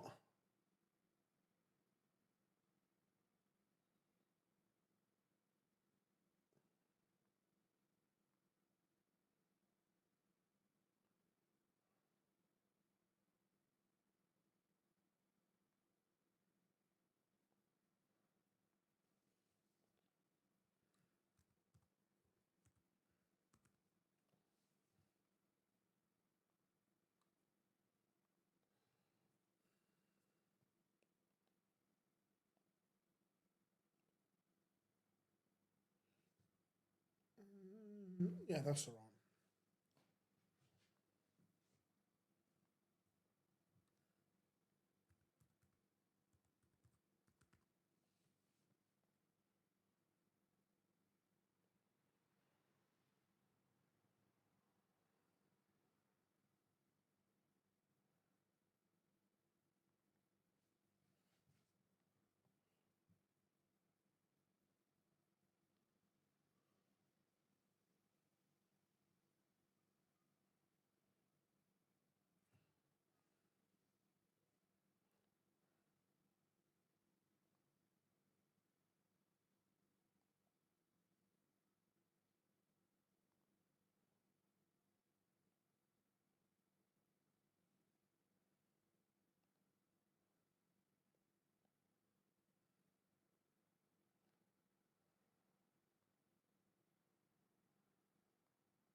How are we doing, Daryl? Hope you're good, mate. Yeah, very, very mixed bag today so far. Yeah, he's had a great season so far. First time back on tour.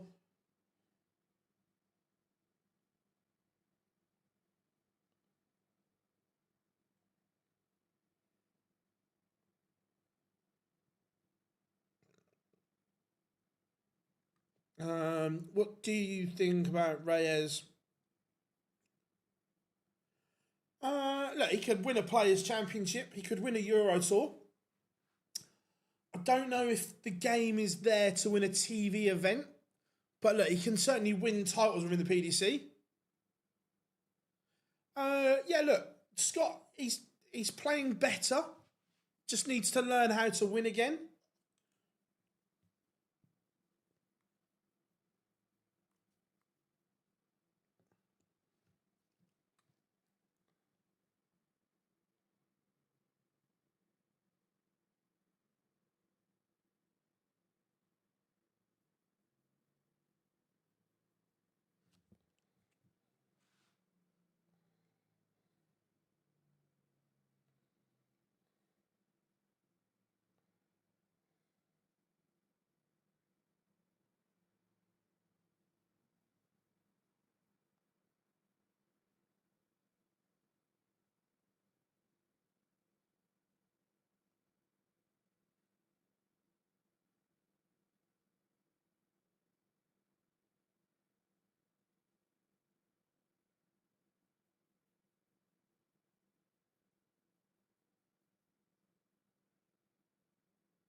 Uh, so look, Daniel is a top up. Look, Christo should win this game. He is the favourite, but Daniel has played brilliantly, so can't underestimate him. But he will go off as favourite.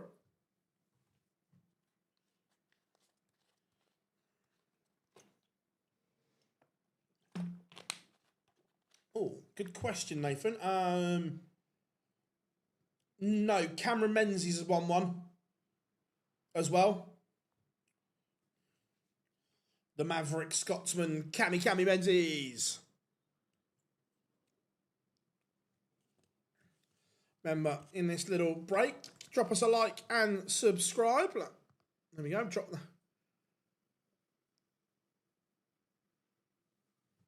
it on screen for you. A little subscribe. MVG lost to Daniel Ayres in the opening round. I did stay up for the England game, yes.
No, quick turnaround. We're probably looking about 5 minutes tops.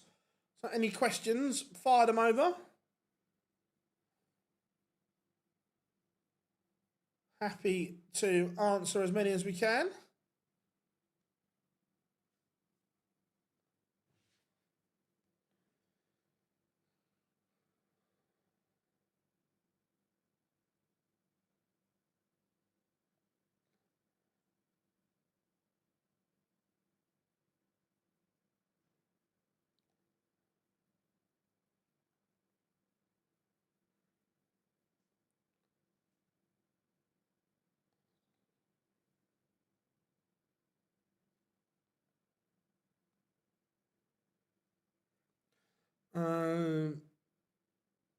Yeah, I don't understand why Willie started stacking them all of a sudden.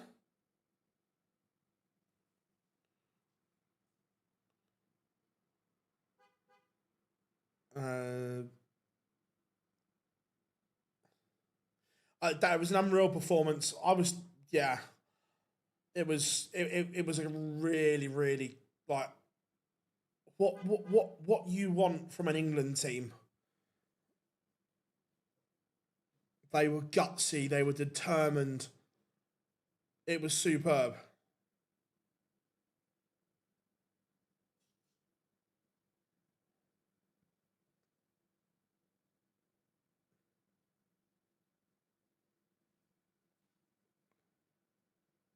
Yeah, fabulous chance for someone, I agree.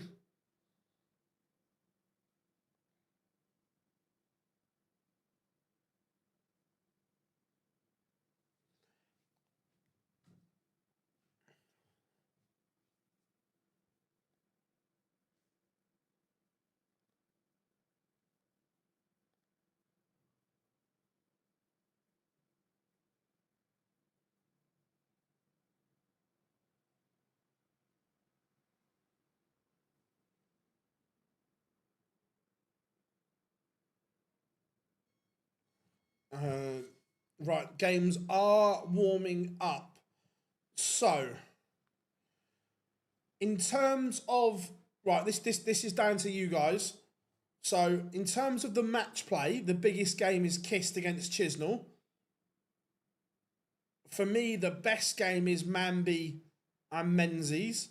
But throw it open to you. Out of those two, which do you want as feature? One's important for the match play, one's a good game. So up to you guys, which one you'd like.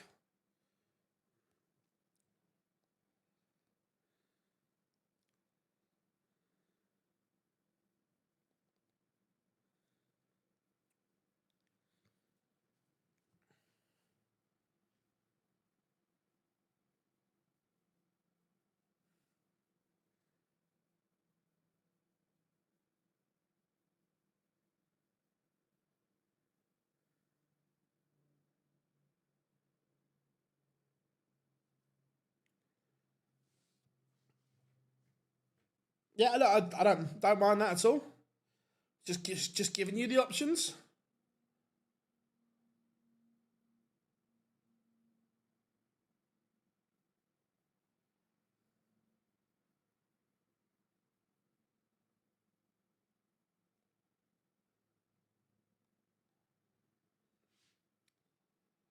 Yeah, I think Tom Sykes has a great chance.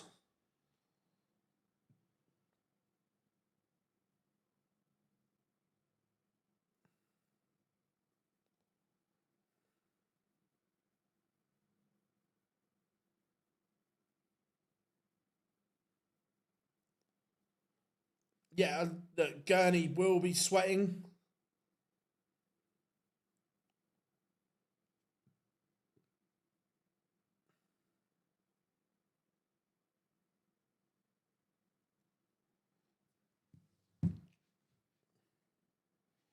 So 3 of the 4 warming up. Of course, the one we're going to have as feature isn't always Sod's Law.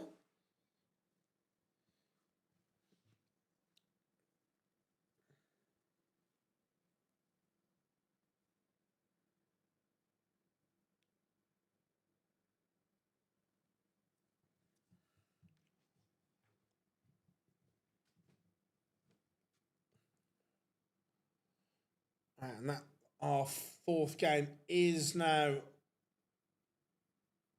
warming up.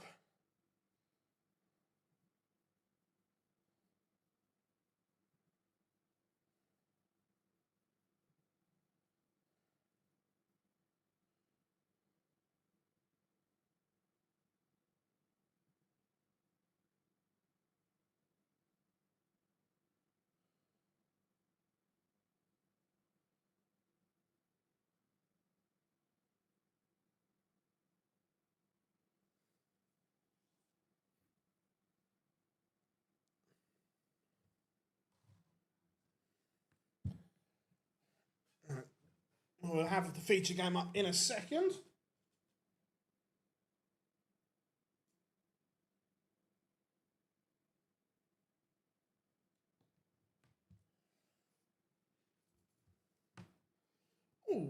How did DC get on? It's a good question.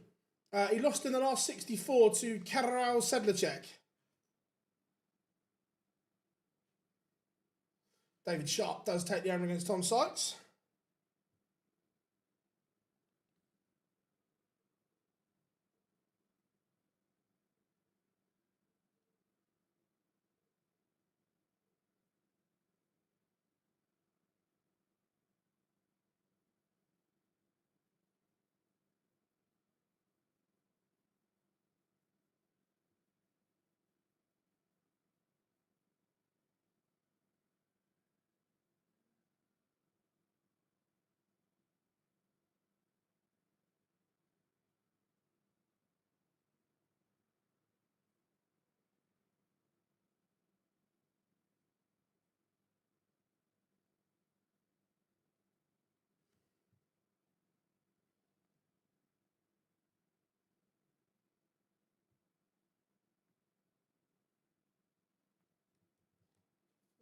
Both live, 2 seconds. We want that one. There we go. Feature game up.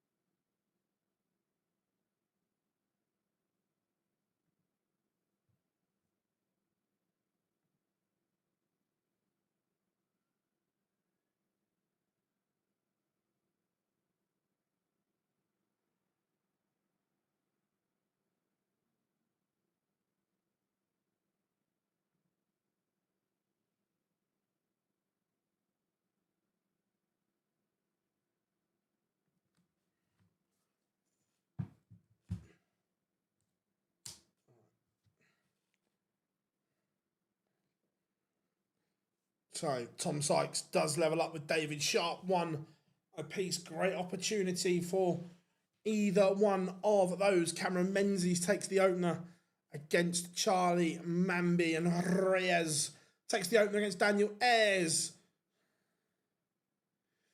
Cheers, Darren. Yeah, I always enjoy interviewing Wayne. I thought he gave some brilliant answers as well.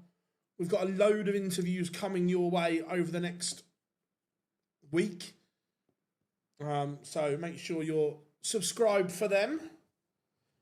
I just need to get my arse in gear and get them sorted.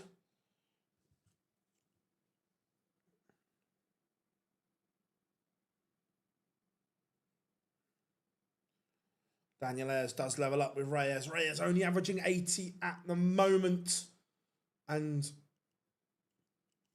Chizzy, can he steal a hold of throw here? It's not been a good start from the rascal.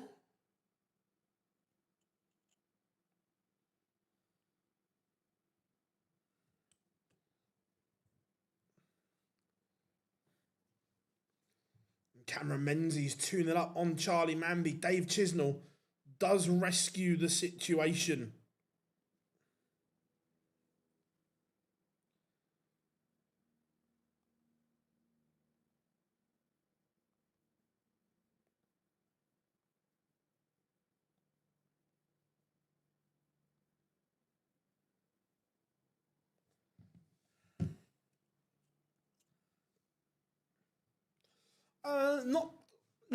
Not taken over as such. That effectively they're up for sale, and look, the sale isn't going to be cheap.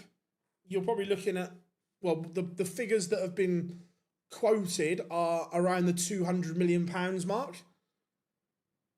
So it's not a takeover; it's a sale.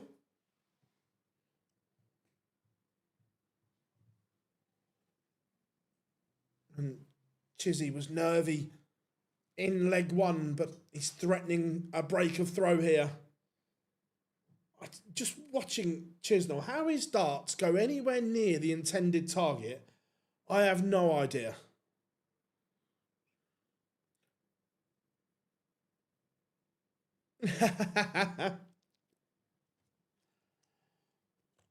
So yeah, it's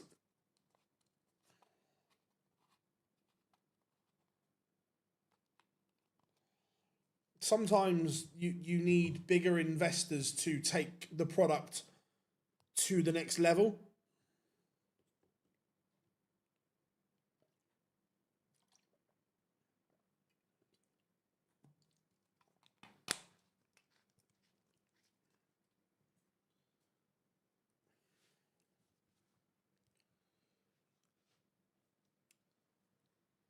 And just looking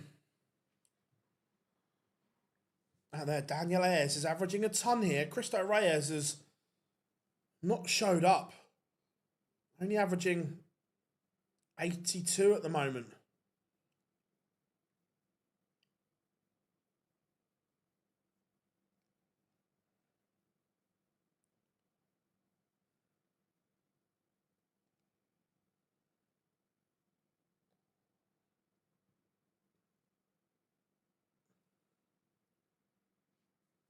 Has a lot to do. David Sharp, 3-1 up, averaging 105. This is very good.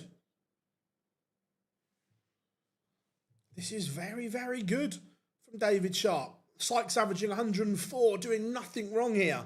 Great game. Cameron Menzies, 3-1 to the good. And Chizzy looking to go 3-0 up. Look, they'll obviously be making a lot of money, but maybe the plans that they have to go even further, they can't fund them in this current structure. I don't, I'm just surmising.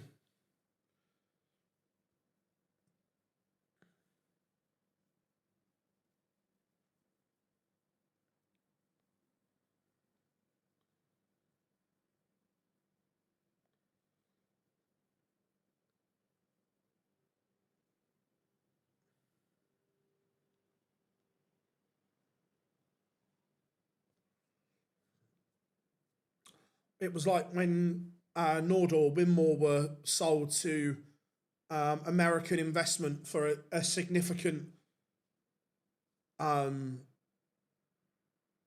of money. That since that investment into Nordor, they've over tripled their staff, production, and so on. So it might be the same here.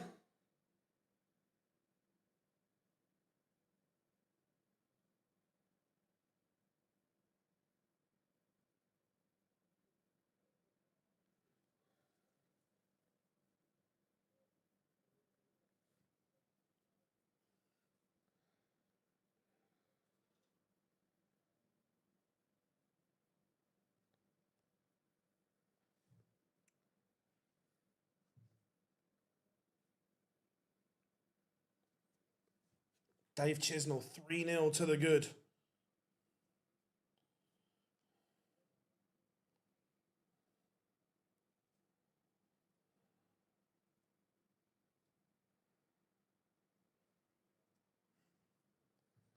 Cameron Menzies, 4-2 up.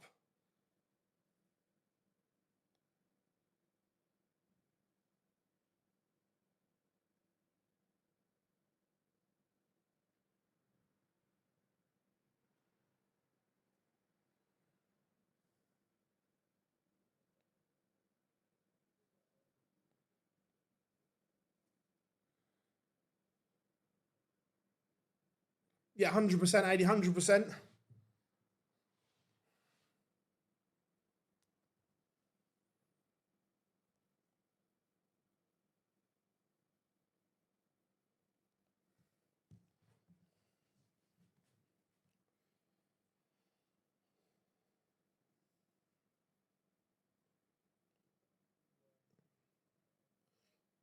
This would be a massive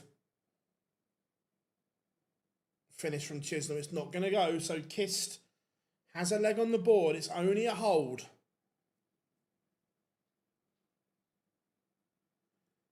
Yeah, I was surprised that you'd like to think that Nathan will be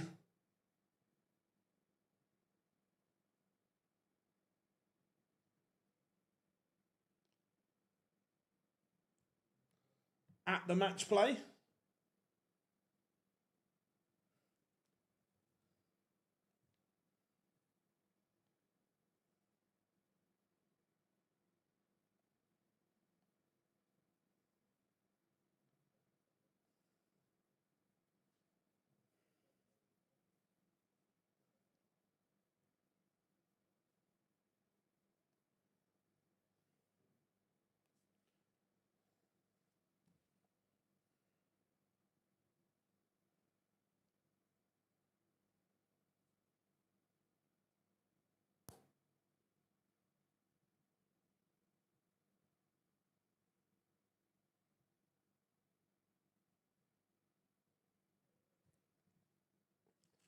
Menzies is just a leg away from the semi-final here.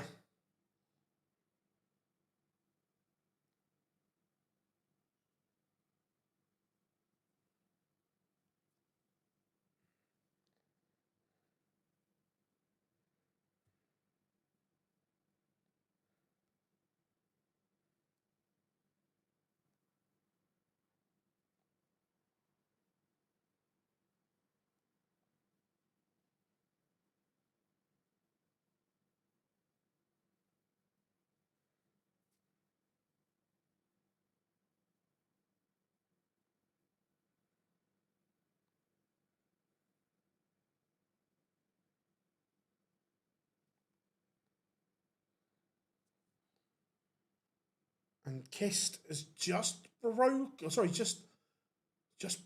Chisnall throw. Are we getting a little twist in the tail here?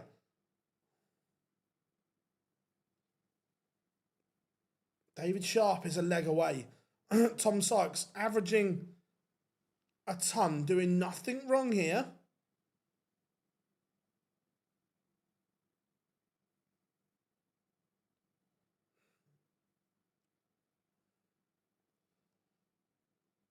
And Cristo Reyes is level with Daniel Ayres, 3 apiece.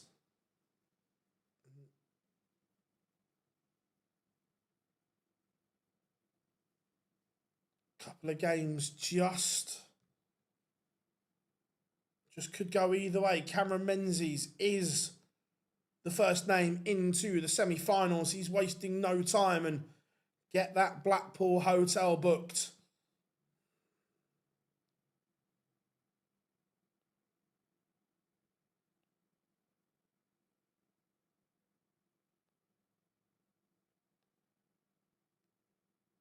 Yeah, I think so, Jimmy. I think 30 are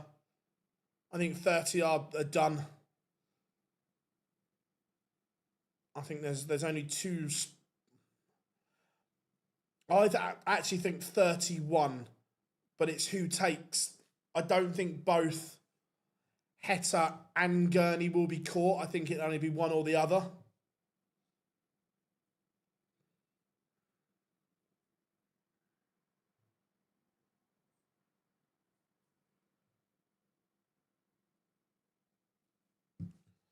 Daniel Ayres leads Reyes once more. And this is a big visit for Dave Chisnall, and he knows it. He knows it. 4-2 or 3-all is huge, and Chizzy pops it. That's a massive moment for Dave Chisnall.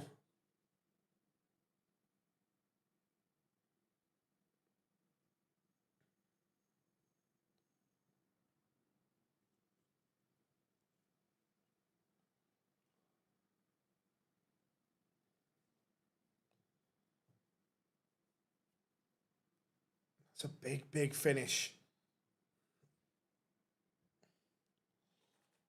And David Sharp has missed match darts here. But Tom Sykes has put 3 all the way across the wire. He couldn't have been any closer, Sykes.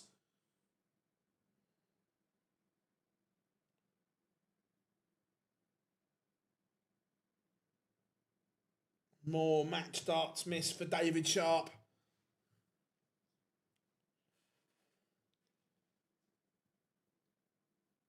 Tom Sykes does cut the gap. And was that a break? That was a break of throw. So if Sykes can hold here, he'd get back within 1. Kist is going to get a look at the 156 as well. What can Chisnall leave? That's not bad from the rascal.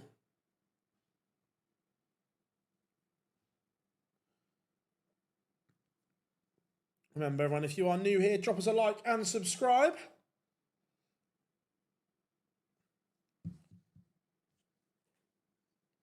Reyes levels up with Daniel Ayres.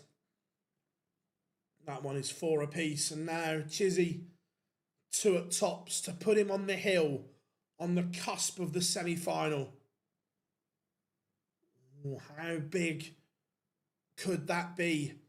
He's had 2 and missed. Can Kist get us back on throw here? Wild. Wild from Kist.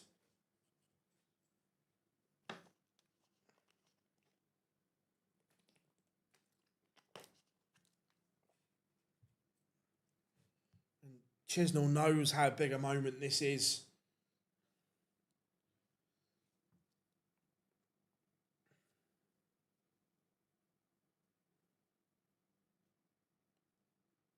Pins its second dart, and Dave Chisnell is scrambling for everything right now. That you need a little bit of luck at times, and he's had that today.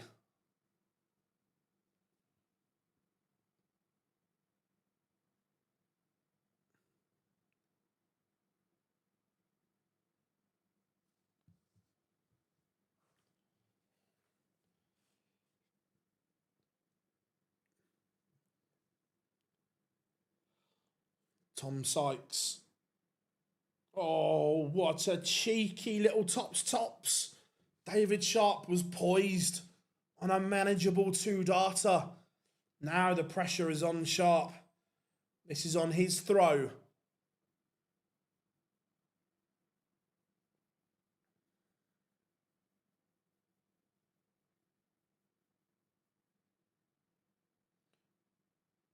Cristo Reyes has hit the front against Daniel Ayres. It's not been his best, but he leads 5-4. And Sykes is making a charge here. Hey, fishy, fishy, fishy.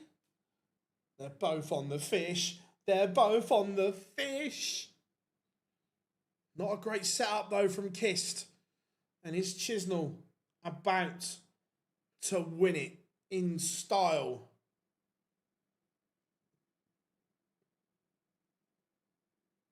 No. But he can leave it very handy. So, Kist 114.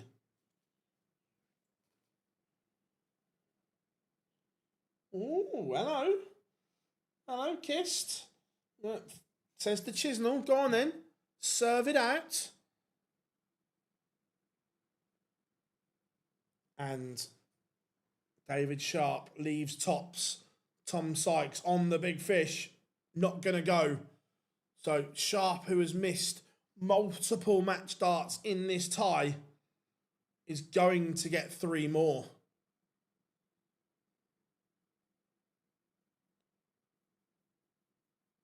And he pins it. David Sharp is into the semi-final. Look, Sykes averaged more, but it was Sharp who took his moments when they came along. A big visit here for Kist, and he's got Chisnell questioning himself.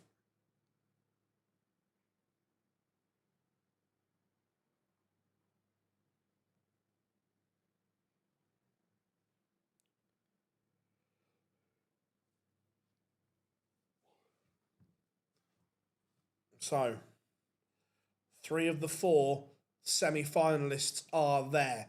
Cristo Reyes has beaten Daniel Ayres 6-4. David Sharp beat Tom Sykes by the same scoreline. And Cameron Menzies a 6-2 win over Charlie Mamby, 1 place left.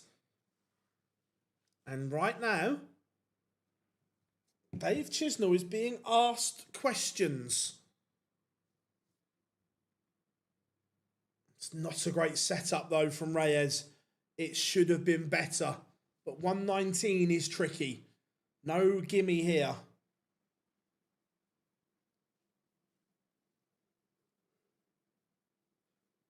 This is no gimme. But Dave Chisnell pins a tricky 119 to book his place in the semi-final. And all of a sudden, we thought the race for the match play may be a little bit boring. However, However, how things have changed. So now, let darts. So now, £750 between 3 players. Heta, Gurney, and Chisnall.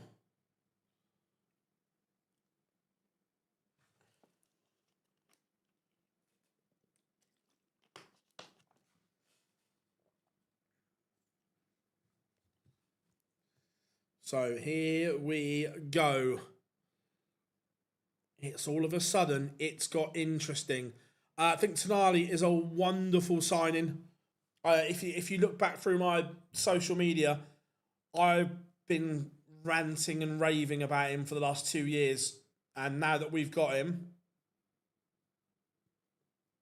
he's sensational.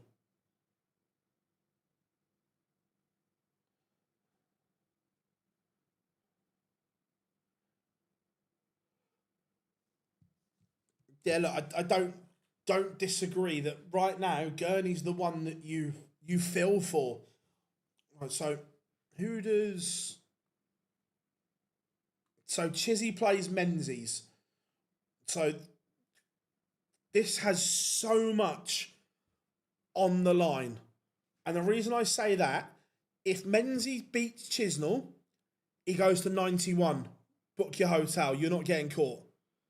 If Chisnall wins, he goes to 86, and all of a sudden he's $3,000 in front of Gurney. This game is huge. Oh yeah, 100% Spurs need a striker as well.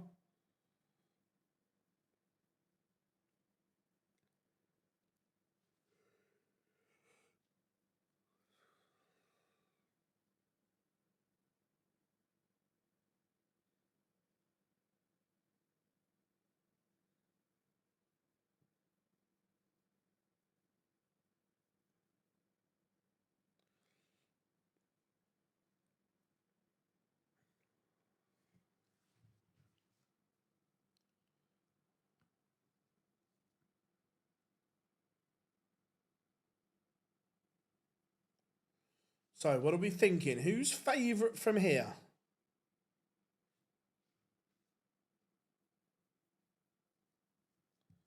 Who's favourite?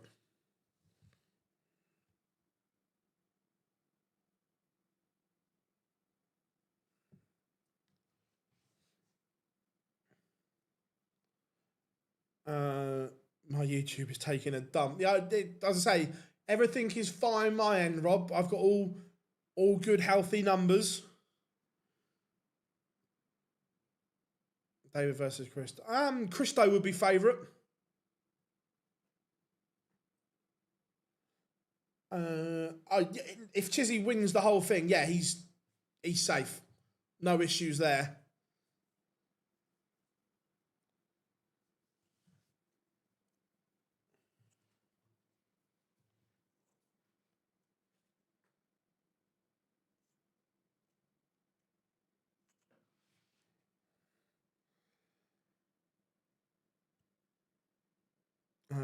I'm watching Bet365 choosing a game. Was it over way before?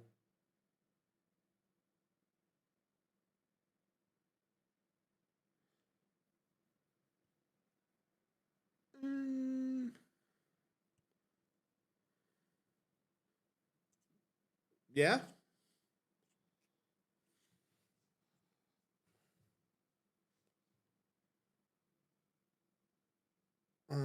Based on today, I'd have to say Menzies, but we'd love to see a first-time winner. Yeah, I don't disagree.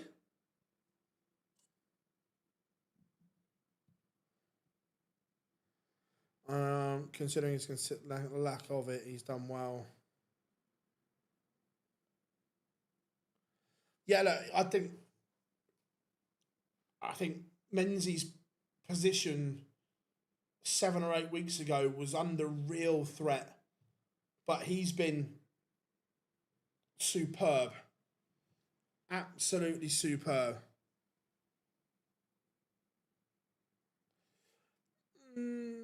to a point, 80, yeah, look, is it great that he gets there? Yes, but I want the seeds tested. And right now, I only think there's one that I can go, I think he tests the seeds. The others, there's a few of them that can, but aren't consistent enough. And I've said it before, I'll say it again. I don't trust Dave Chisnall's throw on TV.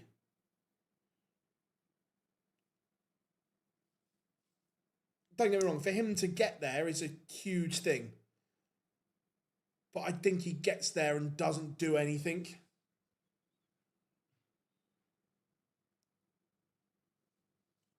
You just look.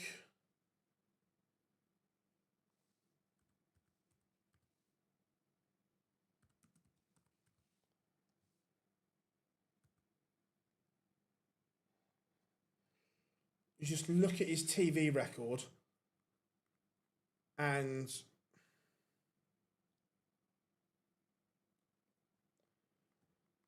I want to see the seeds tested. I don't want them given easy rides. But so, well, the last time Dave Chisnall got to a TV final was the Masters in 2022. Since then, we've only had 3 TV quarterfinals, and let's go from 2024 when he last got to a TV quarterfinal, UK Open 6th round, but then the match play. He's lost round 1 of the World Match Play for the last 3 years. Round 1 at the Grand Prix. Round 2 at the Grand Prix. Round 1 at the European Championships. The groups in the Slam. Round 2 of the Players' Championships. Round 2 of the Worlds. Round 1 didn't qualify. Round 1 didn't qualify. Round 1, round 2, round 1. It's you just look at how much blue, that's the colour code that I'm looking at. It's just so much. And didn't qualify for the Grand Prix last year, didn't qualify for the Slam.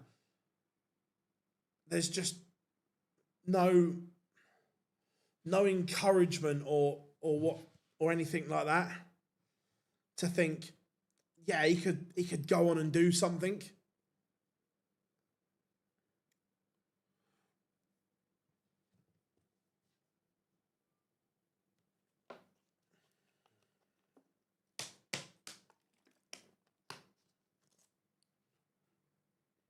Yeah, Masters 2022 80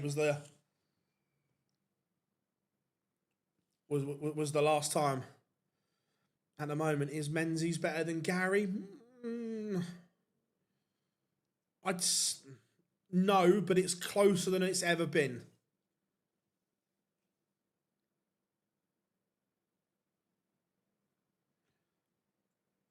I didn't watch all of it, Rob, so...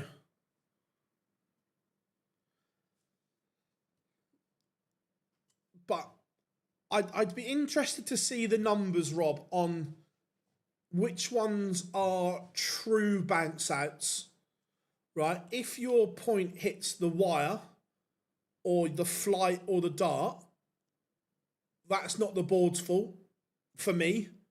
Don't get me wrong, the ones that come out of open beds and have not pierced the sisal, that's a different question. But I'd be interested to see how many of them have hit a flight and the power taken out of it, have hit the wire.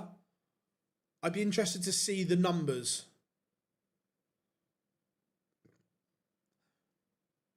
Eddie, yes, we know you can watch them on Bet365. I'm watching them on PDC TV. Everyone in the chat room knows this. Stop being a dick.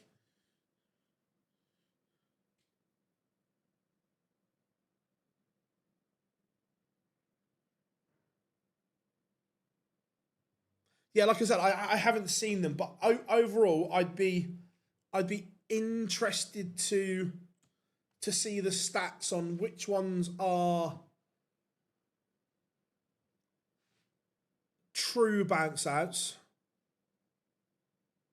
and which ones aren't.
Yeah, I'm pleased that there's an app now. That's good.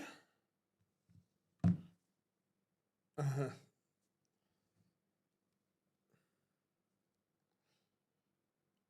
Yeah, again, Rob, that's not a good one. I agree, but I'd say overall, I'd like to see the individual breakdowns.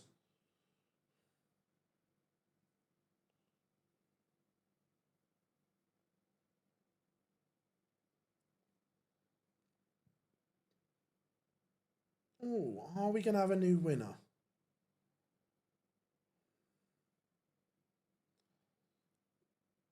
No, I think Menzies wins.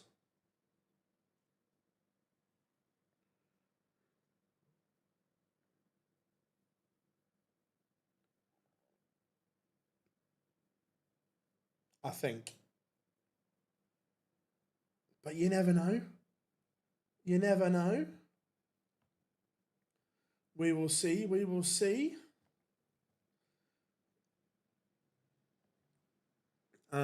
Cheers, Marcus. Thank you very much.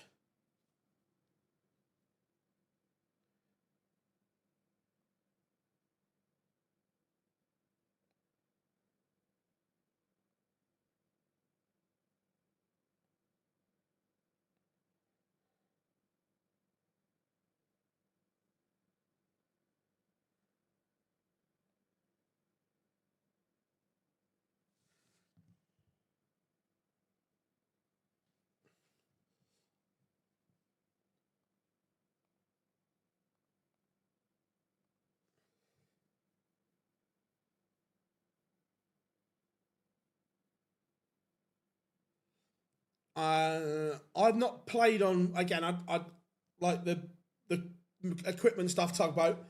I'll only make comment on stuff that I've played on, and I've not played on the new um, mission board. The old one, I agree, didn't like it at all. Or one of the old ones that I played on was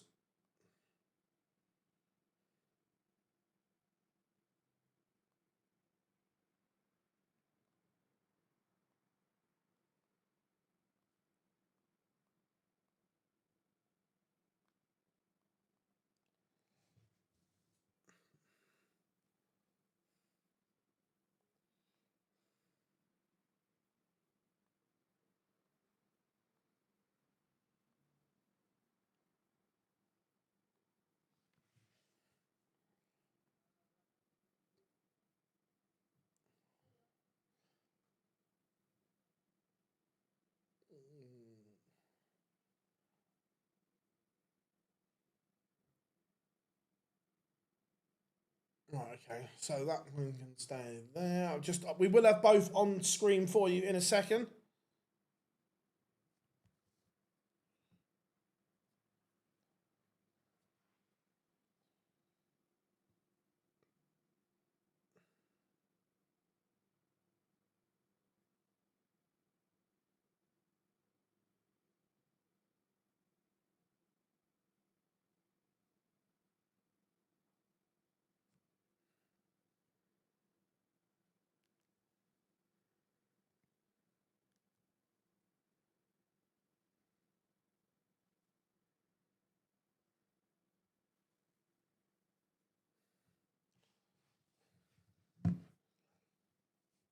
So we will have both of these on screen once they go live. Just need to do a little bit of jiggery pokery.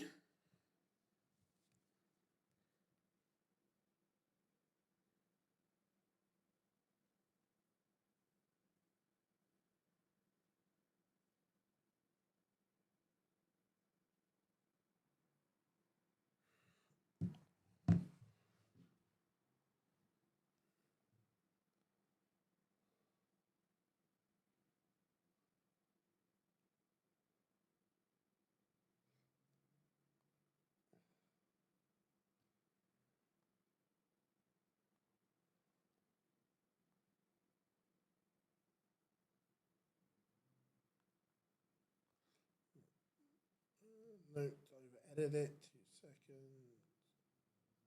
Just need to cut.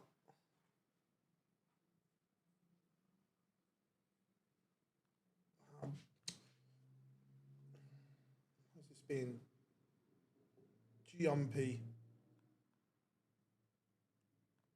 That'll do. So if I go, there we go, both of them now on screen. We are ready to rock and roll. And Menzies' throw is under pressure here in leg run. Remember, 1st to 7.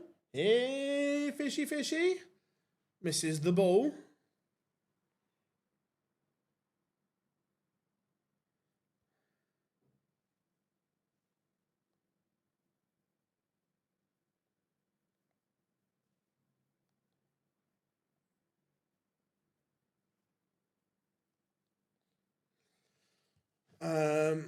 Problem with the new balls is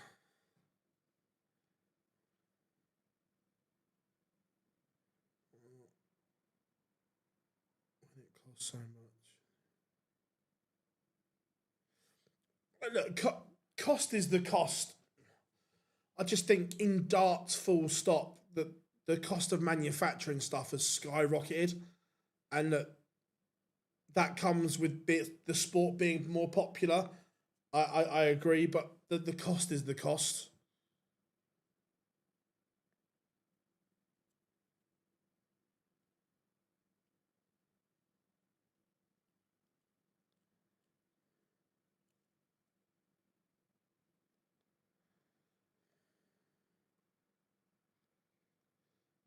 Phil, do we know that? No, it's not done. Not done yet. It won't be done till tomorrow. David Sharp takes the opener against Cristo Reyes. Dave Chisnell is moving through the gears here. And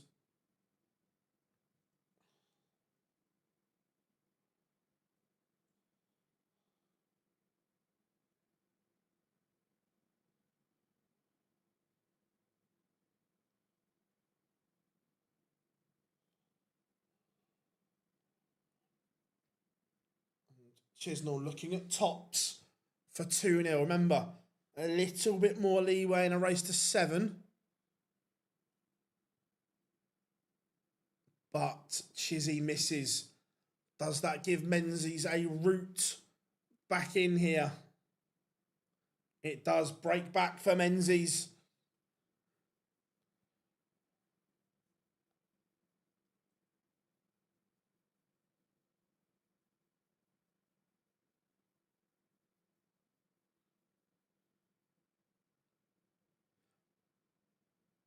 But Rob, spinning the board shouldn't make any difference because I used to spin my 6 and never had an issue. So spinning it shouldn't make any difference.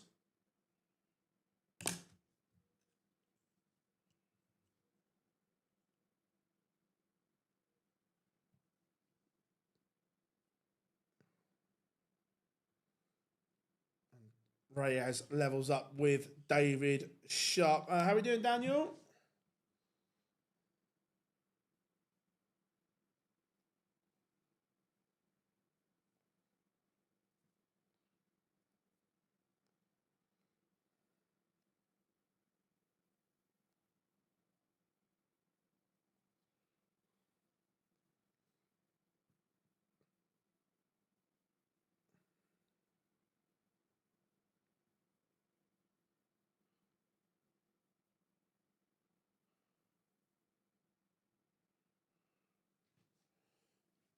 It's a massive visit here for Chizzy to set this up. The 180 left the bogey.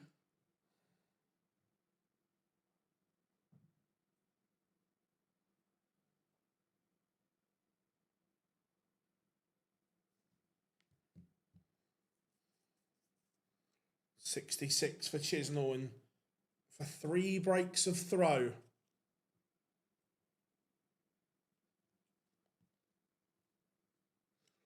Tops. This is a huge dart. And it goes. Same players. No, didn't speak to him. He had too much on. Loads of meetings.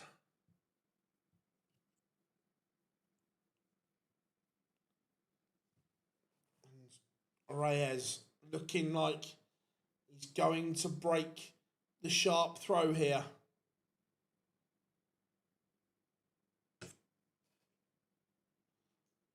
Tens for Reyes. How are we doing? Crossover, hope you are good. Cristo Reyes has broken. Right now he's averaging around 15 points more than Sharp.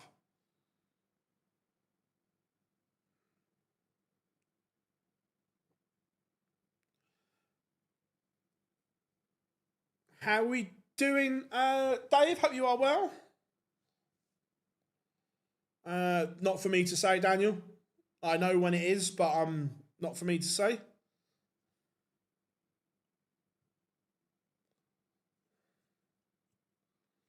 Much better leg here from Chizzy.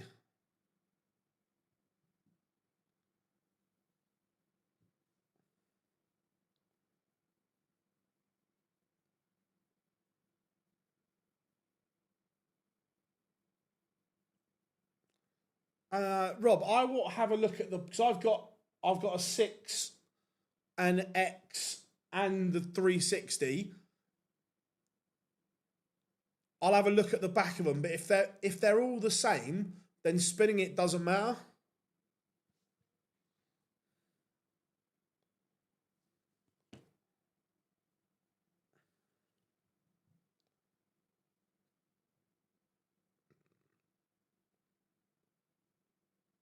The only thing may be is if you've screwed the screw into the back too tight.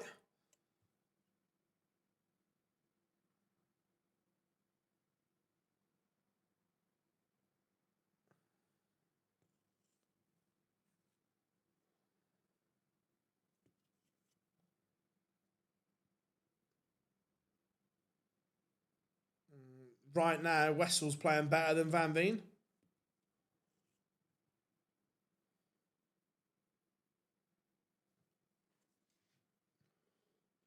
Yeah, right now, Chizzy is about to book his place in the final. You feel that he is another level to Menzies here.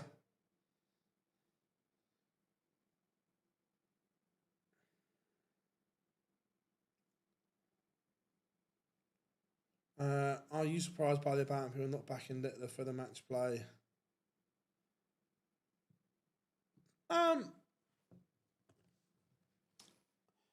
get he's won the last 7, but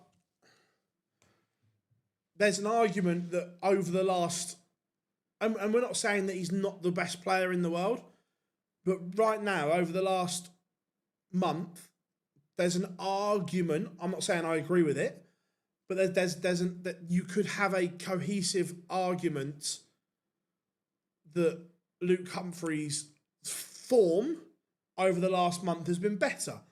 I'm not saying I agree with that, but you could have a cohesive argument.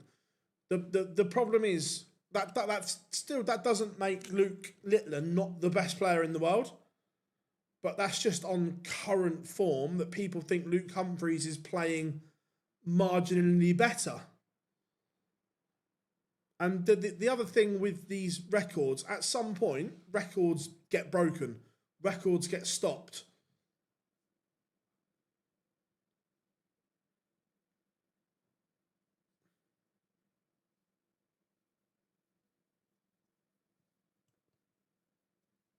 Look, would I be surprised if it was a Luke and Luke final in Blackpool? Not at all, because they are the best 2 players in the world.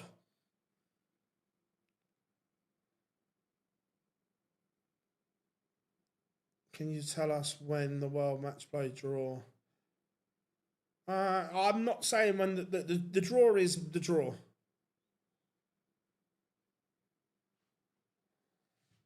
I don't know. I don't know what odds he was.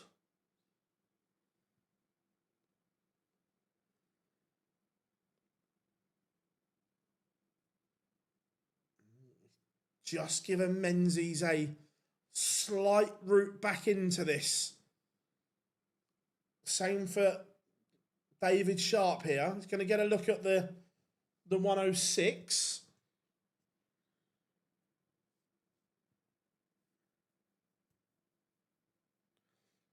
Not yet, he's not, no.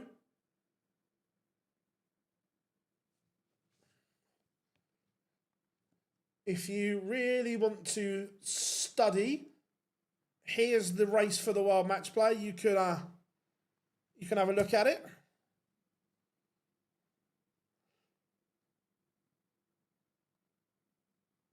Anthony, how are we doing, my friend? Good to have you in. How is the state of Texas via the greatest city in the world? New York.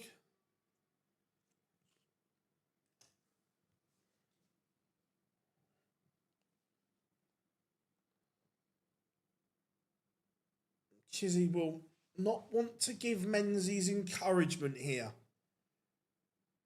Is David feeling sharp today? Cristo Reyes is not in the World Match Play. I've sent you the link. Have a look at it yourself. Littler is still winning the important tournaments and Humphries. Mark, we're not saying that, but in a month period, regardless of the tournament, you can be a better player than someone else, right? It depends how you look at form, whether you're looking at short-term form, long-term form. People can use numbers and data to spin any narrative they want. You can use data and numbers to back up your narrative or try and mess up someone else's. That's the whole thing with data as a number. You can use it and read it in as many ways as you want.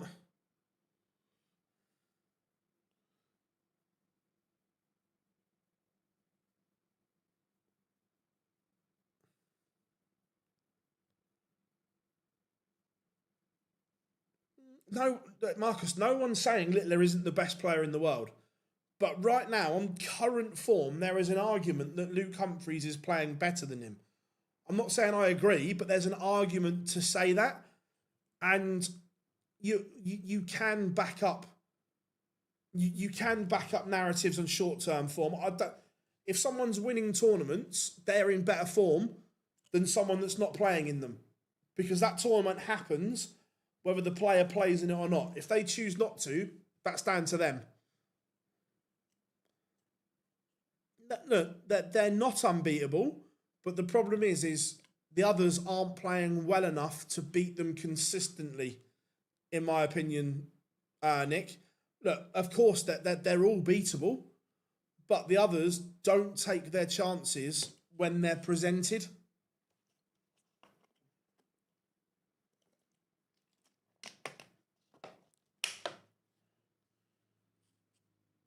So take New York, for instance. If you're going on a week's worth of form, Luke Humphries was better than Luke Littler in New York. So short form-wise, he's playing better in that moment. Is Luke Littler still the best player in the world? Absolutely. But in that little period,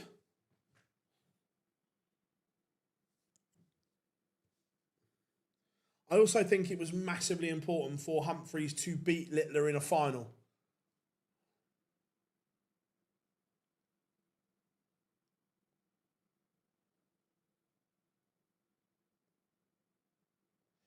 Cool. I'll have a look afterwards if there's a picture and I've got to look at it.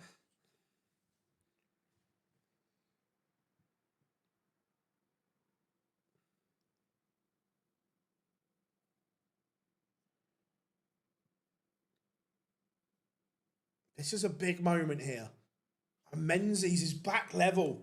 Chisnell, is he starting to think? Is he starting to realise? I wonder if Chisnell is aware of where he is, what he needs to do.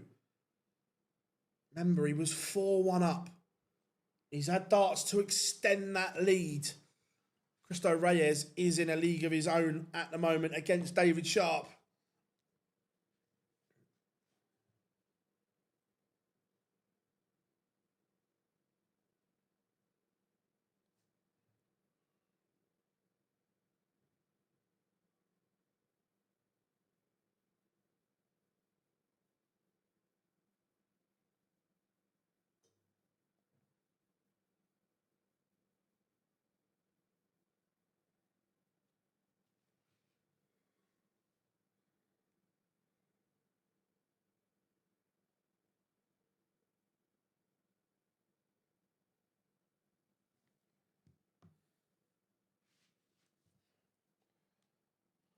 And Reyes is a leg away from the final. The players in green are in a provisional spot. When they go dark green, they are guaranteed. So at the moment, anyone in light green is in a provisional spot. Not guaranteed, provisional. There will be an awful lot of them that go dark green either later tonight or tomorrow morning.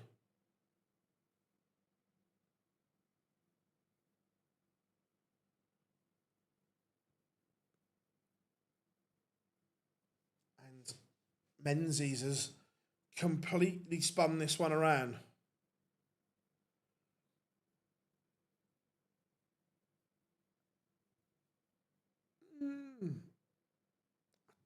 Not sure, Marcus. Look, he's getting close. And look, don't get me wrong, Luke is an absolute incredible player. But he's only doing stuff that we've seen Taylor do, we've seen MVG do. Look, he does it with some style and some panache, agreed. But he's just a very good dart player, the same as Taylor was, the same as Van Gerwen was.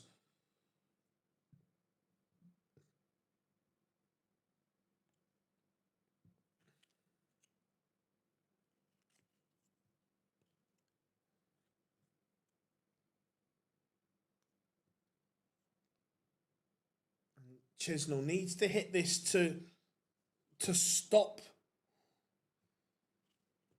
the Cameron Menzies charge. And it was just a good leg from Chizzy, and he needed that. All about the dark green, you know. Just the way they've got the program coded, that nothing goes dark green until the last event. That's just how they've got it set up.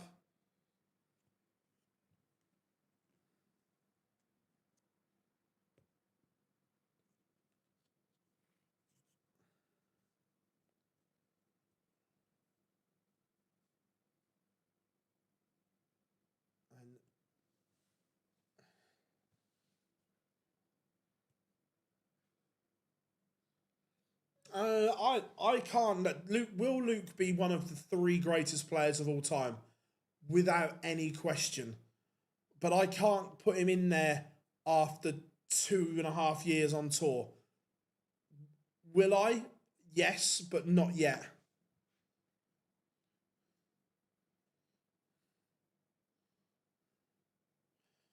I don't think he wins everyone this year either, by the way.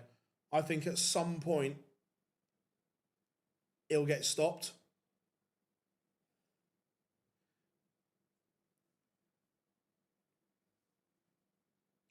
And it's also, he's probably going to need to play in at least 4 Pro Tours to qualify. Now, there's no guarantee he goes through that, because on the Pro Tour, they can all average 110.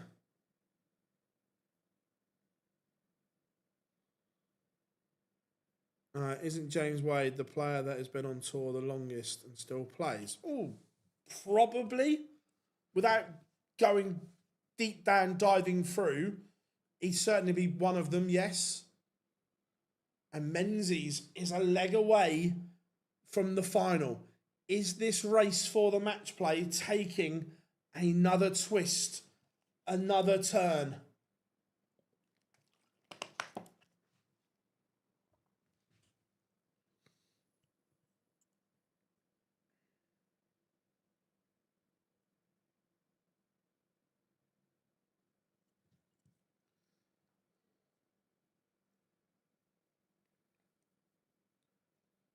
Can Chisnell find one more burst? A defeat here would leave him outside by £500.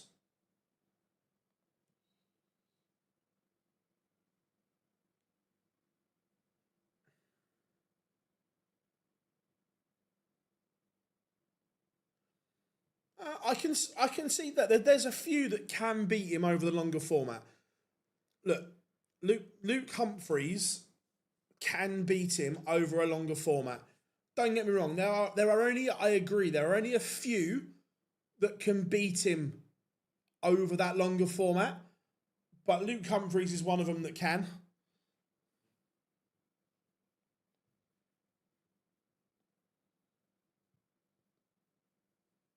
But yeah, like you say, the Reyes is into the final 7-3 win over David Sharp. And Menzies might be about to KO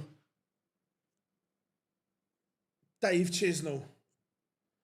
And Menzies is in the final. Dave Chisnell was 4-1 in front. And then there was a blitz from Cameron Menzies. And Menzies is now into the final, which leaves Dave Chisnell stranded outside. But he is within £500 of Daryl Gurney. That draw tomorrow is going to be huge. If you're Daryl Gurney, you want to see your name next to Perlo Lubitsch or someone like that.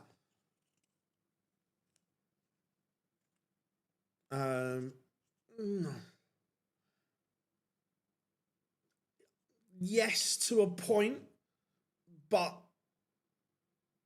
I wouldn't be as confident as MVG doing it as Humphreys right now. Because Michael still has these dips. Look, first to 10, yes, but can he beat Littler over a best of 31? I'm not sure.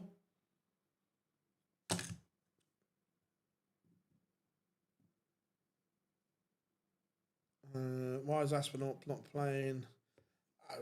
Only Nathan knows why he's not.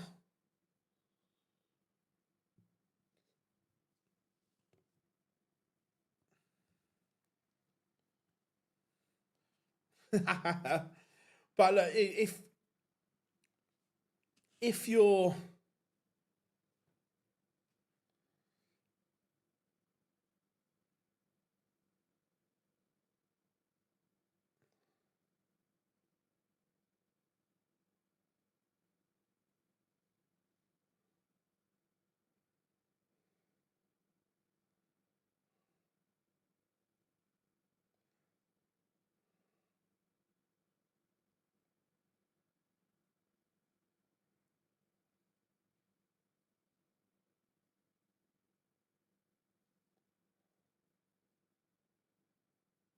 so if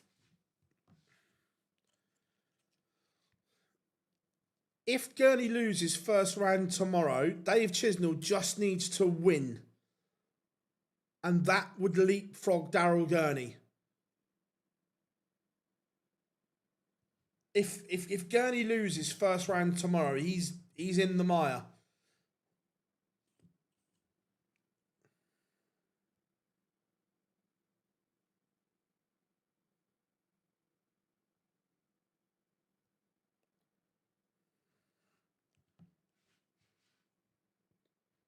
Oh, that's a good question.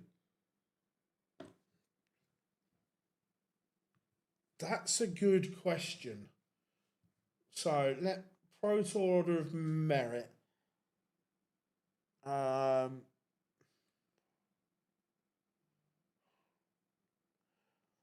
Gurney will be.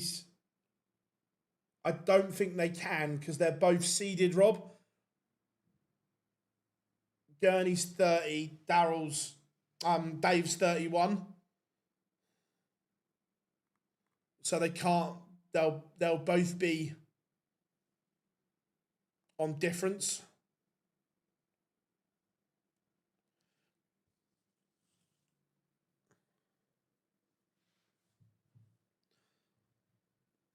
I agree, Johnny, but this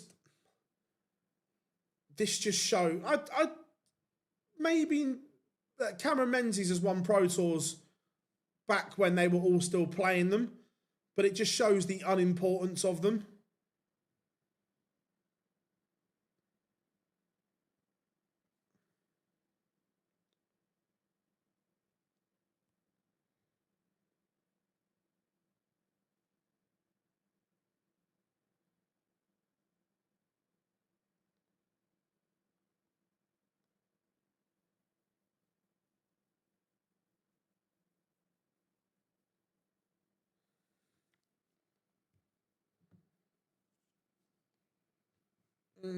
Yeah, but I'm also MVG can have these legs off.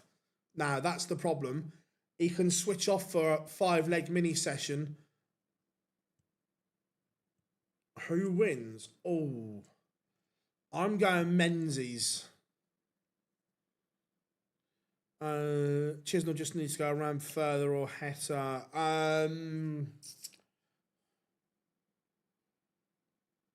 Correct. No, I agree, Marcus. I don't see any of them troubling. Like I say, for years we've talked about, is this the greatest match play ever? This year, I don't think the seeds are in any danger. There are one or two that may upset depending who they get. But overall, I think the seeds will be quite happy.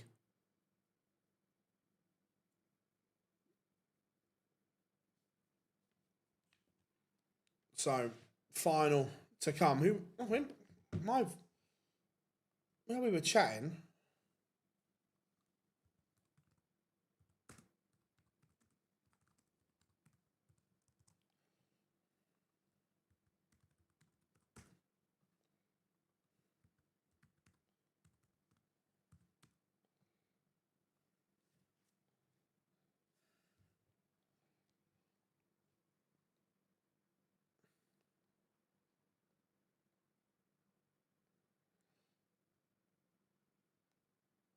Oh, 100%, Johnny. There's so many of them that are out of form.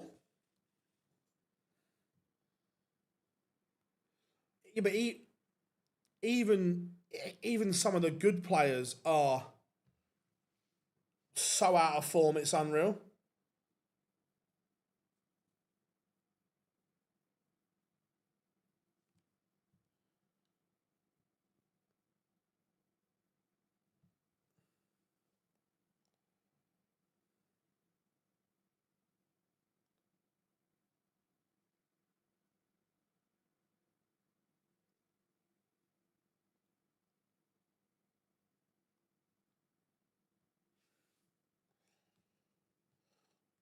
Would love to know the comparison at this stage of the season last year to this year. In what comparison, Rob? Like, as in who's playing well, or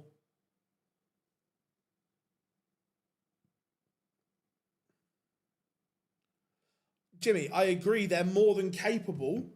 However, like I said earlier, out of them all, the only one that Cross and Doots, I don't trust the others.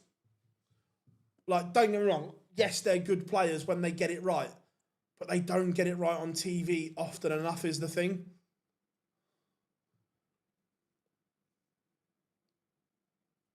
And that's.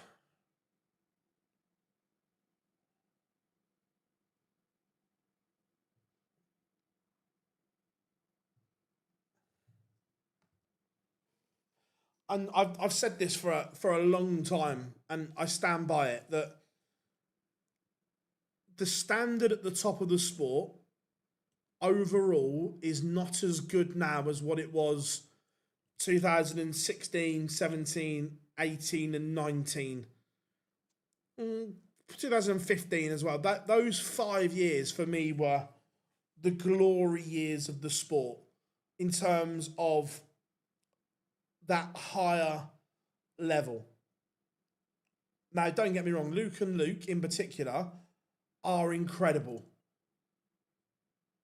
But back then we had so many of the top players pumping in big numbers, massive averages on TV. Where at one point you used to see there was like they were all banging in 100 averages on TV, where we don't see that anymore. Yes, we get 97s to 99s consistently, but go back, you had Taylor, Barney, MVG, Anderson, Wright, Lewis. They were all pumping in huge numbers against each other. We don't get that anymore.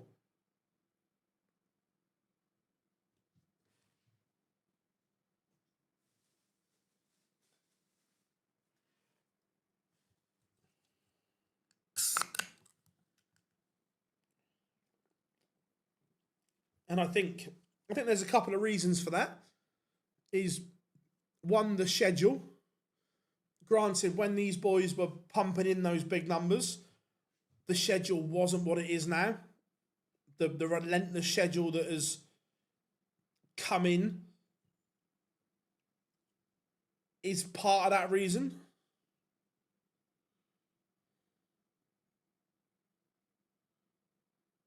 Yeah, 100%, John.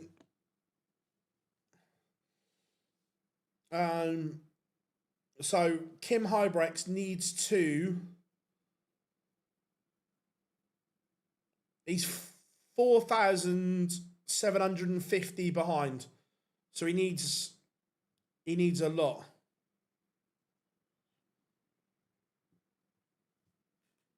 He needs a massive day, Hybrex.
Am I missing something you said? You're...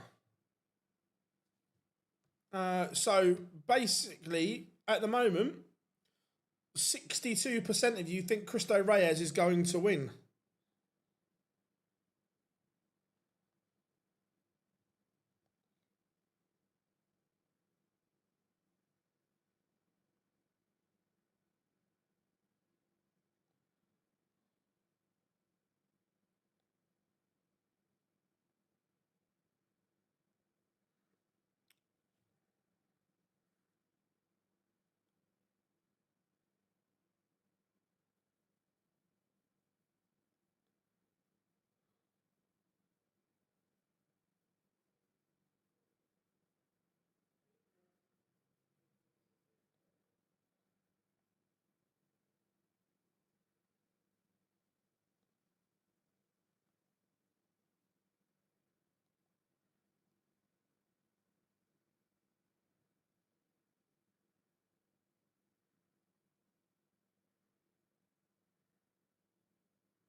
How we doing, Adam? Good to have you in, buddy. Right, we've got pictures, so here we go. Final is about to start.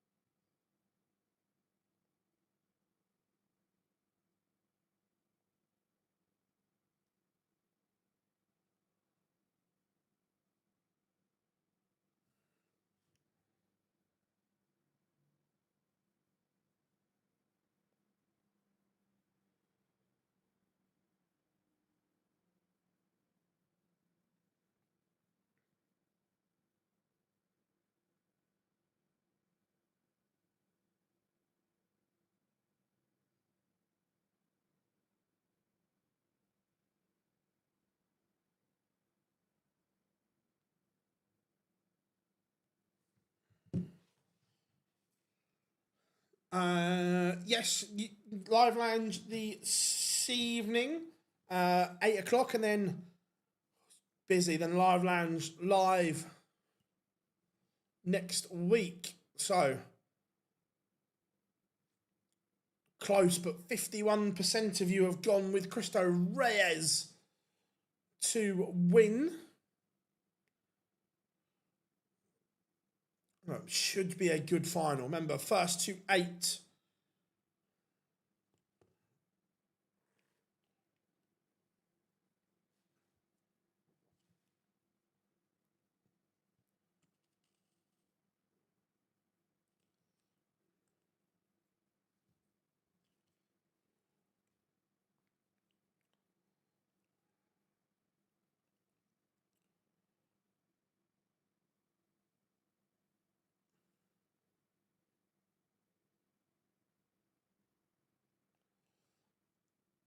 So 1-2-1 for Reyes. Bullseye.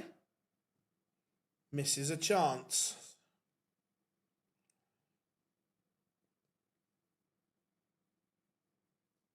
Cameron Menzies, first blood in the final. Remember, if you are new here, drop us a like and subscribe, everyone. We will be back live at 8 p.m. for the live lounge this evening as well. Hope you can join us. But the Maverick Scotsman that is Cameron Menzies looking for another Pro Tour title.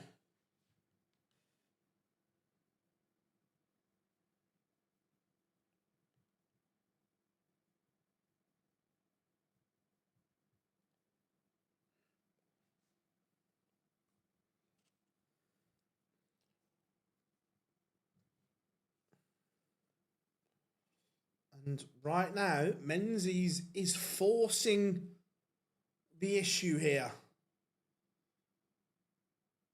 It's a good setup from Reyes. But Menzies is relentless. 130 to hold. Menzies is poised.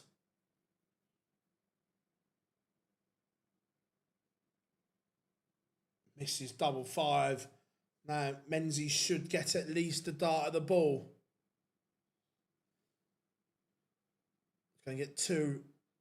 He's missed double 16 and double 8.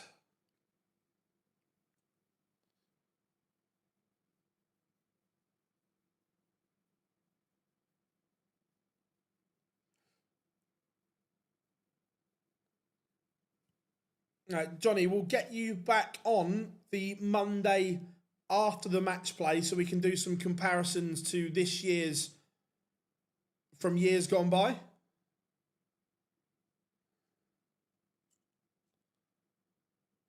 Oh, they're both just missing doubles in this leg.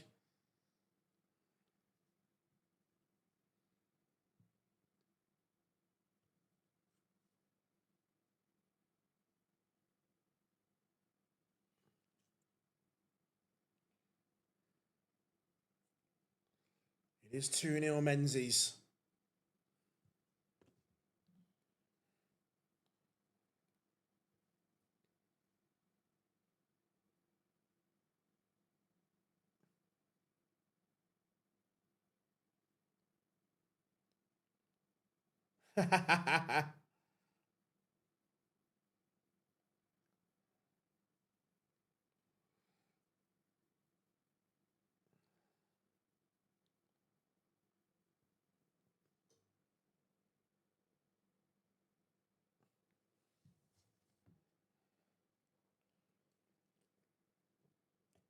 How costly could leg 2 be for Cristo Reyes?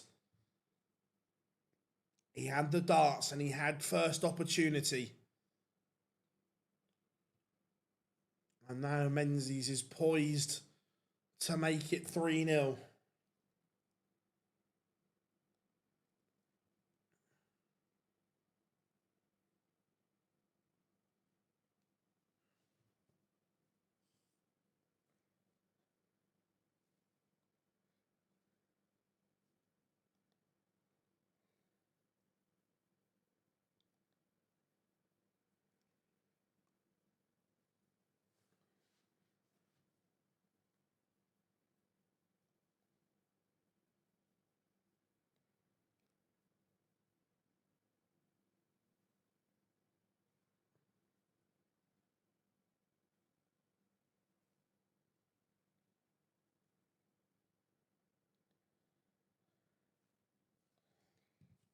It is 3-0. Menzies is in cruise control at the moment.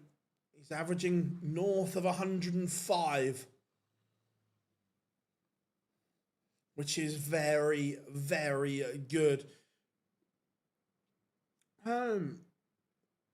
Possibly, yeah. Look, I know he won the Premier League with the new prototype ones. I'm guessing they'll be Littler Gen 2s.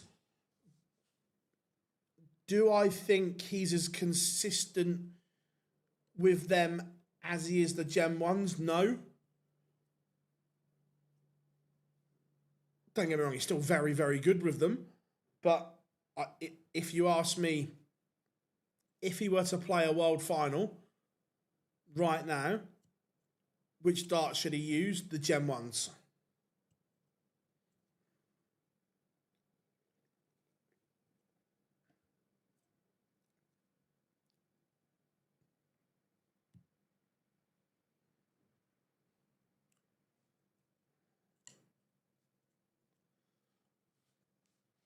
Reyes has a little bit of breathing space here for the first time. Not over keen on that setup. But if he comes back and hits it, it's fine. However, if he goes inside, this become messy. He does pin it. Look, 6s are like 18s. That it's all right going for that, but it's then when you have to go in and make adjustments.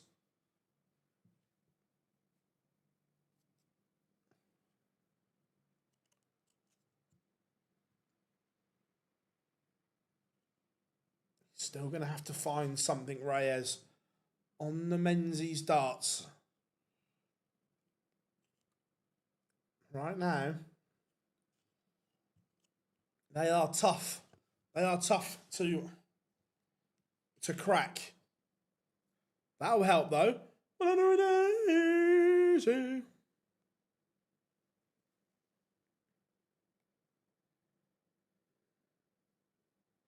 hello. Maxi's all around.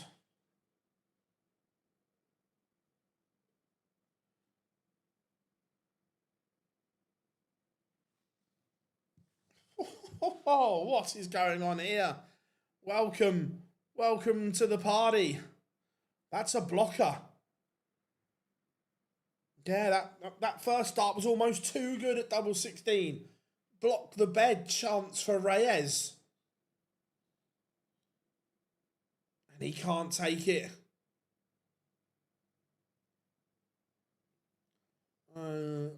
Spain, Portugal has I agree. Oh, this is the lifeline for Reyes. This is the way back in.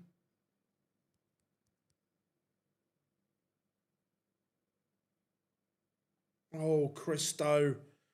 Christo cannot be passing up those opportunities. Or can you? Or can you? You might be able to. Mark this one down. Leg 5, the potential swinger. They've both hit 2 maximums in this leg, and they're both dog and duck doubling. Madhouse. Oh my. Christo's first start at double 1, I genuinely live closer. It was a mile away.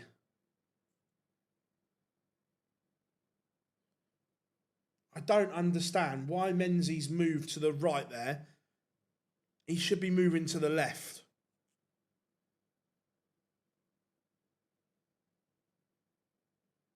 I'm not sure about that, Christo, giving it the licks.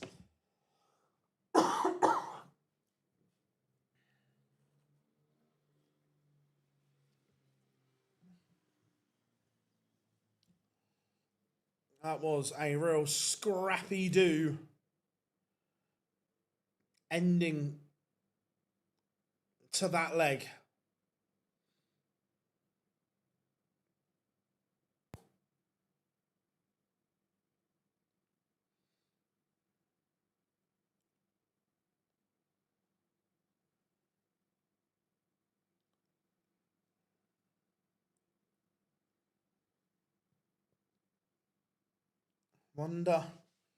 Wonder how that affects Cammy. His average in that leg dropped from 105 to 91.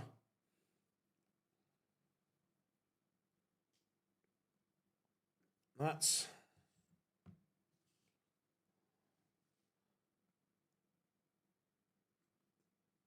the difference.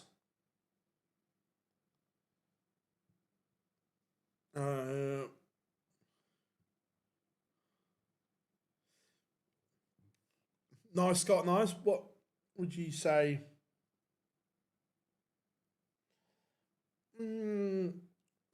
Yeah, realistically, Heta, Gurney and Chisnell, Hybrex is going to have an unbelievable day. And that's a good finish from Menzies. Boy, did he need that. Yeah, I think realistically, those 3... The scoring has been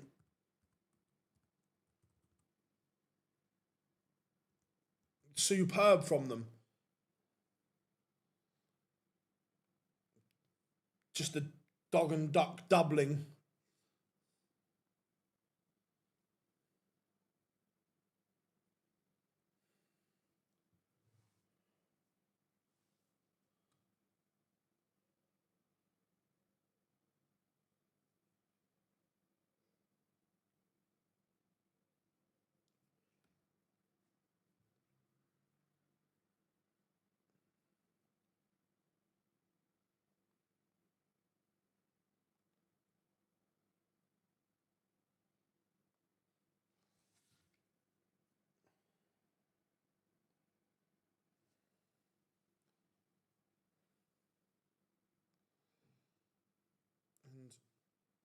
it's a good visit.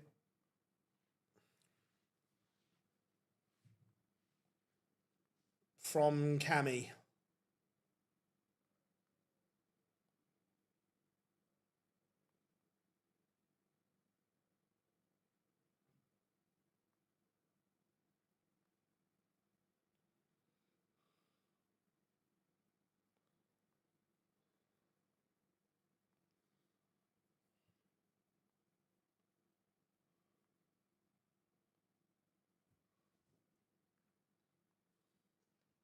Dog and duck doubling. You like that, Abe?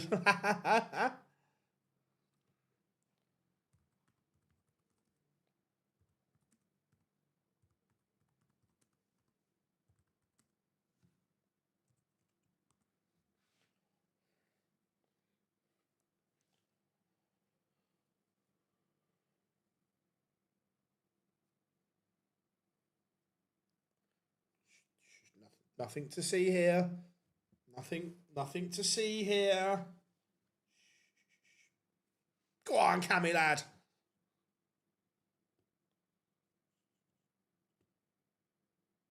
Oh, boo.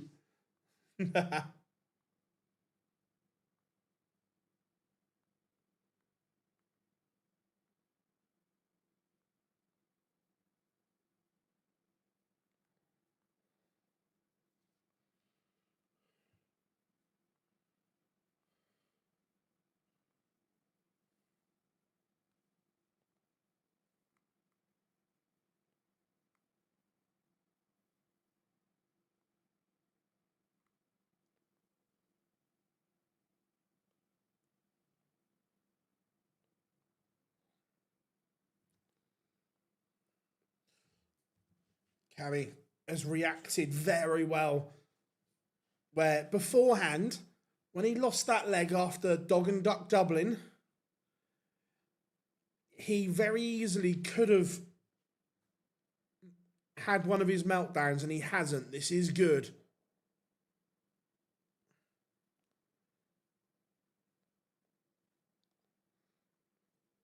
But Reyes is going to have to find something good.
So Reyes does break.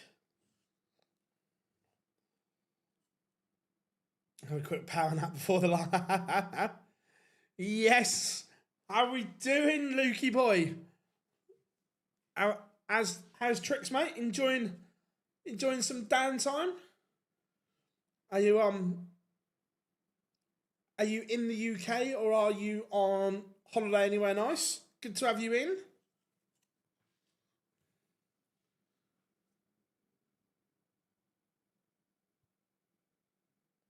Reyes will just want to get within a couple of Cammy just to ask him the question.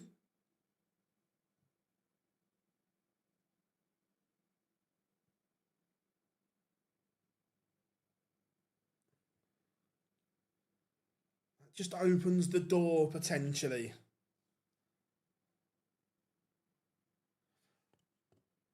No, I'm not at that one, Luke. That's a sponsor day type thing.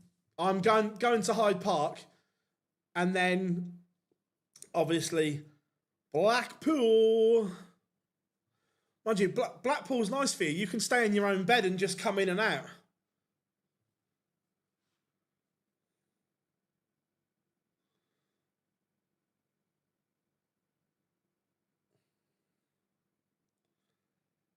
Good setup from Reyes. The 140 gets him down to a 2-darter.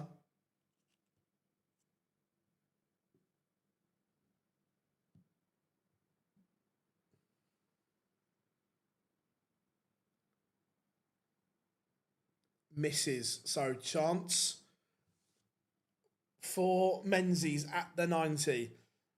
Blackpool in July. London in December.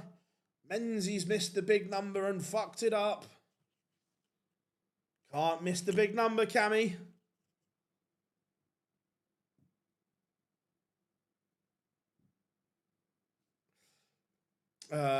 Looks like darts corner. Yeah, because they've separated. They're not part of mission anymore. It's two separate things, Rob. So that'll be why. Tricol 64-21. Pressure is for tyres, Luke. That's to be fair, Rob Owen, I don't know how he does it. Keeping his tour card, about 8 or 9 weeks ago, he was 34 grand adrift. Now he's banging it to keep his tour card.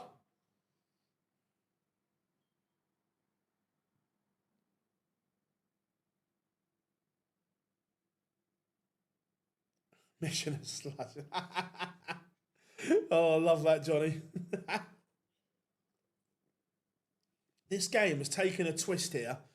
Reyes is applying all kinds of pressure. 180, 140. This is on the Menzies darts here.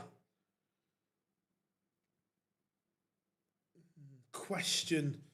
Should he have gone for the ball? Or should he have laid up?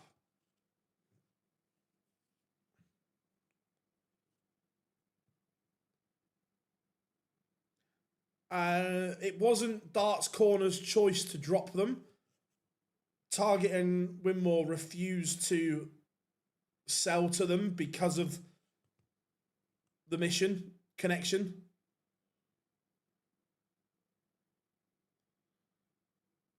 So they didn't drop them. Target and Winmau refused to sell to them.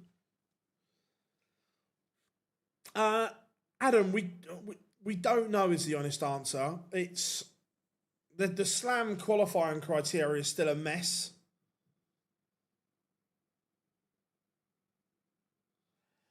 Two won't be enough, Marcus. So currently, the race for Minehead, we were doing this the other day, the projected cutoff is going to be around 32k. Around. So he's probably going to have to play in at least 3 or 4, eh, Lukey boy?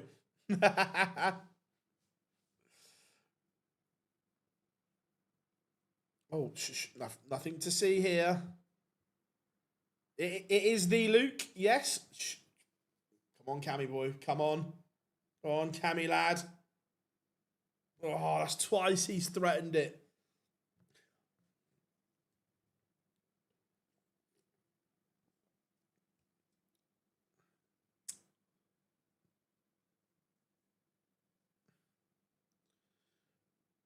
And Reyes has not taken it. He's not leveled up.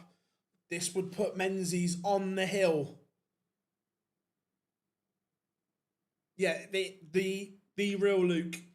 Yep, Luke has been friend of the channel for a long, long time before he become the back-to-back champion of the world. Remember, we had Luke on the very first Live Lounge Live when we were trying to get him a sponsorship with J2O. See? They fucked up there, didn't they? They should have taken it then. Later on this week, the match play draw.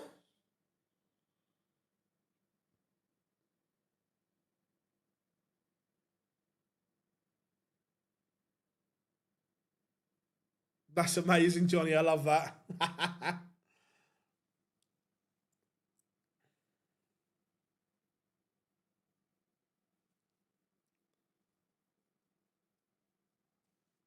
Good response here, though, from Reyes. Look, right now, this game's still in the balance here.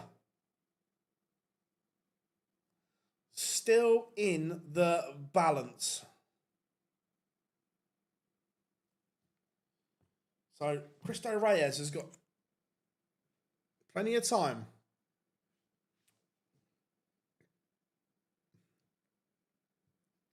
If I was a betting man, I'd say Thursday.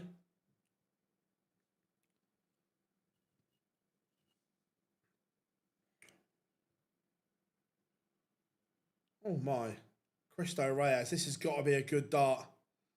Yeah, he completely blocked it. So Menzies has a match-winning opportunity. And he can't pin tops.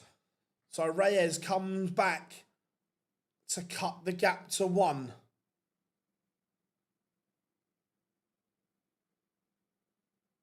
Oh my. Oh my, Cristo. Only 4 players championship left for me. Won't go to Holland. Love that, lad. I love that. And Cameron Menzies, take a bow. You have just secured your spot at the 2026 Betfred World Match Play. 6 or 7 weeks ago, it looked in danger, but the Maverick Scotsman has produced when it really matters, and look what it means to him. He is a champion on the Pro Tour again. Nothing wrong with the country. They all say it's the travelling that does them in. Didn't have to win it, Luke, but he was like teetering in that 15th, 16th spot at the start of the day. And obviously Chizzy having a really good run has put himself into the mix. So Cameron Menzies moves on to 96.75. He is not getting caught there. Tomorrow, it is all about 3 players. 15, 16 and 17. Damon Heta in 15th. 83.25. Daryl Gurney in 16th. 83. The rascal that is Dave Chisnell. 17. 82,500. There is £750 covering 3 players. Tomorrow, the draw is going to be huge. They are all seeded. Now, there are a couple of dangerous floaters around. Gary Anderson not being seeded could be difficult. Bo Greaves not being seeded could be difficult. There's also a couple of nice little games in there as well. I don't mean this horribly, but if you're one of those 3, you want Perlo Ljubic in round 1. The dynamic is all set up for a brilliant conclusion to the World Match Play. It really is. Look, Kim's got a little bit more to do. He's got 4,750. So it's a lot more difficult. No, the European Tour doesn't count towards qualification. Tomorrow is the cut-off.